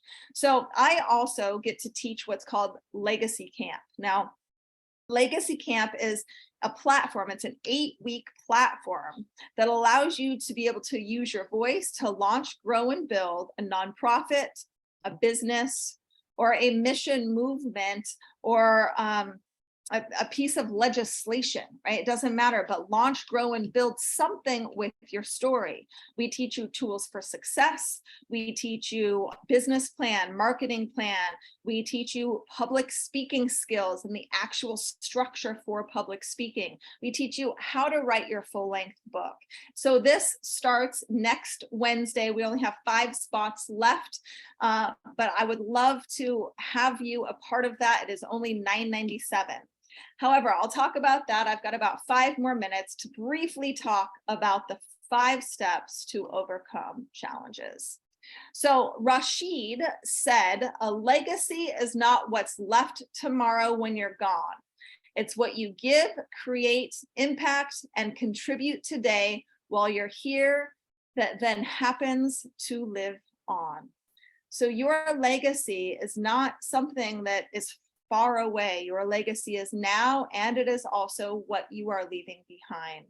So in order to create a lasting legacy, in order to create something that you can leave behind, that you can live today, There are 5 essential steps to be able to overcome your own pain and trauma so that you can help teach other people. So that first step, recognize. You first have to recognize what it is that you've gone through. I remember when I first went through my abusive situation, I had a hard time recognizing what it was that I was going through. Hence why I stayed with my abuser for 4 years and had to sue him, and really was able to take my power back later on. But it was really difficult for me to recognize, to understand what it was that I was facing, because like I said earlier, you don't know what you don't know. After you recognize, then it's time to start shifting. Now, this is all internal work, right? So the first part is thoughts, right? What you think about, you bring about. Your thoughts are incredibly powerful. Your thoughts will express themselves through your emotions. Your thoughts will express themselves through your actions and what it is and how you portray yourself in the world. Thoughts matter. So how do you shift those thoughts? My encouragement to you is write on little Post-its, right? Positive affirmations, positive thoughts that you can think of. I am beautiful, I am powerful, I am enough. All of those, once you read them, then your thoughts start to shift, which then starts to shift the way that you feel, which is the third part to overcoming trauma, is your feelings. You have to feel in order to heal. You have to express yourself. You've got to be able to grab a pillow and scream in it. You've got to be able to go on a hike. Florida doesn't have mountains, so I've learned the water or a bike is awesome in Florida. But for mountainous areas like California, where I was to begin with, I would go on these long hikes and scream at God or meditate in my way. See, meditation doesn't have to be specific to sitting there quiet for 15 minutes and not moving. You can meditate in your own way, a way that heals you, right? So being able to express yourself so that you can start feeling better. So recognize thoughts, feelings. The next step is words, right? The words that you say. There is a verse in the Bible, and I don't recall what verse it is. So if you know, please put it in the chat. But your tongue has the power to kill or to uplift. Now, I know I am butchering that verse. However, it is so powerful. The words that you say about somebody else and the words that you say about yourself. See, we are our own worst critic. It is time for us to say uplifting things about ourselves so that we also can uplift other people. Hence why these powerful affirmations and words around us are incredibly important. And then, of course, the last step is actions. Taking action. So taking action for yourself, knowing what your why is, knowing that you are powerful, that you are absolutely amazing, that you can overcome, that you can move past your trauma so that you can help and teach other people. See, those action steps could include going to summits like this. It could be speaking your truth in an anthology. It could be going through a legacy camp so that you can learn the skill sets in order to monetize your personal experiences and help other people grow. I think that that is so important, taking action. See, because God cannot steer a parked car. Remember that. Just take one step forward so that he can steer you in the direction that you are meant to go. We teach you all of this in Legacy Camp, plus more. We only have 5 spots left. So if you are listening on Facebook or if you are listening on Zoom, you are more than welcome to contact me. It starts next week. It is $9.97. It is an 8-week course, so it's live, virtual, and we are able to teach you really how to monetize your speaking structure, your book, really how to monetize your business and coming up with a plan, a marketing plan, giving you tools for success, making sure that you have all you need to be even more successful. So you guys, I am just part of the way done with this summit.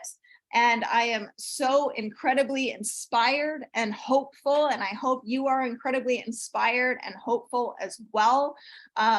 This has been an amazing ride so far. We will be doing a summer series. So if you are interested in that summer series, then make sure to contact me. We only have 40 spots. Now I know 40 spots sounds like a lot.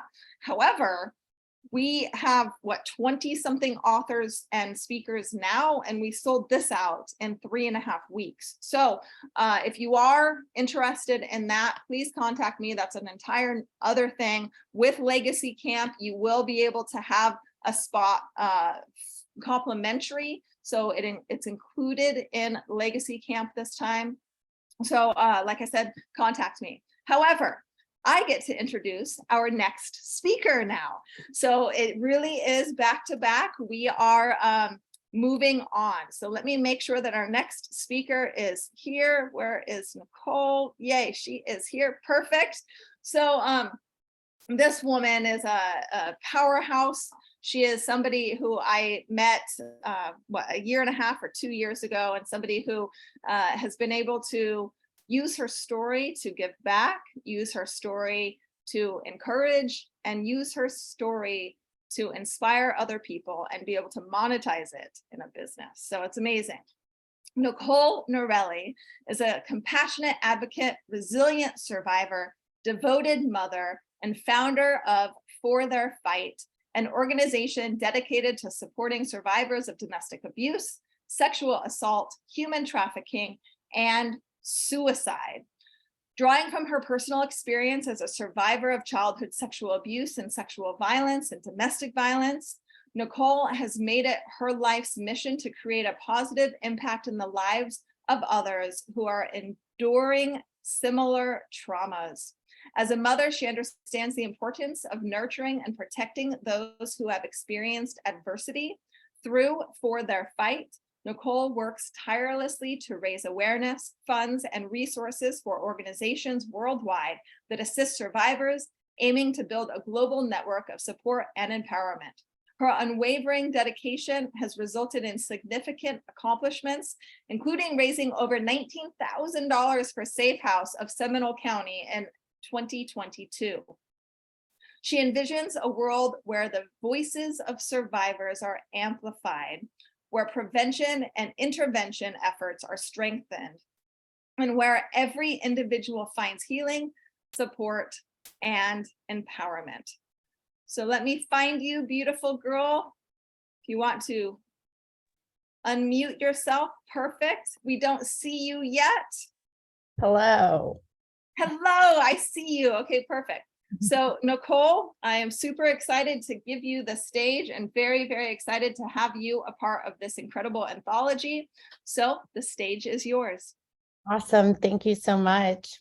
I wanted to first start off by thanking everyone for being here. Your stories have been remarkable. I'm pregnant right now, so everything's really emotional to me. So I've been sitting here with tissues beside me all day.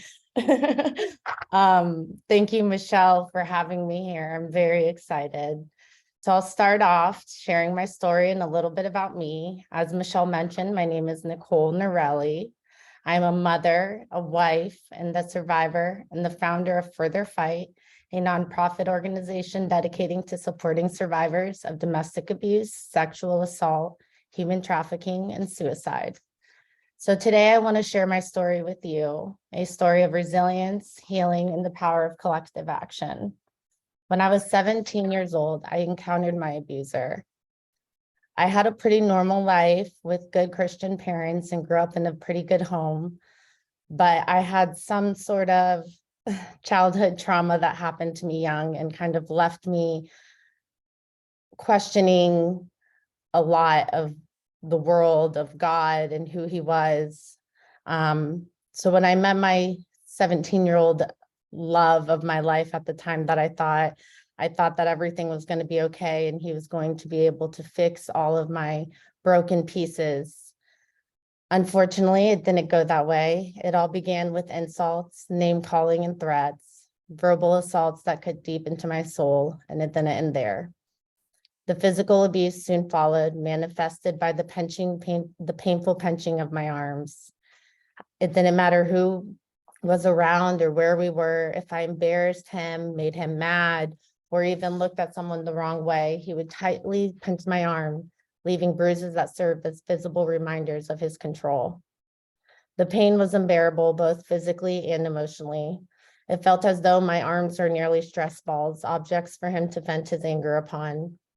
It didn't stop there. As we all know, most abusers have a very jealous and controlling side. His jealousy knew no bounds, becoming increasingly unmanageable. He began to isolate me, limiting my interactions with my parents, cutting off communication with friends, and slowly eroding the support network that I had that could have helped me escape. I became trapped in a world where he systematically took away my identity and molded it into something of his own creation. Sorry. In this relentless pursuit of control, he even invaded my digital realms of my life. Taking advantage of having me under his phone plan, he gained access to every call that came in and out.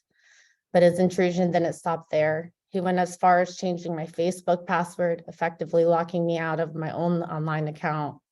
Instead, he created a joint account for the both of us, granting me only access when he allowed it. Any form of communication, even receiving a simple message, would trigger his anger, resulting in explosive fights that led for hours. And I never won. Every aspect of my life was monitored and manipulated and restricted. I honestly lost count of the times he left me beaten, bruised, and shattered. I remember his fists would strike my face and body, treating me like his own personal punching bag. The pain he caused was indescribable, both physically and emotionally. Every day, I lived in constant fear for my life. In those terrifying moments, I questioned if I'd ever escape his clutches and find a way to survive. The uncertainty of my future became an ever-present weight on my shoulders.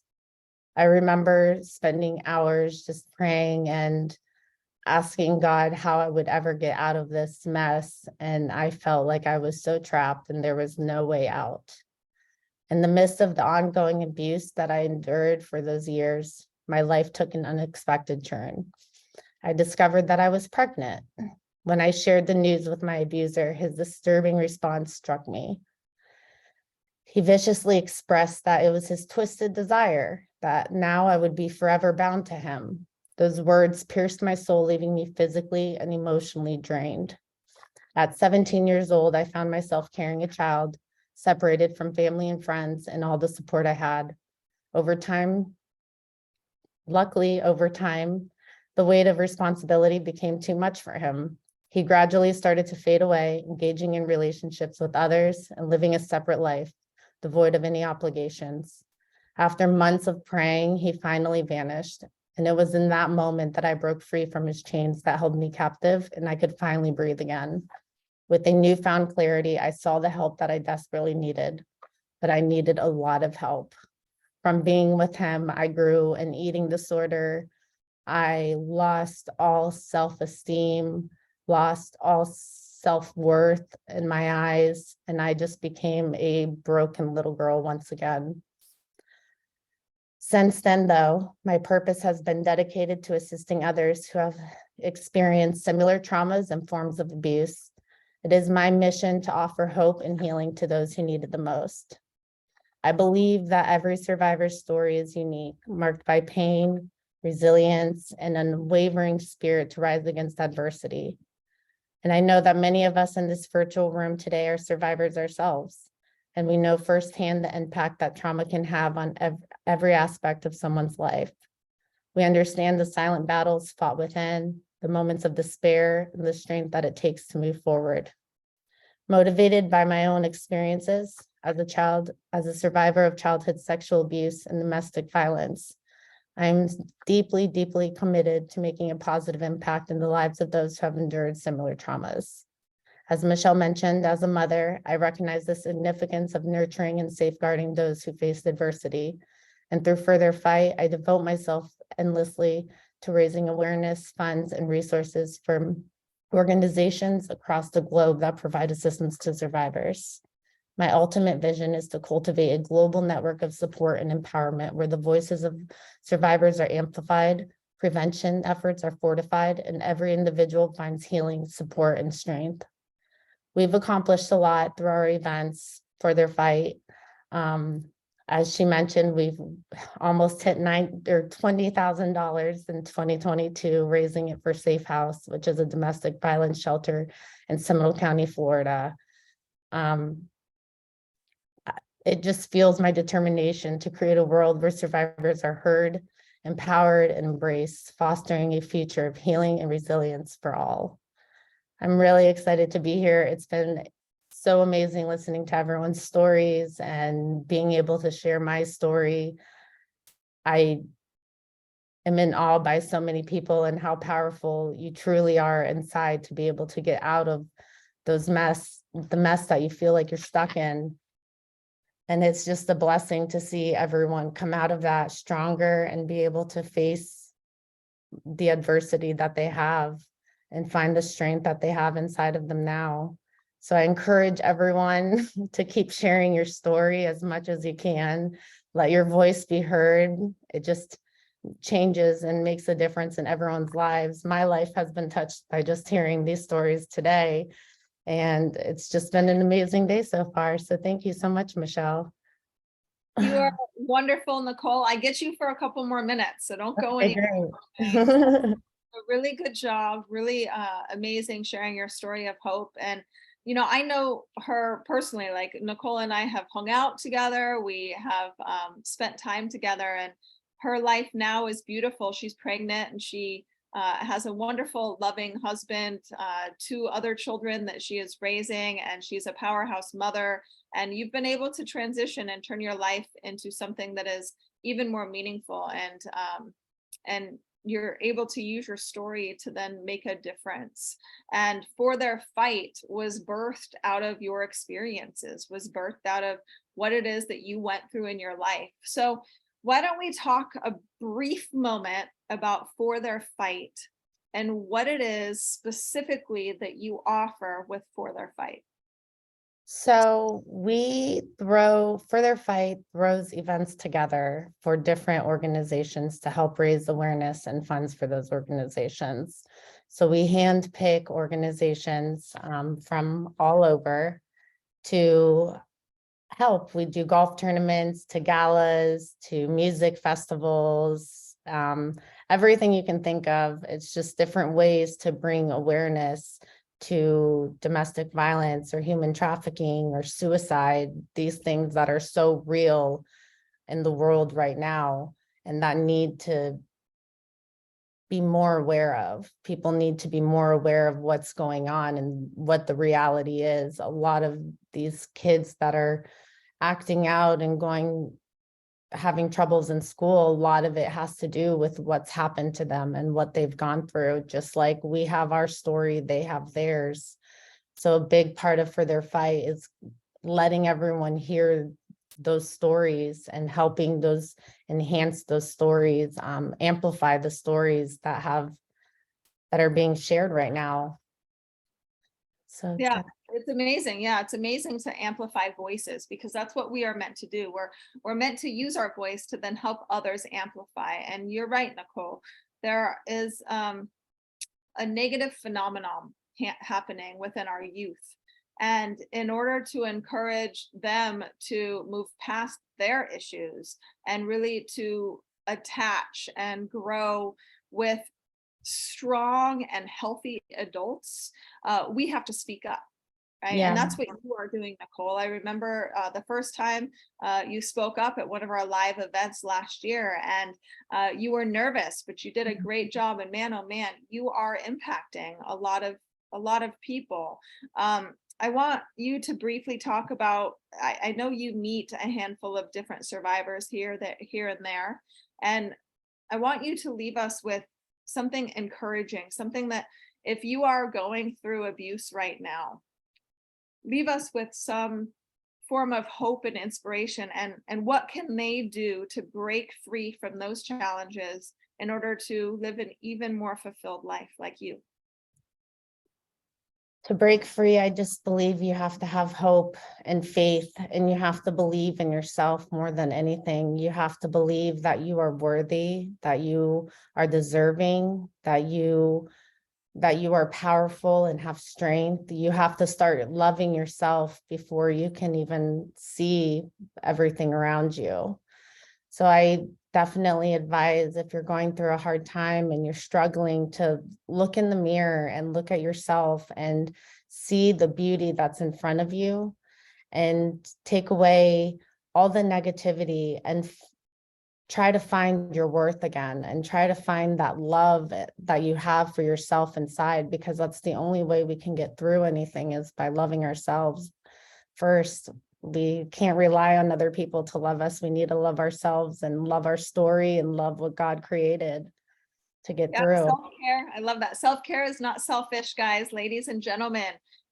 That is very important, and it's an important step for your healing. So Nicole, we are super excited to have you a part of the summit. We are super excited to have you a part of the anthology, Breaking the Silence, Voices of Survivors. If you are watching on Facebook, if you are watching here via Zoom, that book, that anthology, that collaboration, we are expecting to have done and published in December. So make sure to keep your ears open and your eyes open so that you can purchase that book, so that you can support every single one of the survivors who are speaking now. So Nicole, thank you so much, and we'll be talking today. Bye.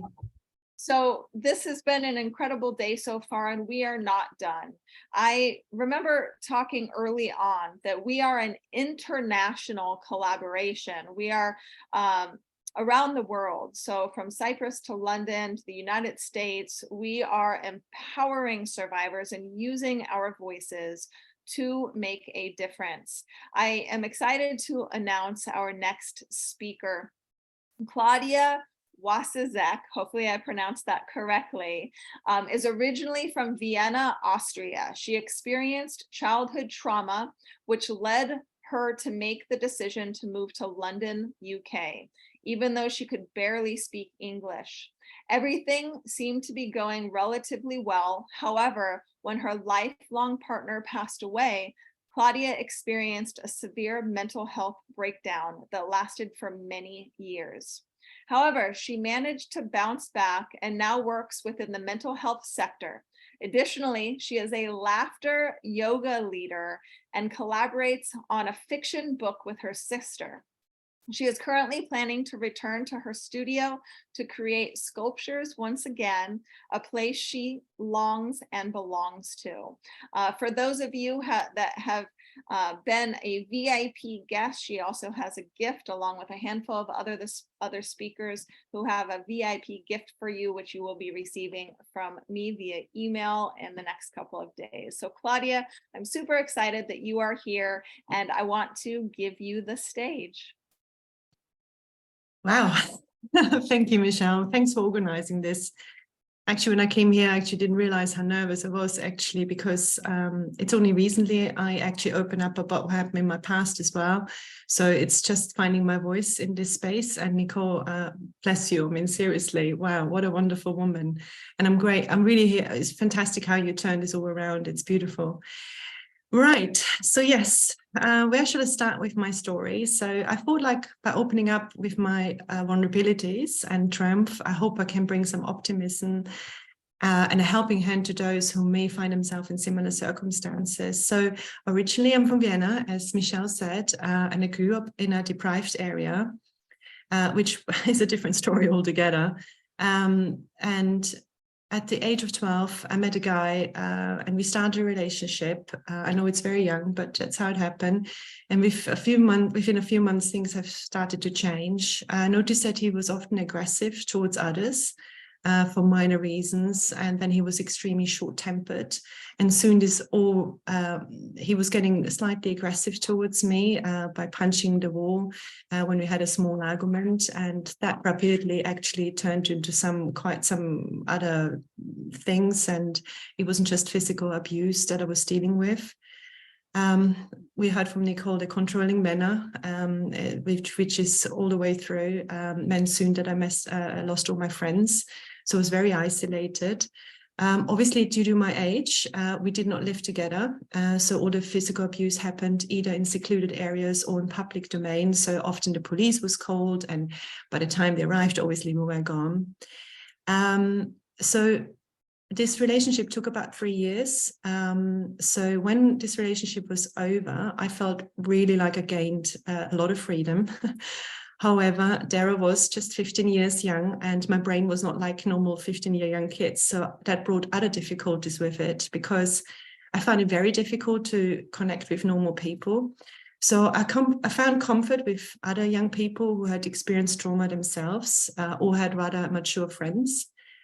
I also felt I had to, I felt like I needed to change the surroundings. So I moved to my grandma, but little did we know she had dementia. So she was getting verbally aggressive towards me as well. Police and firemen were also no stranger because she got lost, so they had to bring her in. And she forgot her keys very often. So often the locks were changed. So I know this is a small thing, but I needed some safe and calm place, and that was not provided even then. My coping mechanisms were all related to alcohol, and I had an eating disorder for pure stress release. But on the flip side, I also worked really hard in my job, and I found comfort in listening to music and dancing. I had a great opportunity to move to London and leave Vienna. Although I could barely speak English, I felt it was the right move to do, because unfortunately loads of places had so many dark memories. So when I moved to London, this great job was amazing. I traveled a lot. My thinking was new place, new life. So I also tackled my eating disorder for good, and I drank relatively less. After 2 years, I met this incredible man, and he changed a lot for me. So I really experienced true love. He was a very talented musician, and he opened my horizon to music and art in general. So I realized that I have a creative mind. So I went on into making sculptures. And the very first time in my life, I felt home and at ease with myself and my environment. And we had huge plans. They were really beautiful, but sadly, he passed away after being together for 12 years. To add to this pain, his death was very traumatic. To give you a little gist, the palliative care nurse, she broke down in front of me and said, "I've never experienced anything like this." So imagine me about to lose my partner, and I was comforting a lady who is a specialized, trained person in this field. To add another layer on top of this, I was ill for a year, and I had some severe illness in my mom's life as well. So it was very stressful just before his illness. So there was a lot going on, and his horrific death really was just the last straw. So after 1.5 months into my shock, I realized I was in really, really deep troubles. As the situation felt familiar though, in terms of living in this trance and walking in trance and not sure what's going on. But this time I had great difficulties changing my clothing, washing myself, cleaning my teeth, and I struggled with any kind of day-to-day task.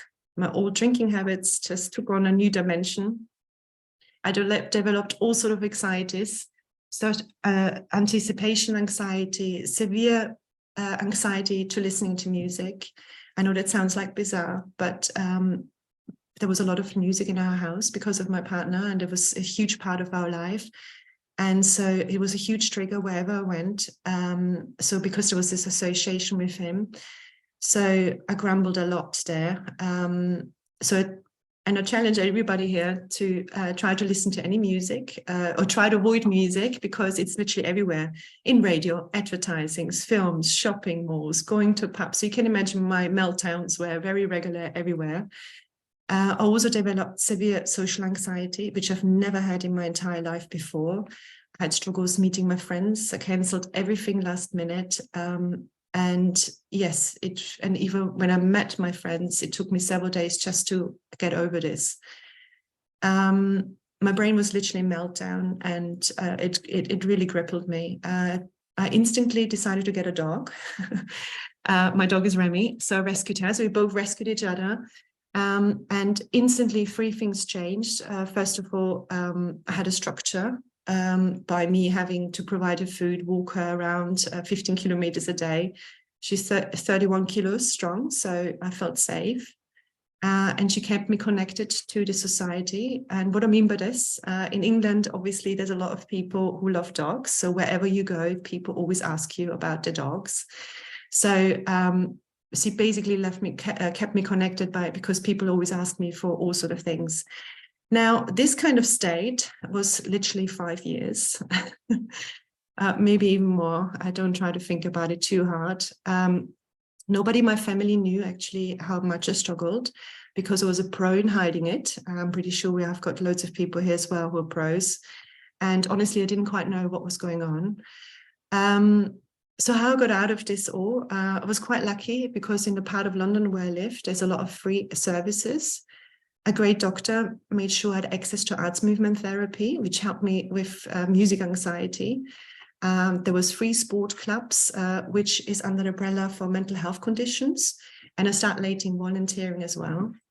And I tried many, many things. It was a huge effort on my part. My depression, I can describe like having a big rock, ton heavy, so heavy is the weight of it, like a ton, tied to my back, walking up a ladder to the moon. That was like how every task felt. Even my dog overwhelmed me, but I just kept going. So the one thing that was really interesting is, although I didn't know what I want for my life anymore, what I did not want to feel like this. Okay, so this was my mission. How can I get out of this? Loads of trials and errors, 2 steps forwards, 3 steps back and forth, 1 step forward, 2 steps forward. It was literally a fight. But on the mission of getting myself better, I did discover that sport is very important to me. So it keeps me mentally more stable. And I discovered laughter yoga, which is an incredible coping mechanism. In fact, it helped me a great deal. So just wondered if anybody has heard of laughter yoga before. I know it's a very new concept. I can see a no. If you say yes, then please put it in the chat. I'm curious. For the ones who have never heard of it, which is probably the majority, it's a unique practice that combines deep breathing exercises with intentional laughter, which soon turns into real laughter. So these exercises can quickly shift your mood and have been proven scientifically to help mentally and physically. The reason for this, the laughter releases happy hormones, the endorphins, and the good news is, because the brain cannot differentiate between a real laughter and a fake laughter, you get still the benefits with these exercises. So it's pretty good. And I can assure you, I had seen many shifts. I'm also going to start some online classes soon. And what else did I do? Yes, I did some trauma-based therapies as well, which was the first time I opened up about my childhood. So this is why I'm a bit short about this, because it was actually not too long ago, because I realized the link of my traumas was actually all from the past. Because you see, every time I moved, literally, like my things happened where I grew up. So I moved to my grandmom. So then I grew. So basically, it was the first time really I realized there's a link. And as soon as I realized that, things shifted as well. So where I'm today, I barely touch alcohol. In fact, I would have to think when I had my last drink. And if I do, it's really just for pure enjoyment. I have a great relationship with music again, and a wiggle here and there. I started to work within the mental health sector, which I absolutely adore. I really flourish in this way, because it feels like a place I very, very well know from my childhood with my friends and also with my experiences. I ran also some workshops, including laughter yoga classes. And I recently decided to do some laughter coaching and laughter therapy, and my studies will be completed soon. As Michelle mentioned, I also collaborate with my sister to work on a fiction book. And my next biggest step is to go to the studio and create more sculptures. So that's really the summary, really. In terms of my experience, I could share a lot. Obviously, we all can. But I think the most important thing is be realistic. What you can do with your energy levels on any given day. For example, I was focusing on the things I couldn't do. For example, I can't clean my teeth. Why can I not clean my teeth?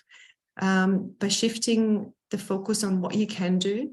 For example, while I can walk my dog and I talked with some strangers, I think that was perfectly enough. So it takes a lot of pressure off. I also believe that celebrating any improvement, it doesn't matter how small or huge it is. And I also believe in creating a momentum. So start building blocks, the things that give you good base, and then build up on that and then create a momentum. There's a lot of free stuff online, and check in with your local communities, what is available. There's so much stuff going on. And I've learned by giving back, by volunteering. Also, it helped me to connect with my community. And I think this is a key element to anything, really. And I think the final thought I want to leave you today is something I heard one day on a podcast, and it stuck with me all the time. And it's basically a pilot in the aeroplane who moves the plane just a small inch. And it doesn't look much at first, okay? But after some time, the course has literally changed. And so yeah, this just was a thought that I always had with me. So it's quite emotional. Thanks for listening. I'm happy to put some my websites in with the laughter logo. So if you want to join or something, then yeah, please do. Sorry. Don't say sorry. It's absolutely amazing. And it's okay that you got emotional. And it's okay because we've experienced trauma. You've experienced trauma. And I love the saying that if you just move a little bit, the trajectory of your life will change, right? The trajectory of your destiny may change, and you just wake up every day and you do what you can. You focus on what you can accomplish. You focus on what you can do, and not focusing on what you can't, where you can't do this, I can't do that. You know, it's all about the words we tell ourselves. It's all about the thoughts that we have, the feelings that we're able to overcome. And I love that, Claudia. You are very inspiring. I'm very excited to learn more about your laughter yoga. I know that you've sent me some emails in regards to you being certified in that later on. And I'm so proud of you. And it is hard to speak for the first time about trauma. And you know what? You are doing it because you've decided to move that needle on the aircraft just a little bit. And God is able to steer you because you are in motion, right? Because God can't steer a parked car and he can't steer a parked plane. So just continue to move it just a little bit. Really great job. Beautiful. So excited to have you a part of Breaking the Silence, the summit, and also the anthology that we will be releasing in December. If you guys are interested in being a part of a summit in the future, make sure you contact me, because it is all about voicing your truth, about overcoming your obstacles, overcoming the trauma, and really being able to encourage other people to use their voice. Now, we have heard from a lot of women, and I didn't mean to have the men later on. It just kind of happened this way. However, I'm very excited that we also have men involved, because both men and women have adversities that they need to overcome. Both men and women want to feel encouraged and empowered despite their transgressions, despite the traumas that they have been through. And I remember first talking to this next gentleman on the phone, I'm just going like, wow, okay. So definitely would love to have you a part of this story.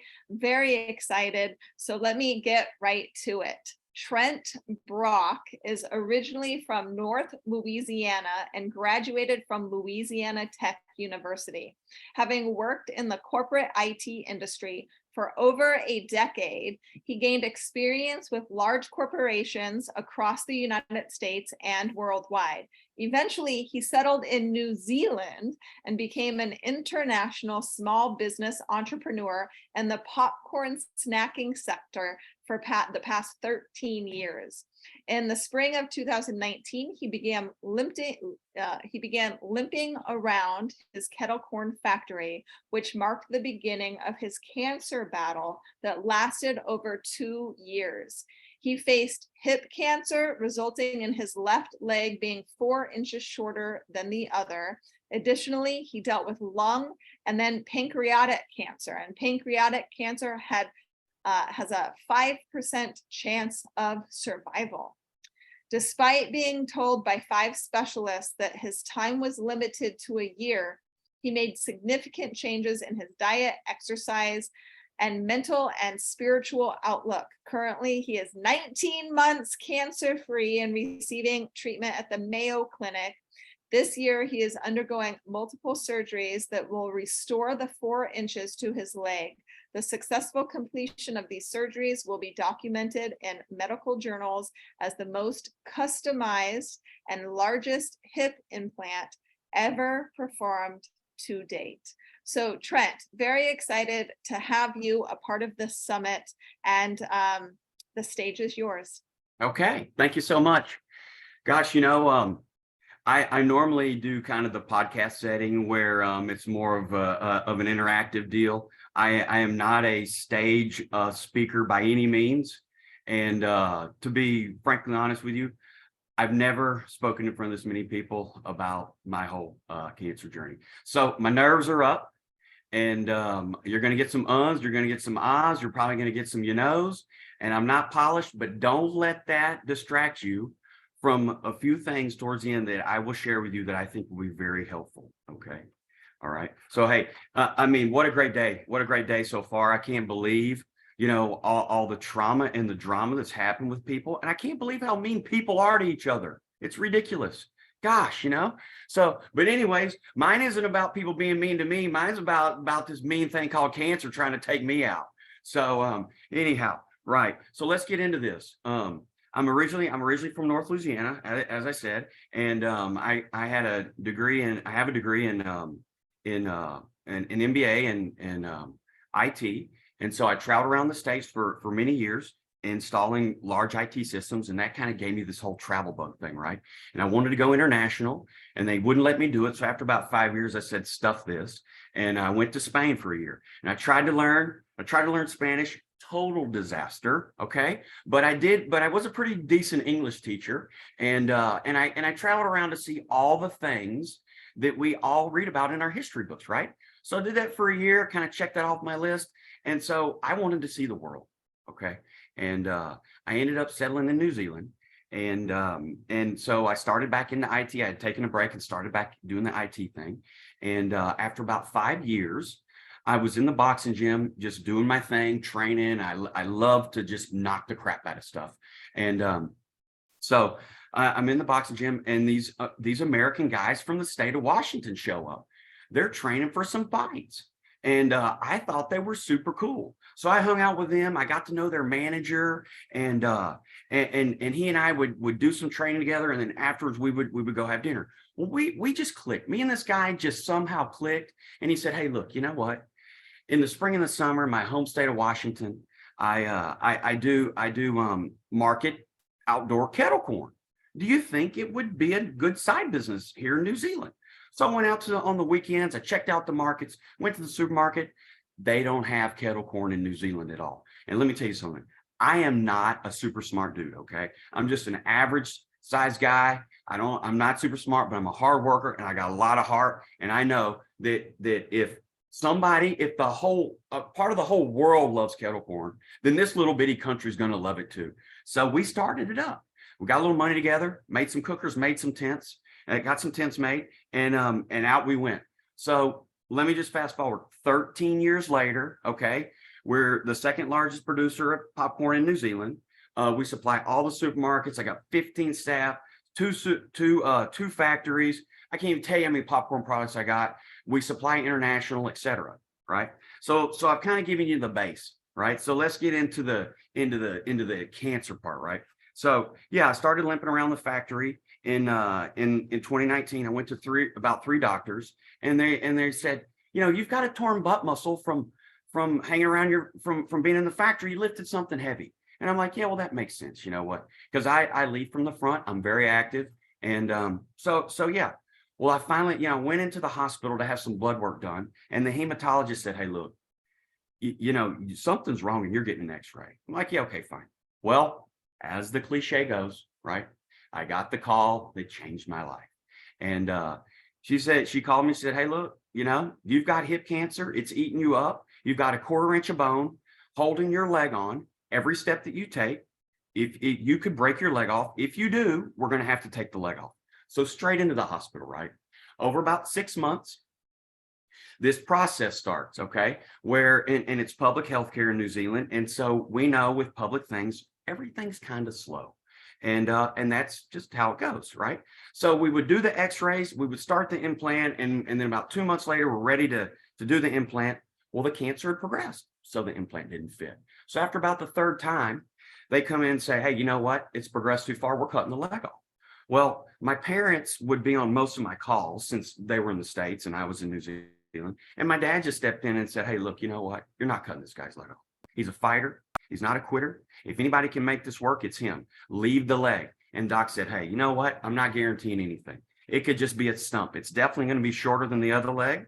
We don't know if it's going to work. We don't know if it's going to feel anything. He may just drag it around. And my dad said, we don't care. Just leave it. Just leave it. He'll make it work. So we did. And what happened was I like to give visuals a little bit because I don't think people understand. So I got a few props here. So the first surgery went okay. And this is what it ended up with. So, because I can't really, you can see that. Can you see that? That's a crock. Now, can you see that? Oh, kind of. Can you see that? Yeah, not really. Well, that kind of sucks. Let's see. Oh, maybe there. So now you can see how much my leg is shorter than the other, right? Okay. So, and the other thing is they put this wire in there. So maybe you can see this. I don't know if you see that or not. Anyways, well, what a bummer. Okay. So, anyways, so they put this little wire in there to keep my leg from migrating upward, north. And so that was cool and all, but my leg was infected. So I had several surgeries to try to remove the infection. Never did, right? Anyways, I finally healed up after about 4 or 5 months. They released me. Mom and dad went home. I'm back at work. By the way, never stopped working. I was having appointments and my staff come in to the hospital when I could not even get out of the bed. I wasn't allowed out of the bed for over 2 months. And my staff were coming in. I don't care, man. I work. Okay. That's what I do. I own my business. I run my business. I don't have kids. I don't have children. I don't have a family. That is my family. That is my baby. So if you can, yeah, anyhow. So hey, we're back to work doing our thing. Next scan, right? Oh, buddy, you got pancreas and lung cancer. Oh, well, how nice, right? So obviously the pancreas thing is the worst of the two. So about this time in between the them telling me and the surgery, COVID hits. And they locked us down like caged animals in New Zealand, okay? You couldn't go anywhere. You couldn't do anything. You could go to the supermarket and you could be at home. And me, luckily, because I had a food business, since we needed some food on the shelf for people to eat, I could go to the factory and make popcorn. So in between, right? I mean, no one could come visit me in the hospital, nothing. It is just, it's terrible, okay? Anyways, go in, have the pancreas surgery. That was fine. Okay, good deal. Well, on the debrief, how about this one, right? It's a misdiagnosis. They actually cut out half my pancreas and spleen, compromising my health for the rest of my life because of an accident, because they said, oh, we mistaked it for a blood clot when it wasn't a tumor. Never got a real good answer out of that, guys. And guess what? There is no consequences in New Zealand because it's public health care, okay? So bittersweet, let's just move on, okay? Well, now we got the lung thing to do. So a couple months went by, got the lung cancer surgery. That was fine. Well, next day after they're reviewing the wound and everything, it's infected, right? Never got this leg thing done. So I'm in the hospital with a lung infection and a leg infection. So, you know, obviously I'm on pain medication. I'm, you know, up in the clouds. And the orthopedic guy comes in and he says, hey, you know what?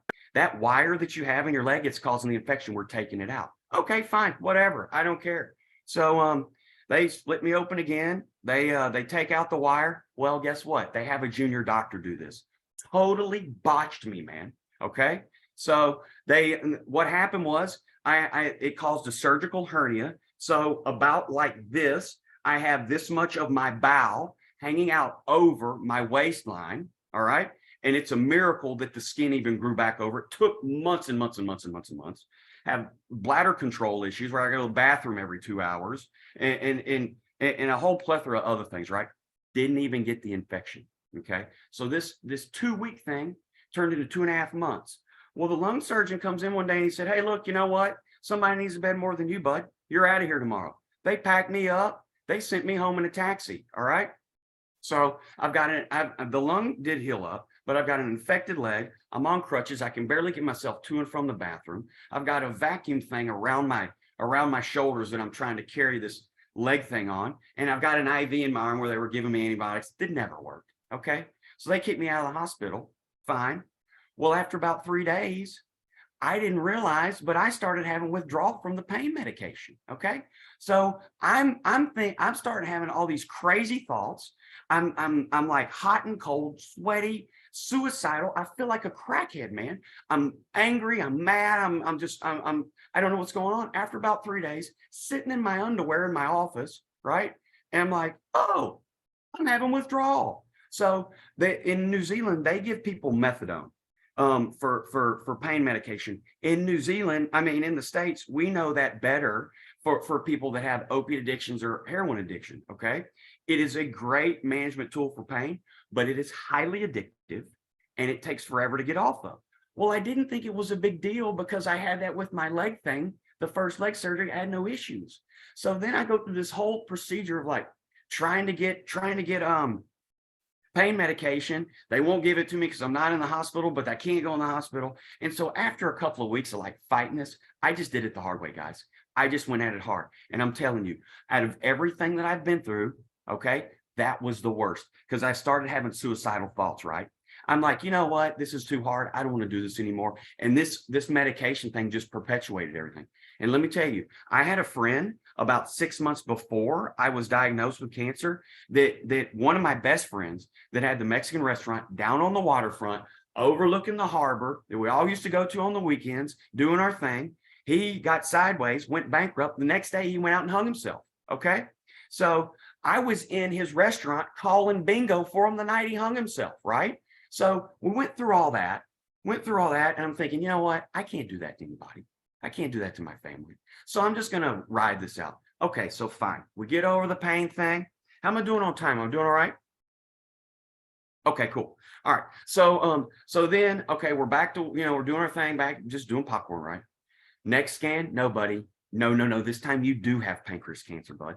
And so, okay.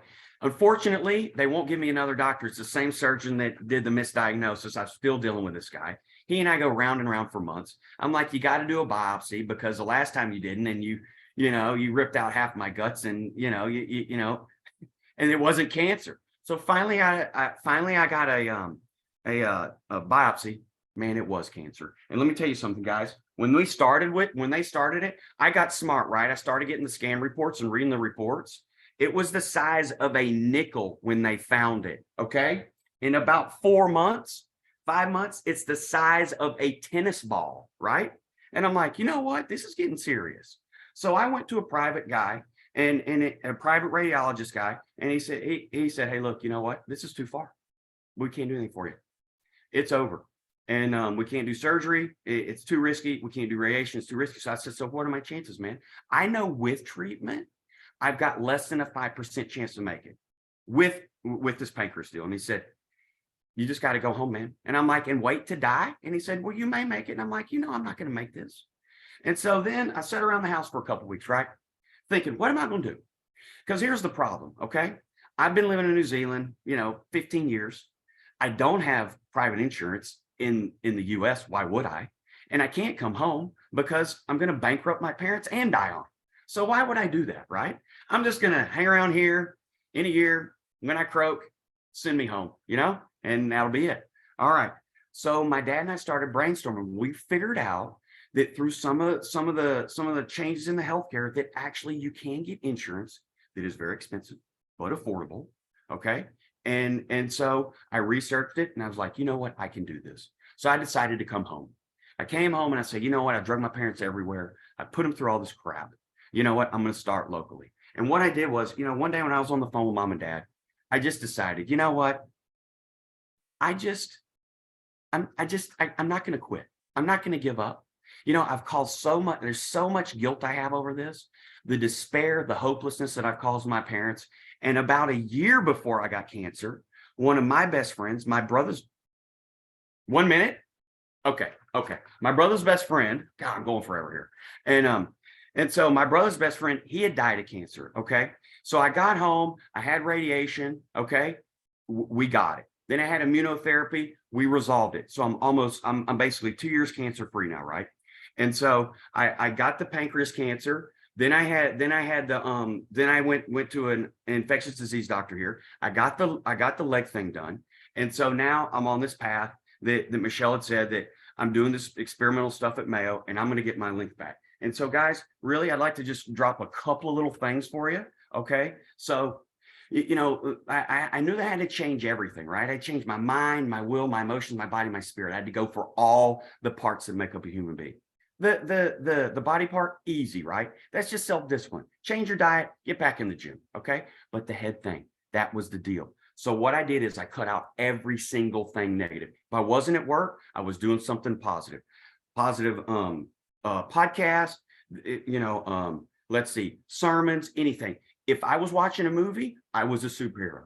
If someone won the lottery, I won it. If anything, I just kept doing that. And I would find a story or a song or something, and I would play it over and over and over until I woke up and I was speaking it. I was thinking it because I had 5 surgeons tell me, you're not going to make it. I have a report saying you're going to die from this, right? And so let me just give you a couple of little things that I do analogies with, okay? This game, it's called life, right? Well, it is a game, right? And so my favorite game is football. Find the game that you like, and this is the deal, right? You go in, you have a play, you don't make yards on every play. Sometimes you make a few yards, sometimes you don't. Well, I've gotten a few touchdowns. My touchdowns are beating the cancer, doing the et cetera. But here's the deal, right? I'm only a human being. And sometimes I get tired and I have to take a time out. So you know what? When I take a time out, I'm done for the day. I do some meditation, I work on me, and I go to the sidelines and I talk to my coach, right? And my coach may be my counselor, maybe my parents, maybe my best friend. And you know what? We figure out what we're going to do, and we go in the next day and we do the next play and we get some positive yardage. Okay. I love that. Get some positive yardage. Okay, That's one right. more. One more. I got one more. Okay. Quick. Okay, cool. So the other thing is people are like, hey, aren't you scared you're going to get cancer again? You've had it 3 times. And I'm like, no.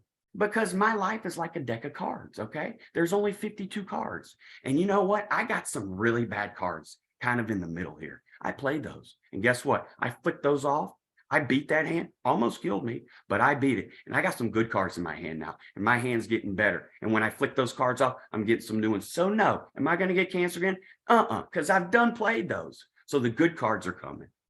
I love that. I love that you are talking about playing cards and that you are talking about playing football, and you are moving forward despite the traumas that you are going through, despite the health concerns that you are going through. Look, there are all types of traumas that we experience, abuse to health issues to homicide and trafficking to cult. I mean, we've heard from so many individuals. Trent, I'm so excited that you are a part of this anthology, that you are a part of the summit. I really do love that, pick a sport, whether it's That's football right. or not, right? That's Pick right. a sport. A game or a sport, it could be chess, whatever Right. gets you off. That's what you should do and play it that way. I love that, right? And then, Yeah. cards, we get to choose those cards. So for me, it reminds me of Go Fish, easiest card game ever, right? Yep. Go fish, go fish. I don't want that one. No, go fish. You can't have this one, right? I don't have that one. And you end up getting the cards that you need in the end so that you win the game of life. So Trent, thank you so much. Thank you for being here. Great job. Okay, So Tracy. I am super excited, guys. We have a couple of men, like I said, that are a part of this amazing anthology and a part of this amazing summit. I didn't mean to have them back to back, but scheduling conflicts kind of happened, and this is how it worked. So I am okay with whatever. However, right, this summit is laid out, so I'm super excited. I actually I met Joseph years ago now, and his story is pretty incredible.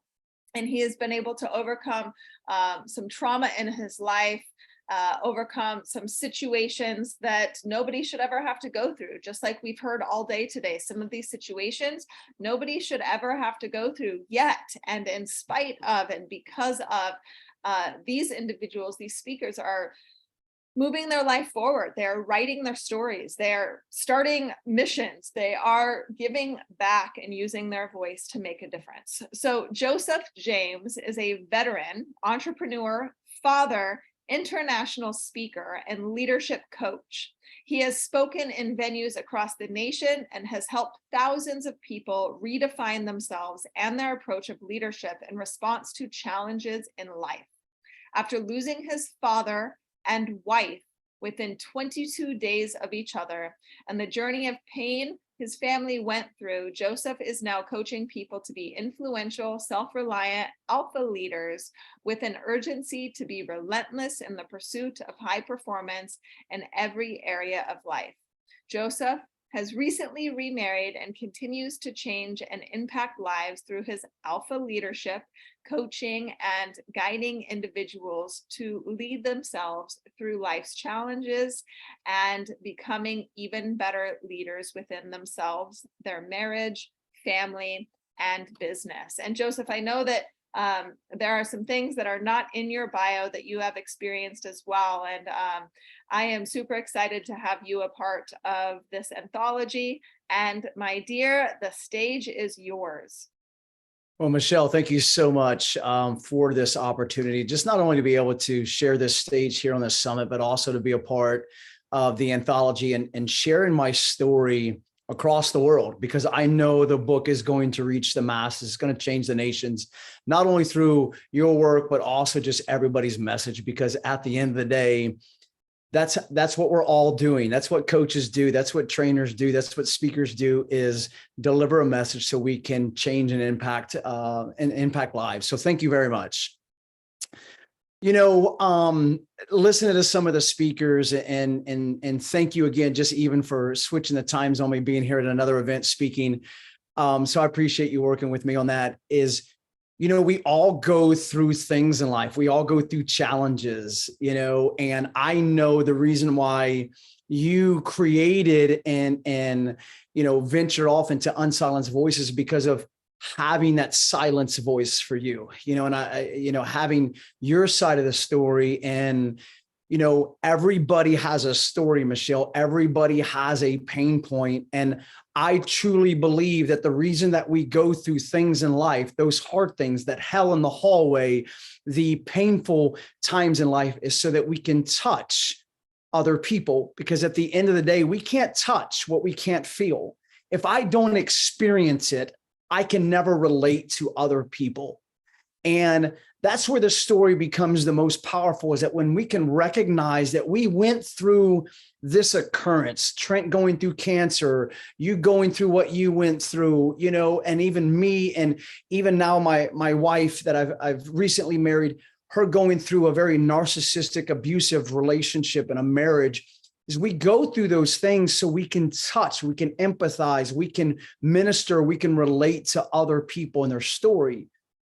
We live in a world right now that there's so much fakeness going on, right? If it's not negativity on social media, every post that we have, it's just nothing but fake. I mean, regardless if you like them or not, our previous president always said fake news. You know, he was telling the truth and has been telling the truth on that one thing about fake news.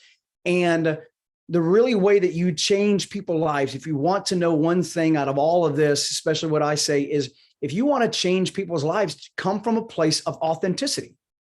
You know, and the way to be authentic is sharing what really happened to you. Because I believe, Michelle, that, you know, vulnerability brings healing to me, but it's my transparency that brings healing to everybody else. When I share things out loud, whether it's to you on a podcast, whether it's on a summit here, when I share it, it's my vulnerability. I'm putting myself in a place of vulnerability to share, to tell my story. But it's my transparency that other people can see that brings healing to them. And that's really what we do when we share our story. We're being vulnerable. And then, of course, we're being transparent. And that's really what the world needs, Michelle. You know, so for those that don't know me, and Michelle mentioned a little bit about, you know, my coaching program, Alpha Leadership, is 4 years ago, I lost my dad and my wife 22 days apart from each other. My dad died of COPD at the age of 74. My wife died at 37 from colon cancer. And she only lived 11 months from the time that we found it. And I was left with 3 kids and not really knowing what to do, even as I would consider myself an experienced father, being 9 years into it with my oldest. But I really didn't know what to do. I had no direction. I felt like I had to look for myself. And, you know, with the launch, with all those things happening, I realized that there was a purpose for the pain that I was going through in life. You know, and that purpose was to share my story, was to create the things that I'm working now in. And the reason why my Alpha Leadership was created with my wife and I, my current wife now, Rachel, is going through those difficult times in life that we went through. Is you can look at it as failure, but I look at failure as learning lessons. I look at every time I let's say that I would say society said that I failed at something, you know, I looked at it as a learning lesson. But I also looked at, like, I was married for almost 14 years and I looked at the number as a success. Hey, I'm married 14 years. That's more than what half of marriages last now anyways. So I'm successful, right? Until I started to hear the same things and go through the same things with, you know, my relationship with Rachel as we were dating and even engaged that I saw in my previous marriage. And I'm like, was I really successful? And then I took those things. I'm like, I went through this painful process so I can relate to other people. And out of that, and out of the struggles of growing up in a very abusive home, both verbally and physically, I learned to hate my dad. You know, when my mom passed away when I was 27, I wished it was my dad because I just didn't have a relationship with him. And I'm like, well, if I can choose the two, I'd rather choose my dad because I want my mom around more because I had a better relationship with her. But fast forward 14 years, my dad died, my best friend. And of course, like I said earlier, it was preceded 22 days later by my wife passing away. And as I begin to search out myself and realize that I went through that painful processes so I can relate to other people. There's out of the 8.4 billion people in this world now, you know, I've been saying 7 billion for a long time. The accurate number is 8.4 now, is I know that I'm not the only one with that story. I know that there's been other people that have lost their spouse and were looking for themselves. What I truly came to find is who I was identified with God, who my identity in Christ was. And that was to be a leader. It was to be a leader within myself and within my home. And when I lost my wife, and that was a big significant part of my family, I had no idea who I was. And so I was looking for not a way out, but like a way in. I didn't know who I was. And so as I began to do that, I really began to know and understand that the pain that I was going through had a deeper purpose than just sharing my story, but it had to do everything with changing lives. No different than what you do, Michelle, by spreading your word across the nation, you know, with Unsilenced Voices, and everybody on here within the summit is you have a story that can change people's lives. So not only do I encourage you to share it, but also build the story. I thought to begin with, Michelle, I was only going to share about what my wife what I experienced with my wife and losing my wife. But I realized that as I started to grow in finding myself, I realized that my leadership really was all affected from my childhood.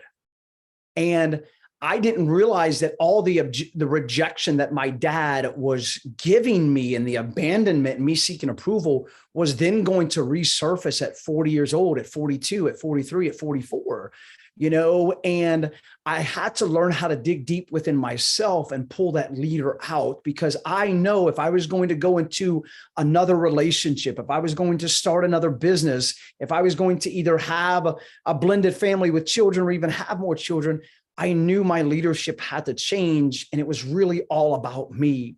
And I had to embrace that pain. I had to embrace why my purpose, why I went through those things. And some of those things, Michelle, and you and I have discussed this, is there are things that we go through in life that we have no control over. I had no control of what happened to us.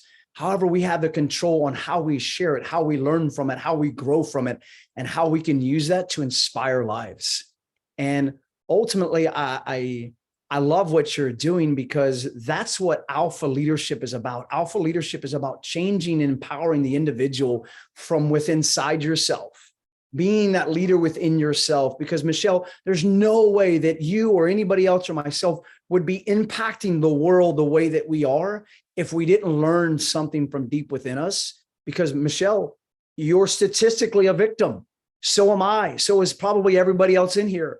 But I know there's no reason for us to, it's like we defy the odds, right? We're the fish that keeps on, I'm about to say it, keep on swimming, we're Dory that keeps on swimming, and I know you use that, keep on swimming, because that was Dory's story, is just keep swimming. She had to keep on telling herself in the midst of, let's say, drowning through life, is sharing and telling ourselves, I just got to keep swimming. Because when you go through pain, sometimes we don't realize that purpose right away. I didn't realize, for me, I realized my purpose right away when my wife passed away. When I lost my mom, I didn't know why she died, but I'm so thankful now that I look back and if it wasn't for my mom passing away when she did, and my dad living, what my relationship with my dad ended up in him being and passing away, my best friend. So there's always a purpose through pain. And so I'm so glad that you use that, because, that, of course, that being the name of our podcast, Purpose Through Pain, but we go through life's painful experiences so that we can touch other people. So I know I don't have a lot of time left, but I just want to encourage everybody that's out there listening, is when you go through things in life, when you're writing your book, when you're launching your coaching program, when you're raising your kids, do it from a place of pain, but not a pain that holds you back. Okay? Because pain can hold you back, but it can also launch you into your destiny. I love that, Joseph. So I'm actually going to keep you for a couple more minutes. Okay. All right. You still have a few minutes, so I'm just going to ask you some questions. Absolutely. Not a lot of men talk about childhood trauma. Yeah. And I know you well, so I'm diving into this. Okay. So I know that you have experienced a lot of childhood abuse, and we don't have to divulge into what it is that you went through. However, I would love for you to talk about how that negatively affected your future relationship, and then what specifically that you've learned now because of it that you are changing. Absolutely, Michelle. Ultimately, I touched on it just a few seconds ago about, the rejection and things from my dad. It was such strong that when, as a young man, as I started developing to a young man, and the time to go out and date or meet people, me going up and asking another female for a phone number, I immediately stemmed into, if she said no, it was going to be me being rejected, just like my father did. And so I would completely go away from that, because in my mind, I'm thinking, well, if I ask for her phone number, she's going to want to think I want to get her in bed. And I know she's going to say no, because she's not that type of woman, And so, but I started telling myself the story, and the story on the flip side of it, right? Because the story can get you held like glue, is that part of my story in life was holding me back. And where that no continued is I would never venture out and meeting other people, for, opposite sex relationships, but not only that, but when it came into business. So I had a chance to, I always tell people my $1 billion or multi-billion dollar mistake is I had the chance to start a turnkey 24-hour fitness gym, or had the ideal of it before it was ever even invented. Go all the way back to 2001. Somebody mentioned it to me after I was turned down from buying into a franchise. And they're like, why don't you start a turnkey 24-hour gym? And I'm like, no, insurance will never take that. What I did is I used my limiting beliefs of the fear of rejection to talk myself out of doing it.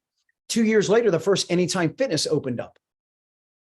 For those that have been anywhere in the world and know any type about, gyms, or they know of an Anytime Fitness, or they've seen it, or the Snap Fitness, or 24-hour fitness, is that concept wasn't even thought of or even created back in 2001. It wasn't until 2002 and 3 that it was created. But I use those limiting beliefs and know to dictate my relationships, dictate business, dictate how I thought, and where it stemmed into now, where when I started to get into dating women after my wife had passed away, I remember the first time somebody said no to me.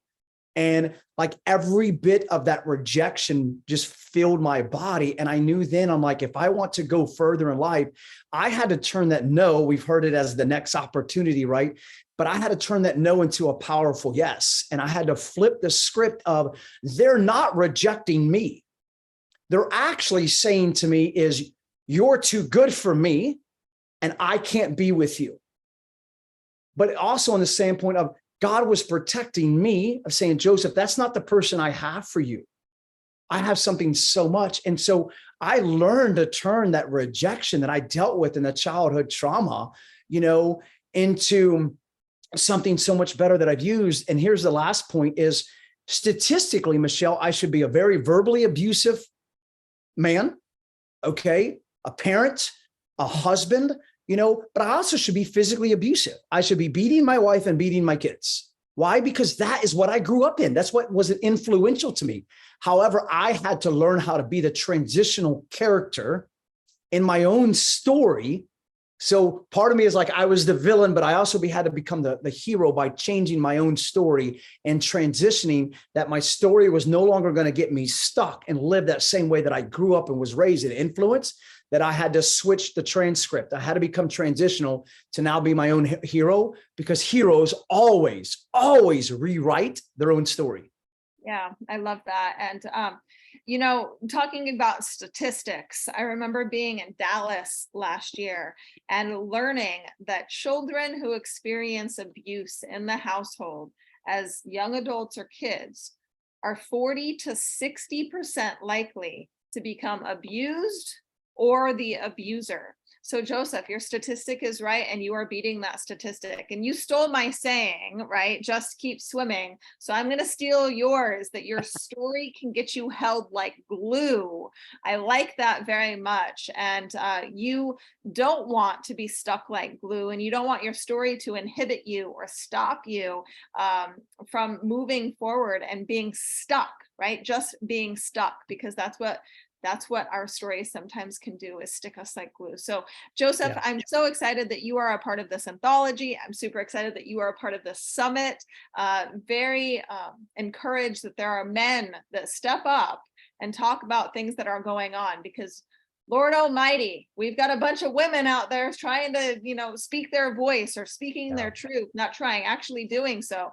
We need more men who are authentic and trustworthy and honest. I share a lot of stages with you. I've spoken on a lot of stages around the world, and typically you see a lot of men who are not transparent on stage, and you are one of them. So very humble and grateful to have you. So I know you are at another event right now, and I'm happy that you were able to make time. So great job, Joseph. Super excited. Thank you, Michelle. I'm truly honored to be not just sharing the stage, but being on your stage. So thank you so much. Yes, of course, of course. So I am excited to talk briefly about an experience that I recently had. I know Claudia talked about moving the trajectory just a little bit on an aircraft in order to change what's going on. I know there's been a lot of people bringing religion or spirituality and Christianity into this conversation, and I feel very called to share this brief story before I bring up our amazing panelists. So I recently joined a Bible study on Davis Island in Tampa. And in this Bible study, Kelly Minster is running this Bible study. And in this study, she went on camera and she started speaking about how oftentimes she feels like she has to do. Now, I don't know if any of you feel like that, where you feel like, you're burdened and heavy and you always have to do something, right? Claudia said it best, where she was talking about how it's okay to take a step back, right? It's okay to just focus on what you can get done and not what you can't get done. However, I know there's a lot of us that feel like we have to do everything, even the stuff that we can't get done. We are pushing ourselves so hard.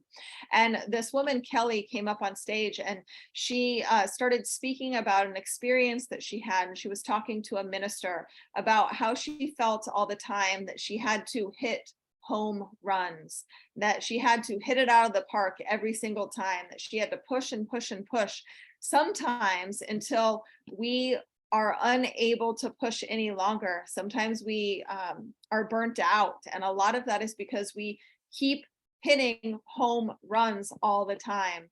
And what she said is very impactful, that you don't have to hit home runs, you just have to run home. So that means that you don't have to hit it out of the park every single time. Making it to first base is going to be just fine, and God will hit that home run for you so you can run home. So just keep swimming is what I like to say all the time. Joseph stole that, but that's okay.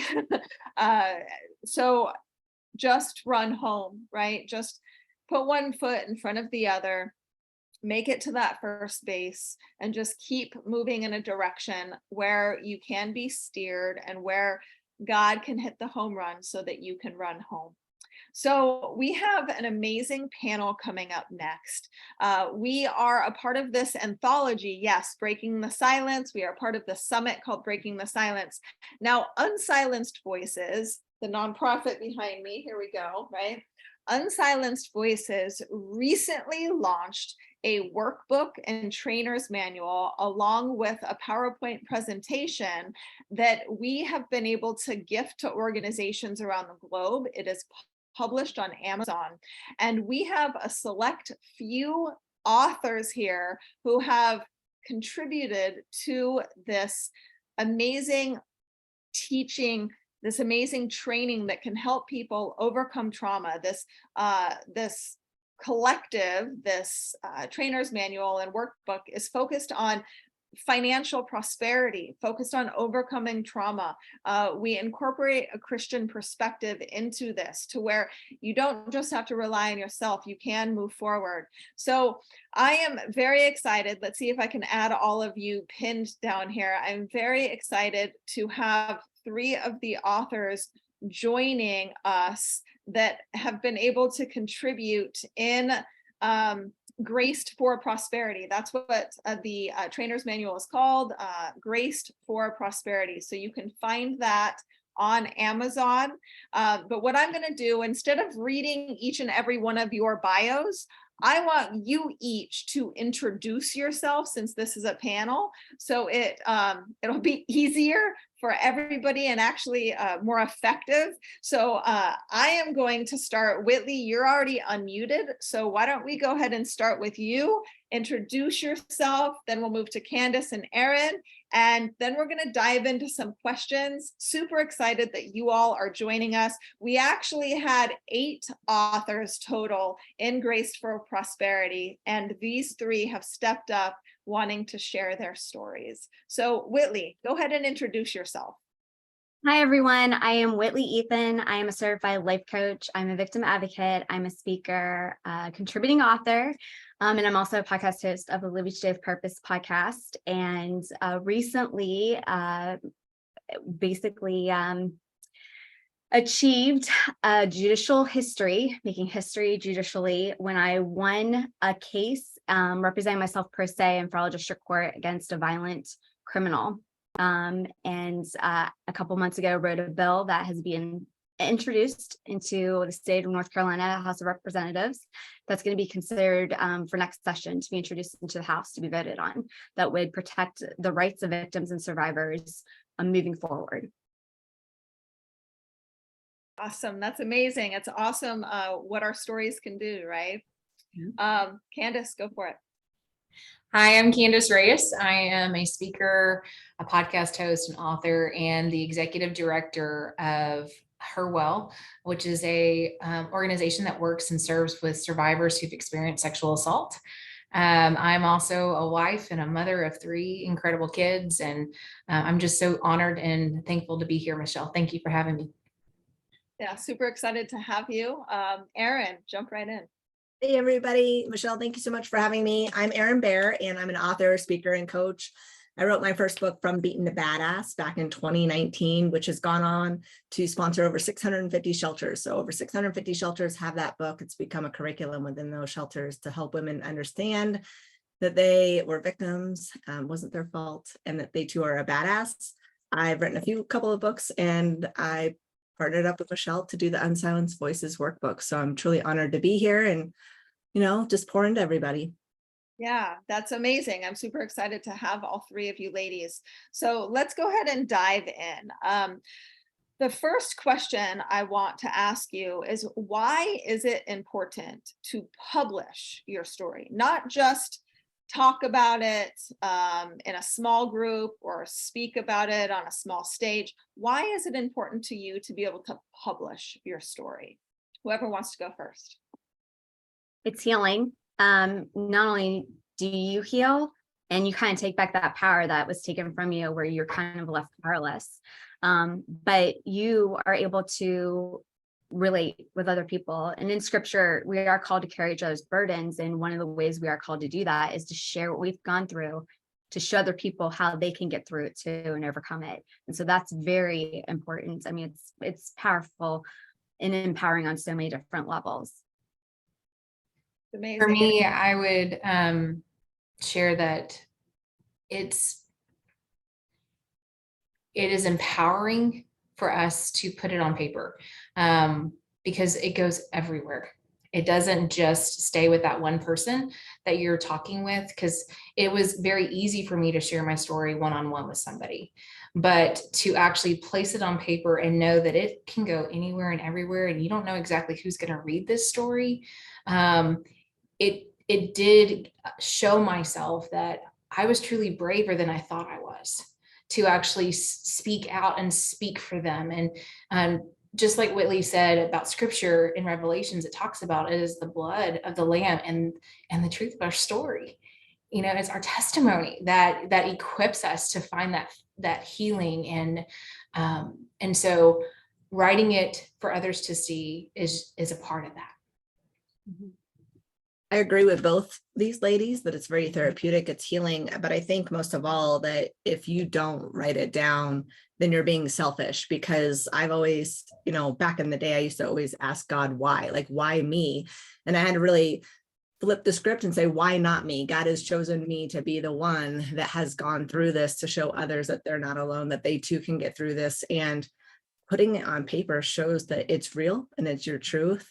Mm-hmm. Speaking and writing are very healing and therapeutic in the way God wants us to reach his other children. I think if we don't write it down, then we start to trick ourselves thinking of what we're saying is an imposter, and writing it down is putting it in stone. Yeah, it's crazy. Imposter syndrome comes up a lot. Whitley, go ahead. Sorry about that. No, sorry. And also abuse and violence thrive in silence. And so getting it out there where we're helping to prevent and end the abuse and violence that we experienced and keep it from happening to anybody else. Yeah. And I think it's very important. So there's a lot of first-time authors that are a part of this summit. And for some of them, this is the first time they're even speaking about their experiences. And I want everybody, all the authors, all the collaborators to know that these three women, along with multiple others that I've worked with and that have really been able to speak and publish their stories, are making an impact because of what they're called to do. We keep talking about Christ and being led by what we feel that we're supposed to do based on what he's telling us to do. And I know it's hard. And what my next question is we're going to dive a little deeper into each one of your stories.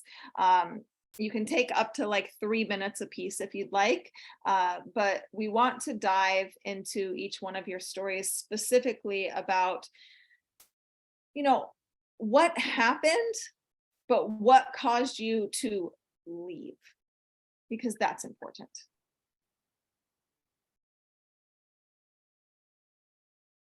I'll go first. Okay, I'm like, it's very quiet here. I go first. No, it's fine. So when I was in my abusive relationship, I didn't think I was being abused. I just wanted companionship and I wanted to be that adult and prove to everybody that I was lovable. So I got into a relationship that I shouldn't have gotten into. And I did not know that I was being abused. And my friends started kind of saying, hey, Erin, that's not right. He shouldn't treat you that way, or he shouldn't do this or whatever. And it wasn't until I lost my dream job when my boss brought me into a conference room and said, hey, we know you're being abused. You can try to deny it, but we're letting you go. And I was like, what? So wait, I'm being abused, but you don't want to help me. You just want to let me go and, isolate me with this monster. And then I had to get, part-time jobs. And the woman I was working for at the time said, I need you to do some research for me, because I was still in denial. Like, I was not being abused. I'm a independent woman. I'm educated, like, can't be happening. And so she goes, I need you to do research on the red flags of abuse. And I was like, all right, sounds good. No big deal. And I remember sitting in my apartment by myself while my abuser was at work and checking each red flag off. And I was like, holy, put some words in there. I was like, this can't be happening. And I called her up and I said, hey, I need to talk to you about something. And she responded with, I already know, honey, I already know. And I was like, okay, so what do I do now? She goes, you stay put until we have a plan. So I started, talking to my dad. My dad told me he would, I'm best friends with my dad. I'm his little girl. I'm his princess. I'm everything to my dad. And he told me that he was going to stop talking to me if I didn't get out of the situation.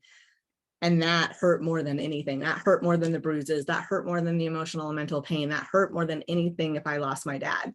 And so it wasn't me who saved myself. It was the little girl inside of me that said, you've been trying to protect us, but it's now time for me to protect us. And it came out of nowhere. Like when I got home between the day shift and the night shift of the gym I was working at, I just exploded. I just came around the corner, saw the abuser in a bathrobe I won at a golf tournament, and he was gambling money. And I had already, I was playing Russian roulette with finances. I'm sure people can relate. Oh, I'm going to pay this bill with cash and I'll pay this bill with credit card. And then next month I'll switch it.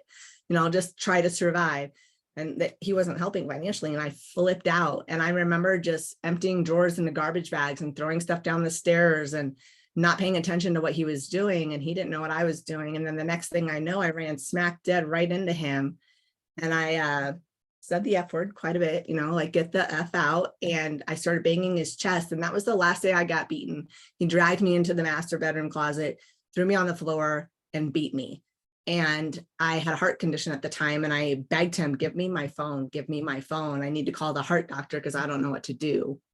I lied. I just literally lied. I had to get my phone back. And I called my friend who I was supposed to relieve at the gym from his shift. And I told him, it's bad. I need you to get over here now. And so he actually dropped everything, came over and put himself in between me and the monster.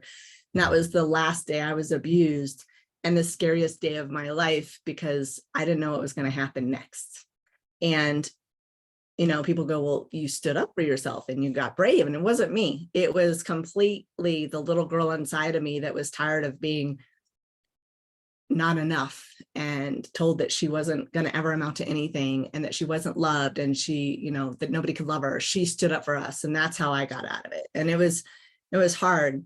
And the next hardest day was when the woman came and got the cats from me because they were the abuser's cats. And she said, the next beating would have been your last. And I didn't understand what it meant until she reiterated it again. And I sat with it in therapy, and it was, you would have been dead if you wouldn't have done what you did. So, you know, for people to say, well, how did you get out of it? Or why can't you get out of it? Or why she can't just leave? It's a lot more complicated and difficult than it seems. And what's interesting in your story, Erin, is that it was the little girl inside of you that encouraged you to leave, right? At first, you didn't know what was happening. People saw it around you and gave you tools, right? They gave you instructions. They gave you pieces of work to do so that you could come to this realization of what it is that you were going through. And sometimes if you are out there and you are experiencing a domestic violence relationship, sometimes it takes somebody else or that inner child within you to be like, it's okay, open your eyes. We are here and we want to save you now, right? And I love that very much. And glad you're here with us, Erin. Me too. Candace? So I'm a 2-time survivor of sexual assault. When I was in high school, I was raped by my boyfriend, who didn't stay my boyfriend. That was a one and done situation. But I carried that weight for years in my life. Then when I was married to the man of my dreams, we went on our honeymoon to New Orleans. And in New Orleans, you to use a bathroom, you have to pay before you can go. And so we were at the Mardi Gras parade, and there was a police officer that was there, and he took a liking to us, and he invited us to go stand in a special area where police officers or first responder families could stand.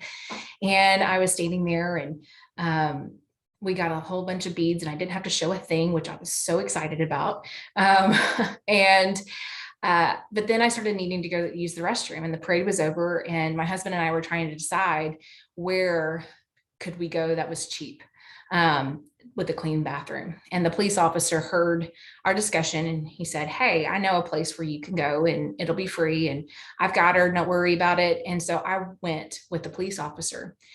We walked to a hotel room, or a hotel, not a hotel room, a hotel. And it was very pretty. Chandeliers, plush couches. We walked in, nobody said a word to us. We got to the escalator, went up the escalator to where the bathrooms were. I walked into the bathroom and was very grateful for a toilet and a very clean toilet, to be exact. And so when I left the restroom after washing my hands, I was drying my hands off on my pants, and the police officer shoved me against the wall and kissed me and said, "That's your payment." And I stood there just shocked. I froze because I didn't know how to respond. It took me back to when I was raped as well, and I didn't say a word. I didn't know what to say to my husband. This is a police officer who's supposed to protect me. He's supposed to keep me safe, but instead he violated me. What do I do? And so we walked back. I was very silent. I looked down at my feet the whole time. And we got back to my husband, and I thanked him, and we left.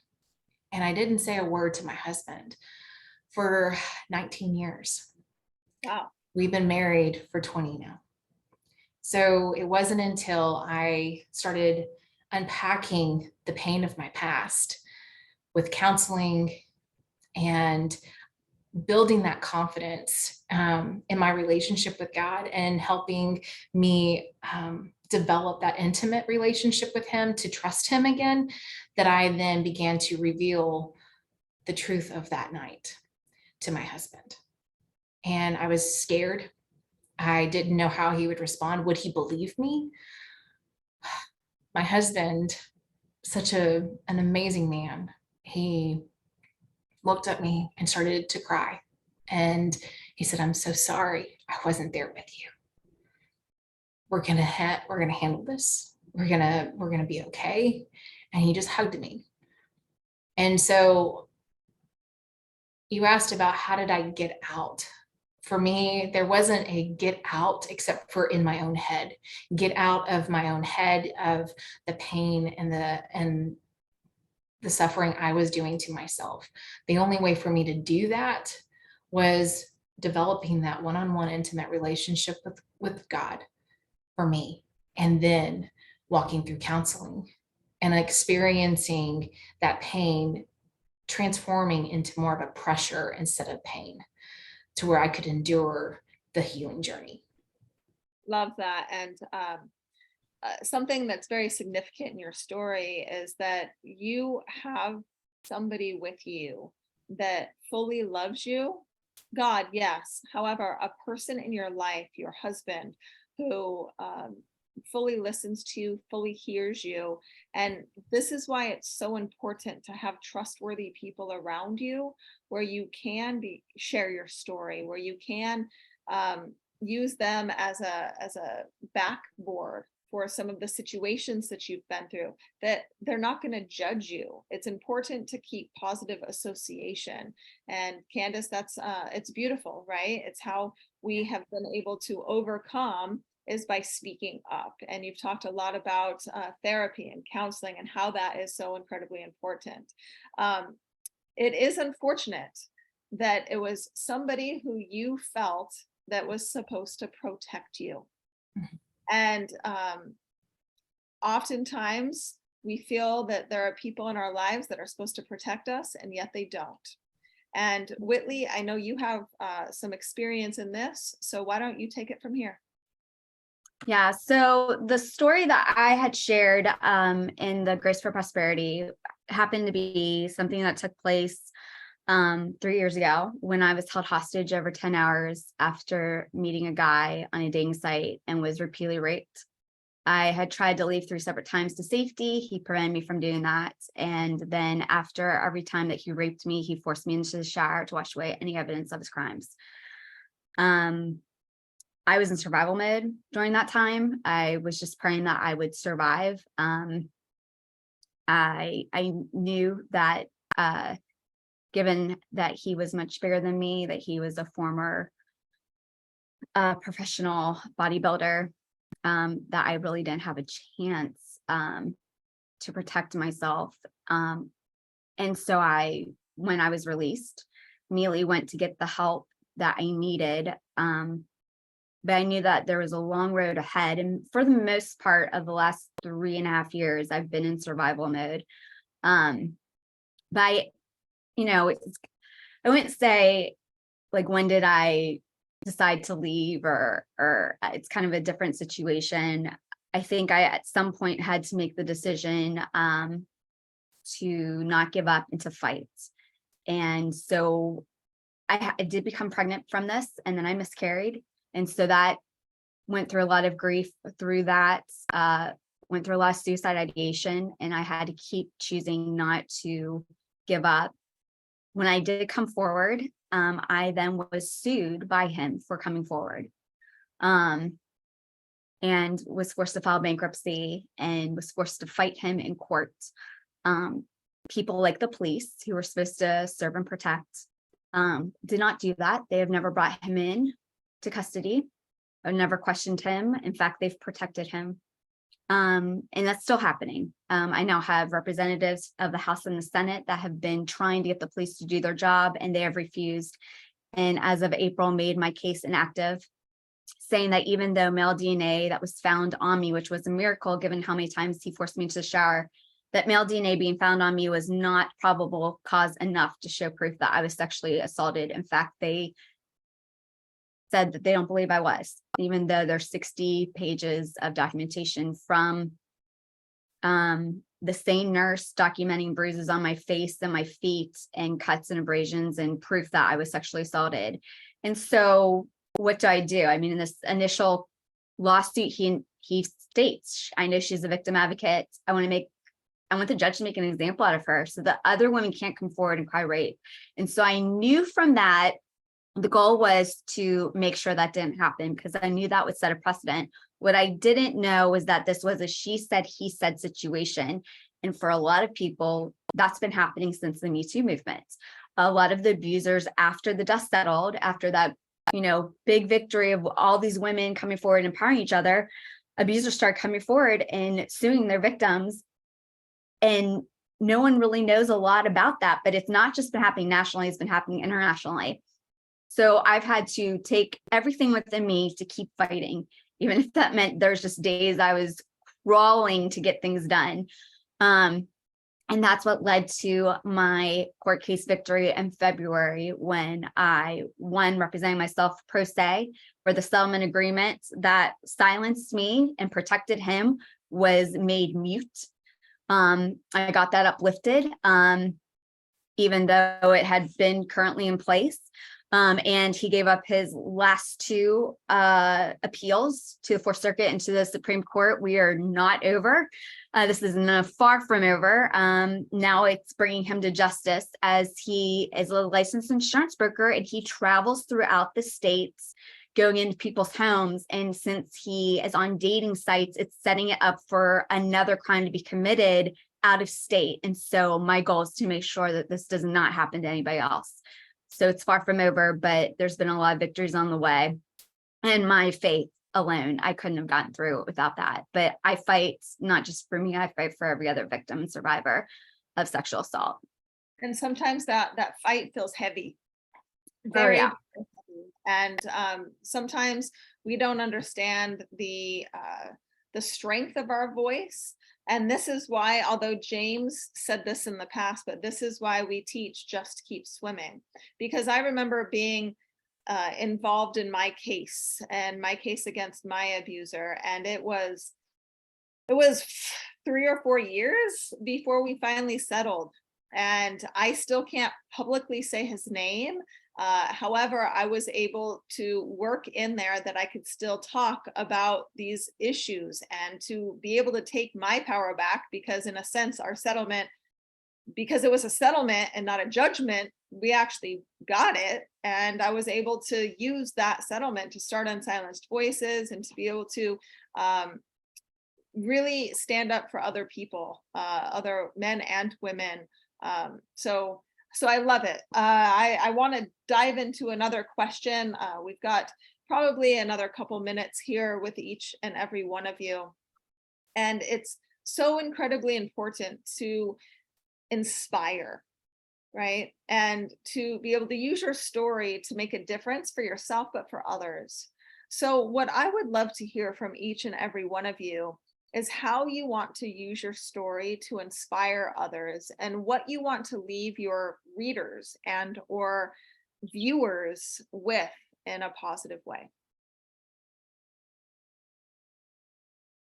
Erin. She's gonna call on me, I just know it.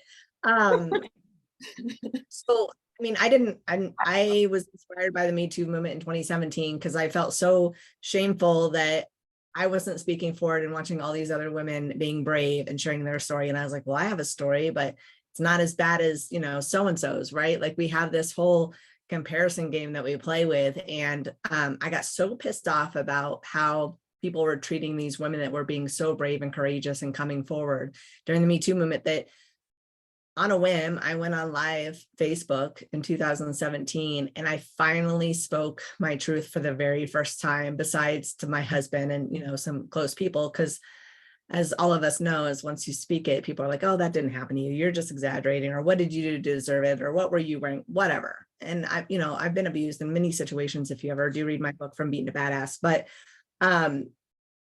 on that live that I did on Facebook, I spoke the words, maybe one day I'll write a book. I didn't think I was going to. And fast forward 2 years later, I kept getting a whisper from God, like, you need to write your book. And I was like, psh, you don't know what you're talking about. I'm not a writer. I'm not a speaker. And because I was a bodybuilder at the time, actually, competitive bodybuilder in Colorado. And I just thought, no, I just want to start a family. I'm going to retire from bodybuilding. I finally shared my story on Facebook, no big deal. And God kept whispering and I kept ignoring. And if any of us know, God taps and he keeps tapping and then he will yell at you. And so in 2019 of January, I heard a very loud command from God saying, you will write your book. And so it took me 4 months to write my book. And I was enthusiastic about it. I felt healing. I felt like I finally didn't get over it, but I finally processed it. Because you never get over it. There's always going to be triggers. There's always going to be things that happen that come up and you're like, oh, I have to have things on my wrist at all times because I was abused and raped by my wrist being grabbed. So this is like a barrier to me, right? So you never get over it. And so I shared my story. I wrote my book, but then I actually had to let people read it. And that was the part where it's like, holy shit, this is happening. Like people are going to read my book and it's my truth. And I might get backlash. I might get support. I might be like, oh my gosh, I can't believe you went through that. How did I not know? All of the stuff. But it was so liberating when I finally got it out there. And then in 2019, I had my first pregnancy loss, and I felt ashamed because here I was doing something great and I couldn't even carry a baby. And so in December of 2019 is when I decided I had to do something more. Not only did I want my friends and family to read my story and understand who I am today is because of what I went through, but secondly, I needed to get it to the hands of the people that needed it most. And those were the victims and survivors. And those were also people that maybe have been abusive to other people and understand like, this is not okay. Because people don't understand that we have a story before the abuse. We are someone before the abuse and then the abuse happens, but who do we become after that abuse? And so it really capitalized showed my whole story before, during, and after. And what I want to leave people with my story is that you are enough just as you are. And God chooses you for the path that you are on for a purpose, for a reason. You are here for a bigger purpose and only you can fulfill that purpose. Nobody else can fulfill it. And you do have to become your own hero. And hero stands for healing, empowering, building resilience, and always keeping an open mind and open heart, even after the traumatic situations. Because if we don't have an open heart and we don't have an open mind, we are sheltering ourselves from the world and for those that need us. It's not protecting us. It's keeping us selfish and isolated from the people that need us for the reason why God put us on the path that he did. So for me, it's just showing people like, you're enough, stand up, speak up, and be proud of who you are and what you've gone through, because you are still here. Yep. And it's keep going. I love it, Erin. All right, ladies, who gets to go next? Whitley, you're unmuted. So I think, for me, what I found to be so important is sharing our story. There's been so many stigmas, I think, tied to those that go through violence. And the importance of breaking the stigmas, breaking the barriers. Just in my situation, in my case, just hearing what people have said. I mean, people that work within like law, whether it's law enforcement, whether it's the judicial system, of being told, what's the difference between sex and rape? There's a huge difference.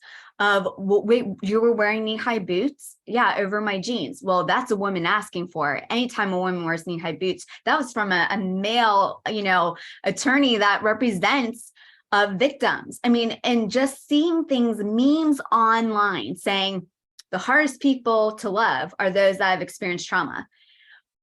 You're stigmatizing us. We're not the hardest people to love. We actually end up having more empathy and more compassion. And so I really feel like I need to be breaking these stereotypes and these stigmas.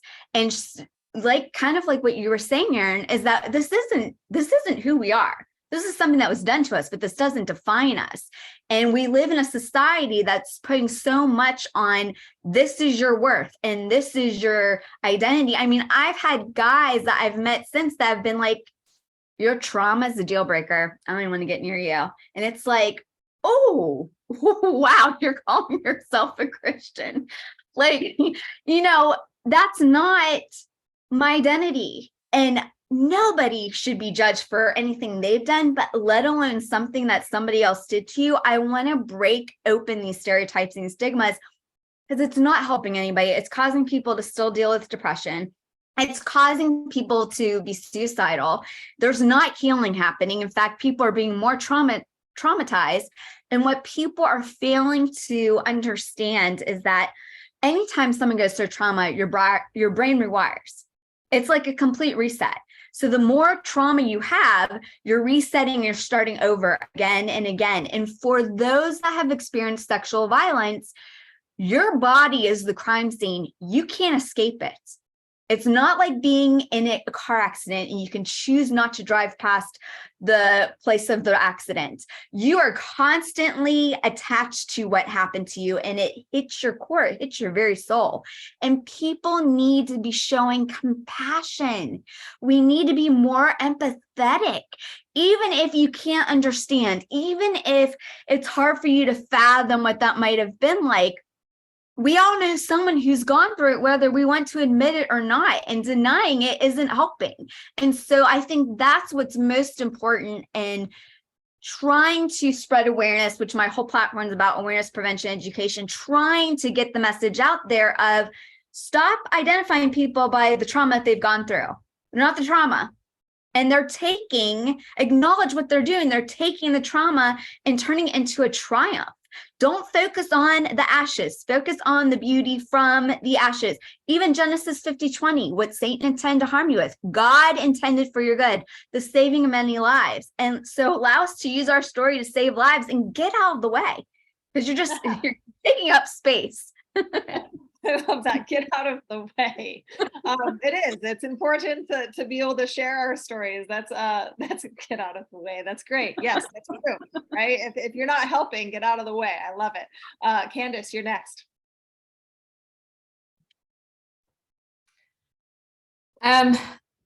Both of these women are remarkable. So thank you, Michelle, for introducing me to them, because they have incredible stories and they are sharing such great wisdom. And I hope that the women and men who are watching are taking notes, because I know I am. One of the things that for me is my story has compelled my purpose, and it's just propelled me forward in opening up a center for survivors who've experienced sexual assault. And so we provide at our center, which is called Her Well, trauma counseling. We provide medical support so that they don't have to pay for that. They don't have to go and pay for an STD test or a pregnancy test or even well women checkups. We want to make sure that we help provide that service for them. We also help provide in the fact of group sessions and basic self-defense training courses. We want to empower these survivors to reclaim that hope and regain their voice and resist the urge to isolate. I think those are the key points for me as a survivor, that I wanted to reclaim myself. And so not a lot of people in the area that I live in have access to these resources. And so we want to make sure that anyone, no matter what type of demographics you come from, you have access to this resource so that you too can find that healing that you need.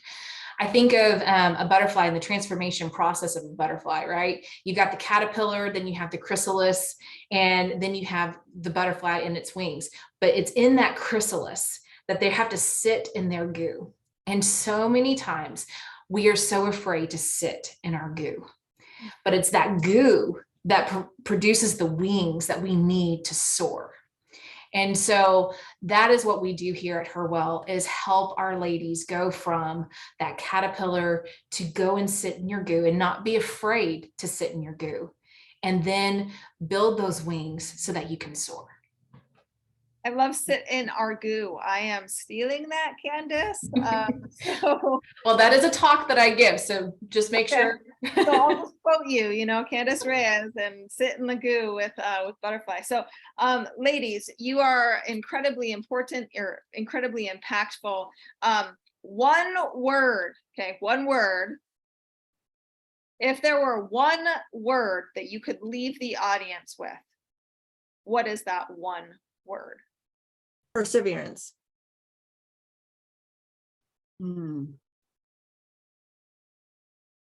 hope. Courage. Perseverance, hope, and courage. Ladies and gentlemen, this is the panel from Grace for Prosperity, which is a trainer's manual, workbook, and PowerPoint presentation done by Unsilenced Voices. These three ladies have shared their stories within that book, that collaboration, and super excited that you are all here, ladies, that you have been able to use your voice to make a difference. And you can too. Everybody out there who have gone through horrible situations, you can overcome and you can break through. So ladies, thank you so much for joining. Really, really appreciate you guys being here. Thank you for having us. We have made it to the end. This is absolutely amazing. I am so honored that I have been able to be your host today, that we have heard from well over 20 individuals who have been able to tell their stories of trauma and tell their stories of hope and triumph and inspiration, and really being able to break free. So if you guys want to leave contact information in the chat, we are live on Facebook right now as well. So a lot of people will go back and watch that. So if you want to comment on the Facebook post, put your information in there. If you want people to reach out to you, sometimes people don't, and that's okay. However, this is so humbling and so awesome, and I'm super excited about this book that we are creating, this anthology called Breaking the Silence: Voices of Survivors. So we are missing one author, two authors that were unable to share their story today. However, hopefully in our September summit, they will be able to do so. If you are interested in sharing your story, we are doing a summer series. So Breaking the Silence: Voices of Survivors Summer Series Summit. Please contact me. We are limiting it to only 40 individuals to be able to share your story of survival. Hey, everybody, you have done an amazing job. I will keep the chat open for just a couple of minutes, but we will end recording and we will end our Facebook Live. So thanks, everybody.